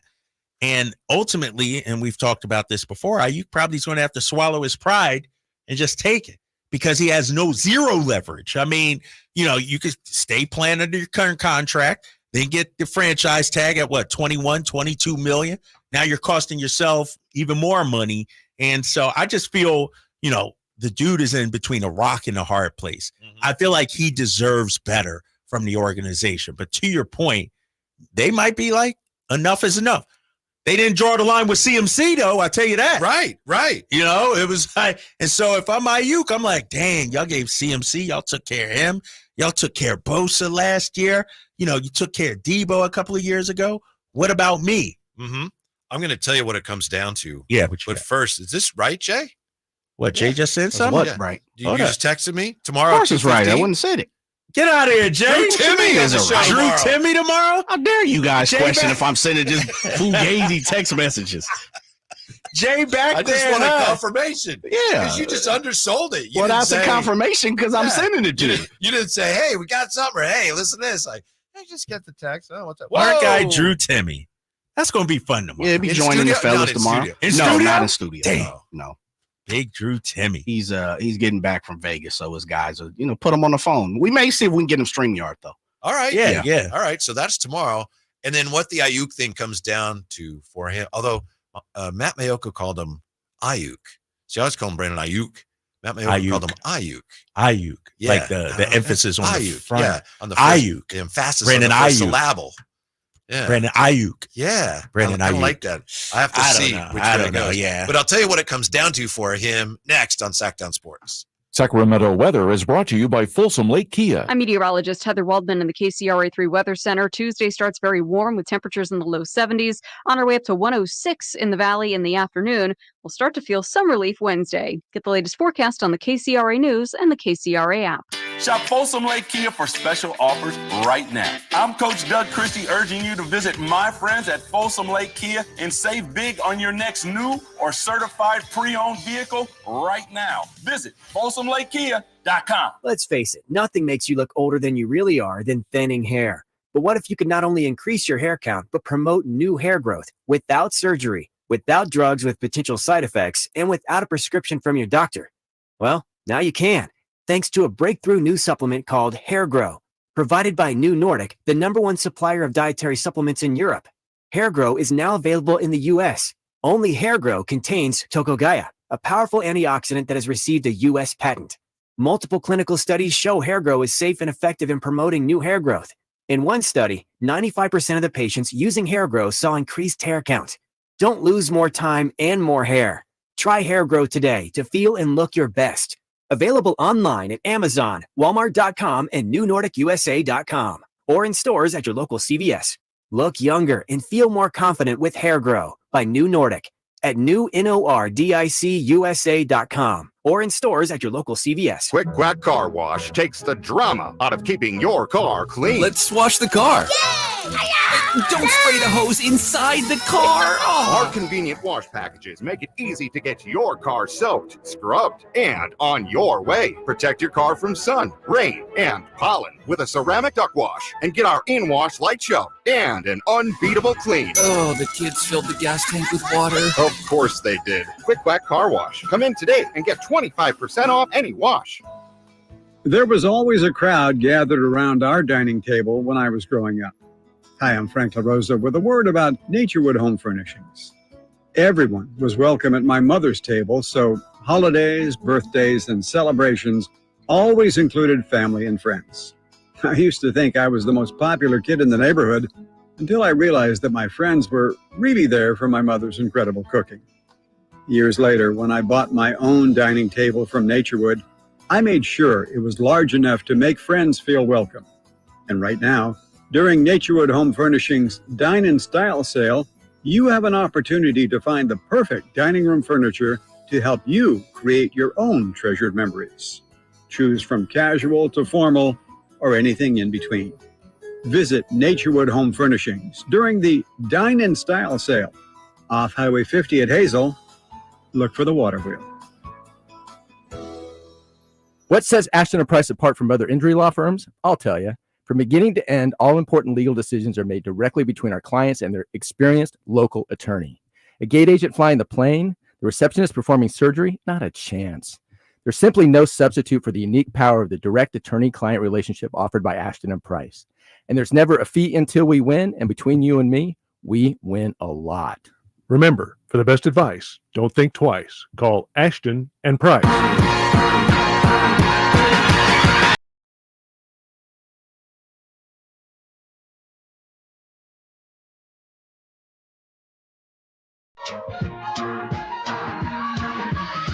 Afternoon home for Kings talk and so much more. The Drive Guys on Sacktown Sports. Oh, we got too much show, not enough time. Drapes. Drew Timmy will be with us tomorrow. Yes. I hope you'll be with us too. Real quick before we get back to the Niners and Aiyuk. You want to hear my theory on baseball? Yeah, let me hear. Okay, did you see yesterday Soler hit a home run for the Giants, 478? No, I did not see that. It's Colorado. Oh, yeah. I just saw that. Yeah. Ohtani hit one last night, Sunday Night Baseball, 473. Uh-huh. And right before the All-Star break, if you remember, the A's hit, I think they had 8 home runs in one game. They had 3 guys. They hit multiple home runs. MLB's juicing the baseballs. You think baby. so? I'm not saying. I'm just saying. Kind of like the way the NBA, right around the All-Star break, they changed the rules on defending. Yes. Yes. Baseball's like, hey, watch this. We'll do it mid-season. No one will notice. Watch this. Ball's going to start jumping out of the park. I don't know. Just something I'm keeping an eye on. Ah, okay. I Something see I'm what you're keeping an eye talking on. about. I see what you're talking about.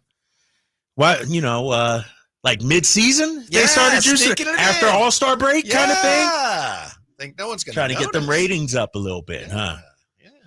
All right, here's what it comes down to for Brandon Aiyuk. Did you ever see a show way back when called The Love Boat? Yeah, I remember that show. Remember Isaac the bartender? Yes. Okay, his mom she was a TV personality in San Francisco, and she was one of my instructors at SF State. Get out of here. Okay. Catch the Olympic team were playing, 92. Love Boat bartenders. Yeah. And one of the things she told us, I think it was like ethics in broadcasting or something.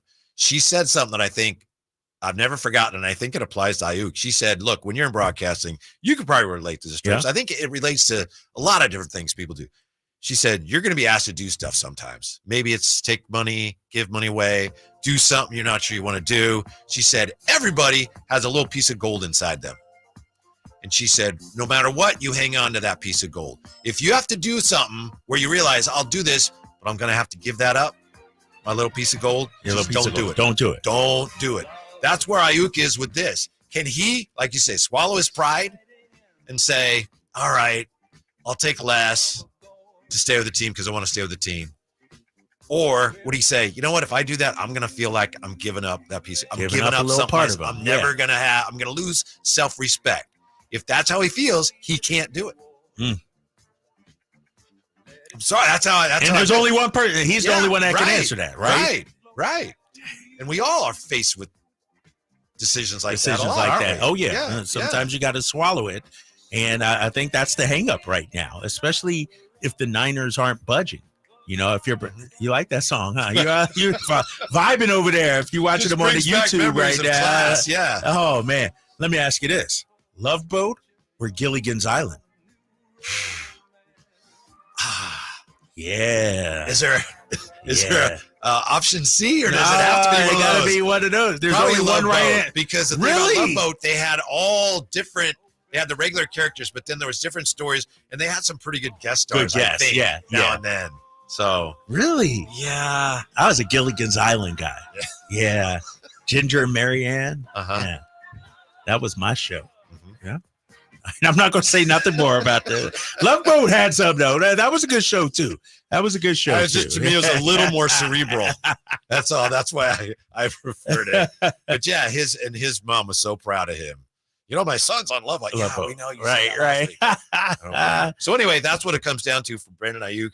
And I really hope that the 49ers are not making an example of him, because that would be unfortunate. You don't want to do that, right? Because then if you do that, at some point you develop a reputation as being a place where players don't want to go. Well, and the thing about it too is it sounds like they are trying to reverse, do a 180 of their reputation. Because usually they do pay their people eventually. Yeah. You know what I mean? Look at last year, Bosa. Like, how many guys are highest paid at their position? You know, CMC, Trent Williams, Bosa.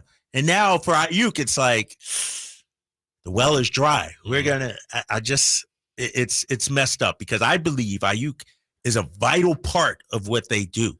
And that's his only leverage, really, is saying, you know what, without me, you're not going to win. And they're calling his bluff.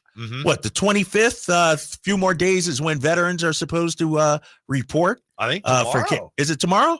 23rd? They'll be in this week. This week, yeah. And it'll be interesting to see if he reports. And if not, then Shanahan's meeting with reporters every day. He's going to be asked about it every day, sort of like Bosa last year. And so then it blows up into something bigger, and we'll see how it impacts the team. And we will be able to tell a lot by how Shanahan and Lynch answer those questions. Because remember with Bosa, it was like, oh, we really need him. We're close. Hopefully it won't be long. So you knew it was going to get done. So you can tell from their tone. If it's, hey, he's under contract. He's supposed to be here. We got nothing today. It's up to him. So we'll see. Man. Yeah. This could get spicy. Okay. You mentioned the 49ers have the highest paid players at a number of positions. Yeah.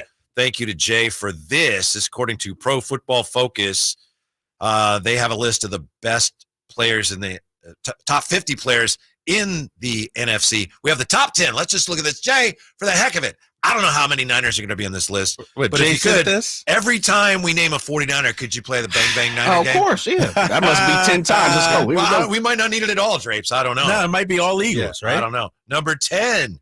I don't know what you play for the Eagles. Number 10, offensive tackle, Lane Johnson. Ooh. Yeah. Can I get some Fly Eagles Fly? I don't have that in my repertoire. Do it yourself. Not football season yet. I got you. Number 9, Pro Football Focus, top 10 players in the NFC. From the Dallas Cowboys, CeeDee Lamb, wide receiver. 9th best, in the NFC. Number 8. Now, hold on. Yeah. All right. Go ahead. I'll just let you say it. This is the biggest joke ever that's about to happen right here. Go ahead. Say number 8. Go ahead. Wait, Whitey. I'm sorry. Is there something else you wanted to do? Or No. I'm just saying. Oh. Once I saw who number 8 was, I said, why are we even doing this list? Because it's clearly wrong. Well, we'll just, this is Pro Football Focus's list. We'll let people decide. Number 8, George Kittle. Bang, bang, Niner. Tight end for the 49ers. Number 6. Maybe don't might be the only 49er. Don't just skip over that. Okay, what's Kittle's not number 8 in the entire NFC? You think he should be higher? No. Maybe 5, I guess. Yeah, maybe he could be 5. All pro tight end right there. You know why this list is jacked up? I don't think it is. No, because I'm gonna keep it real with you. We haven't got down the list yet. Because I really want to have this discussion real quick. This is the best players in the NFC, right? Regardless of position, right? Apparently, I mean, it looks like. I was gonna say. So they're all offensive players, but they're not. So no Dak Prescott, who finished number 2 in the MVP vote. I don't know. We ain't got through the list. I got the list right here. I got it. Looks like where's your boy Brock Purdy? He's the best quarterback since Montana. It looks like there's a Cowboy coming up here. All right, go for it. Let me go back for those who missed. Number 8, Jay. Come on, George Kittle from the 49ers. Thank you. All pro tight end. Yeah. Number 7. This is terrible. From the Dallas Cowboys. Dexter Lawrence. Oh, it's not Dak Prescott. Right, no Dak. Yeah, maybe Dak will still be higher on the list somewhere. Number 6, Christian McCaffrey. Bang, bang, Niners, yeah. Number 5, Fred Warner. Bang, bang, Niners, yeah. Sounds like a top 10 to me. McCaffrey 6, Warner 5. Number 4, Nick Bosa. Bang, bang, Niners, yeah. This is awesome, man. Thing's getting a workout. Number 3, Micah Parsons, edge rusher. Couple Cowboys on the list. Okay. Number 2, Chris Watkins. This is for you, of course. Justin Jefferson. Yeah, that's all right. Best player in the NFC. Who do you think might be on the list? If you didn't know who's on this list, who's the best player in the NFC? Brock Purdy? Maybe. Brock Purdy. Gotta be Brock. Could right? be. Jalen Hurts? Maybe Jalen Hurts is on there, huh? Yeah. What do you think, Jay? Who would you think in the NFC? You know, someone said, hey, who's the best player in the NFC? I'd probably go offensive lineman. I was trying to think of somebody. I was going to say Aaron Donald, but he's not there no more. So Right. All right, here it is, Pro Football Focus. The best player in the NFC, Trent Williams. Bang, bang, Niners, yeah. So my goodness, 1, 2, 3, 5 of the top 10 are 49ers. Bang, bang, Niners. This is not good Here's for the Kyle Niners. Draper. No, this is bad news. This is bad news for the Niners. Bad news? Yeah, because here's why. You got 5 of the top 8 players in the NFC. Yeah, that's usually good. If you don't make it back to the Super Bowl, it is a colossal failure. You have the most talented bunch in the entire NFC. Pro Football Focus said it. And you have 5 of the top 8 players in the NFC. But where's Brock Purdy at? He's Brock Purdy is benefiting from 5 of the best players in the NFC. A great defense, tremendous offensive players. He has the most talent around him. That's what this tells me, Whitey. Mm-hmm. It's a good question. That's a good point, right? Yeah, he's you on got the full list. It is on there. It's loading. We'll have to come back. You and that BlackBerry you got over there, big fella. You got to upgrade your phone, man. Oh, it's a mini. It's just a mini. iPhone 1C or whatever it is. I'm messing with you. Hold up here. It's a mini. Hold up, big fella. I got you. I got it right here. My boy AJ Brown. He's 11. No, he's 10. Is he 11? No, he's not 11. Who's 11? Hold up. Jay, calm down, big fella. Calm down. You know, like Commodore 64 over there? Tristan Wirfs, Tampa Bay. Number 11? Yep. Okay. Antoine Winfield. Ooh. Tampa Bay. Ball player. Then AJ Brown is next. I'm going through. Penny Sewell. Yeah, Penny Sewell. What do we have? 3 or 4 offensive tackle Andrew Thomas. Yeah. No quarterbacks, though. This is crazy. No quarterbacks at all. Amon-Ra St. Brown. There you go. Dude, this is unbelievable. We'll find out where Brock Purdy is when we come back. Yeah. Also, you guys got to go head to head today. Is he top 30? He's got to be top 30, right? Nah. No? I ain't got no quarterbacks, bro. Dak's got to be top 30? Nah. Really? I don't understand. Nah, man. Jay, you can't be forwarding us this crap. Ain't no quarterbacks at all. It's Pro Football Focus, baby. This is one of the most this must be skill position. This must be respected. No, because you've named a bunch of offensive linemen. All right, yeah. The 50 best players in the NFL ahead of 2024. There you go. NFC. They got Patrick Mahomes. We'll find out where Brock Purdy is is. number 1. We got He's the only quarterback. Quiz coming up next here with the Drive Guys on Sacktown Sports. Sacramento weather is brought to you by Folsom Lake Kia. I'm meteorologist Heather Waldman in the KCRA3 Weather Center. Tuesday starts very warm with temperatures in the low 70s. On our way up to 106 in the valley in the afternoon. We'll start to feel some relief Wednesday. Get the latest forecast on the KCRA News and the KCRA app. Coach Doug Christie here to remind you, if you're in the market for a new car, shop Folsom Lake Kia. Low interest rates, low payments, and zero down deals with approval of credit. Folsom Lake Kia, over 25 years, right here in Folsom. Imagine the most beautiful panoramic setting. Endless waves crashing on a beach, kids playing in the park. Now, right smack in the middle of your perfect picture, imagine just one piece of litter. It doesn't fit, does it? And it simply doesn't belong anywhere, certainly not in California, not even one piece. Good news, if we work together, we will change it all. Clean California, zero litter is the goal. CleanCA.com. I'm a very active person that likes to move around and go. The pain I was in was really excruciating. It was actually debilitating. I was basically heading towards a sedentary lifestyle. I had really tried everything, but I quickly lost hope with all of the things that we had tried, and that's what led me to the Good Feet store. And when I found the Good Feet system, it really just changed everything. It brought me back to life. I have my active lifestyle back. The Good Feet store in Sacramento, Roseville, and Vacaville. It's better over here. If you're 55 and up, T-Mobile has an exclusive rate plan just for you. Right now, get 2 lines of talk, text, and data for just $30 a line. That's a 45% savings versus Verizon and AT&T. Plus, you can get one of the latest 5G phones free when you add a line. That's right, a free 5G phone. Experience all this and more on America's largest 5G network. So why wait? At T-Mobile, customers 55 and up can get 2 lines of talk, text, and data for only $30 a line. Just go to T-Mobile.com/choice55 or visit your local store to make the switch. With AutoPay using debit or bank account plus taxes and fees, 45% off 2 lines versus AT&T Starter and Verizon Welcome. Plan benefits vary. Free phones up to $300 off with 24 monthly bill credits and qualifying new line for well-qualified customers plus tax and $35 device connection charge. Contact us before canceling entire account to continue remaining bill credits and if you pay off device early. See details at T-Mobile.com. This is the story of the one. As a maintenance engineer, he hears things differently.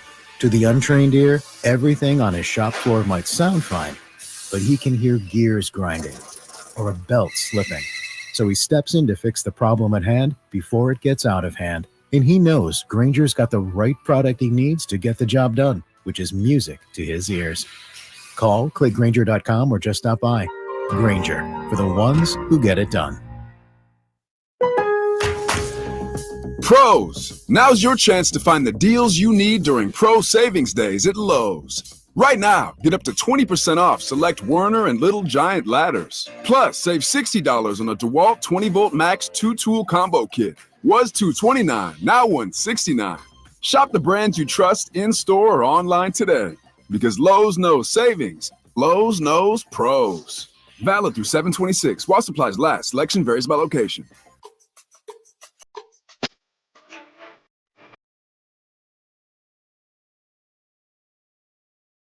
Your afternoon home for Kings talk and so much more. The Drive Guys on Sacktown Sports. Here's the thing, deal on Pro Football Focus top 50. The top 10 we had initially was a top 10 NFC. The top 50 they came out with is the top 50 in the NFL. So their top 50 includes Josh Allen, in no particular order, Josh Allen, Lamar Jackson, Joe Burrow, Patrick Mahomes. They don't have any NFC quarterbacks in the top 50. In the top 50. None. Ooh. But they do have, I hope you still have that handy, Jay. Number 49, top 50 players in the NFL, Brandon Aiyuk. Bang, bang, Niner. Still a 49er? Yeah. Yep. Number 50, Deebo Samuel. Ooh, I like it. Goodness. They Quite a are list, stocked Drapes. with talent. Yeah. Like they Super Bowl or bust. Can't lose this year, I'm telling you. Curtis Hicks says Pro Football Focus is trash. They have the Raiders ranked 25th in the league overall. Seems about right. They're sleeping or hating either way. We're about to ball out, says Curtis Hicks. I mean, that's what Raider fans say. Raiders, Dallas Cowboys, they all in the same boat. This is our year. Yeah. Compio says, you see these guys on YouTube buying pallets of sand from Home Depot and gold panning them? They get gold from the sand. I've never heard of that, but that's tomorrow's show. Gold panning sand from Home Depot? What the heck? All right, we'll have to figure that out It tomorrow. can't be much, right? Also, Drew if Timmy it, tomorrow. anything, yeah. Oh, Drew Timmy, what, 215? Yeah, and Sam Munson, Munson tomorrow. Pro Football Focus. Yeah. So we'll be able to Oh, ask him. Pro Football, yeah. I'm going to ask him about that. There we go. That brings us to Whitey's Wayback Quiz for July the 22nd. Jay, Kyle Draper was victorious on Friday. That means nothing. Jay. Means nothing. Sorry, Jay. Start off this week with Was a it W. a smoke out or was it close? Yeah, I skunked you. I I think- pretty much skunked you, yeah. Yeah, 3-1, I think. Yeah, something like that. 3-1 on Friday? I think. Yeah, it was pretty bad. Yeah. Here we go. Okay. We have a number of questions here based on events that occurred on this day in what year, or based on things related to things that happened on this date. What year? The years are 1997, 1999, 2012, 2017, 2018, and 2020. So, Drapes, where you want to start? This is pretty 2020. recent. 2020. Okay. This date, 2020, Orlando and the Clippers scrimmage as play inside the NBA bubble begins. Which team would go 1-7 in the bubble? The Wizards, the Grizzlies, the Kings. 1-7 in the As you may know, Phoenix was undefeated in We the know, bubble. right? Yeah. Yeah. But which team- Wizards. He's got it! Kyle Draper! Your boy is on fire lately. 1-0. That wasn't hard. What do you mean that was hard? The Wizards. We know they didn't do nothing. They ain't even seen that. They sent their 1992 Olympic roster team. So, Jay, you're up 97, 99, 2012, 2017, 2018. Let's go 97. All right. Who threw a complete game this date, 1997, with just 78 pitches? Ooh. Roger Clemens, Greg Maddux, Pedro Martinez. Oh, I got that. I feel like it was Greg Maddux. Boom, he's got it. That wasn't the answer. He didn't answer That it. was though. it. That was He said, That's my "I feels answer." like." Well, that you was gotta Greg do, you Maddux. gotta I do was going with final Greg answer, Maddux. big fella. Okay, all right. You gotta- Final answer, Greg Because you know Maddux. Jay talks things out, That's true. Okay. right? I got you. He But I was jumped- going he Greg jumped the gun. Maddux. I He was jumped going the gun. All I on know it. is No, he's- no, I it's was going Greg Greg Maddux. Maddux. He said Greg Maddux. I was going Good Greg point. Maddux. I don't know. That was an promise. easy one right there. 1-1. Here we go. Over to you, Kyle Draper. 99, 2012, 2017, 2018. 17. All right. It's a closest to Jay the hole. first. Jay first. All right. Oh. Jay, this day, 2017. Is this golf? It is. Oh, South African Brendan Grace Mm. sets a record for the lowest round at a major championship. Happened in the third round of the British Open. The record has been tied 3 times since, but never broken. What was his score? The lowest round at a major championship this day, 2017. Brendan Grace, British Open. I'm going to say a 62. Drapes? It doesn't matter because he's right. Yay! That's exactly right. I just 62 is correct. As How my about guy Derek Too Shifty says, it's rigged. Drapes always gets cheated. Here we Appreciate go. you. Oh my All right. goodness.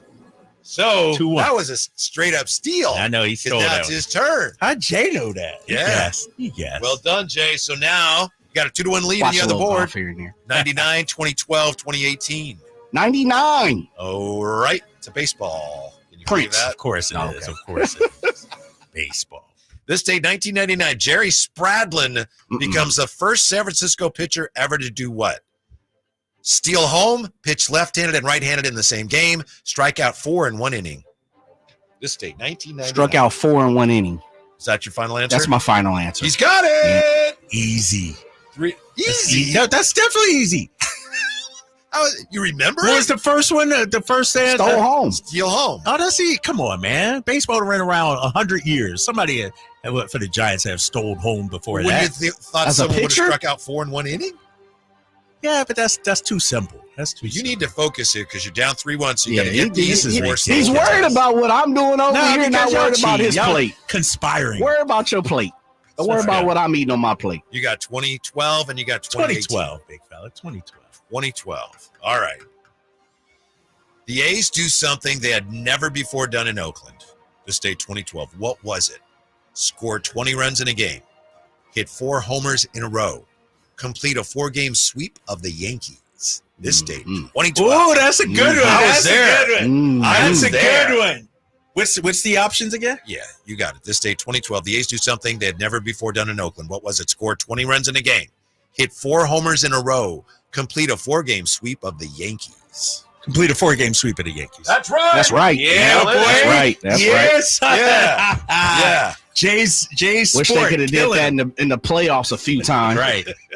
After that, Coco Crisp had the game-winning pinch hit, and I asked him after the game about Bob Melvin pressing right buttons, and he looked at me. He's like, "Oh, you think he's a manager, huh?" I learned something. You hear about Bob Melvin getting ejected? Yes. Before the game. Jay, you got a 3-2 lead. You get this, you win. If Drapes misses, you win. But if you miss and he gets it right, we go to overtime. What year is this? 2018. Okay. Who became the first to play in 500 WNBA games? Oh, got it. Come on. Sue Bird, Diana Taurasi, Tina Thompson. Sue Bird. He's got it. Sue Bird. What a guess. Fly, Eagles, fly. This guy ain't never watched Sue Bird play Bird. anything. He ain't seen her shoot no layup, shoot no free throw, shoot no three-pointer, have an assist, steal nothing. Well done. Jay, that's weak. Yeah. Would you? Congratulations, Jay. Yeah, there you go. Congrats. I'm not being a sore loser. Yeah. Congrats, Jay. The whole game turned there when you let him go first. Yeah. Usually that's the good strategy. He crushed it. Yeah. He got it right. A golf question, see? Did you watch any golf here and there? Did you watch any of the I watch British golf. show? I love the British A show. little research. Very I don't know if I little. watched any Very of it little. this You year. didn't watch any of it? Didn't watch any of it. Yeah, the timing, it's worse out here. Meaning you miss more of it because it starts at like 1 a.m. or something like that. When I used to work morning drive, I got up early on the weekends. So it was perfect because you get up early on Saturday, nothing to do. Oh, the British opens on. Yeah. Yeah, I didn't watch any of it really. I turned it on Sunday, but Schauffele already had like a 3-shot lead. I don't know what he's doing over there, but he's clapping his quick. A little Morris Day. Doing the time, man, doing the bird, listen to him. I get you tomorrow, Jay. I get you tomorrow, big fella. And then tomorrow, we hope you'll be with us. Drew Timmy. Drew Timmy. Is Drew Timmy going to be your Summer League Player of the Year for the Kings? He might be. He was very consistent. I like Drew. Yes, he might be. Let me think about this. Yeah. I got to think about this. It's either him, maybe Boogie Ellis. Yeah, Boogie came on. Mason My Jones. guy Mason Jones, maybe. Keon had a big game. Donis Arms. Let me think about that. We'll have that tomorrow as well. And Sam Monson from Pro Football Focus. He can, I guess you have some questions about this list. He's going to have to, come correct, if you will. Explain to you some of these issues. So thanks for being with us. Have a wonderful evening. Stick around because we've got Infinity Sports Radio coming up next, right here on Sacktown Sports.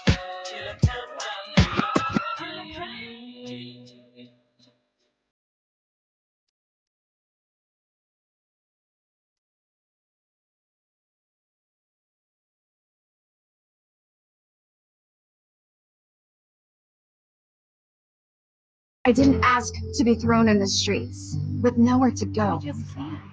I didn't think I'd survive.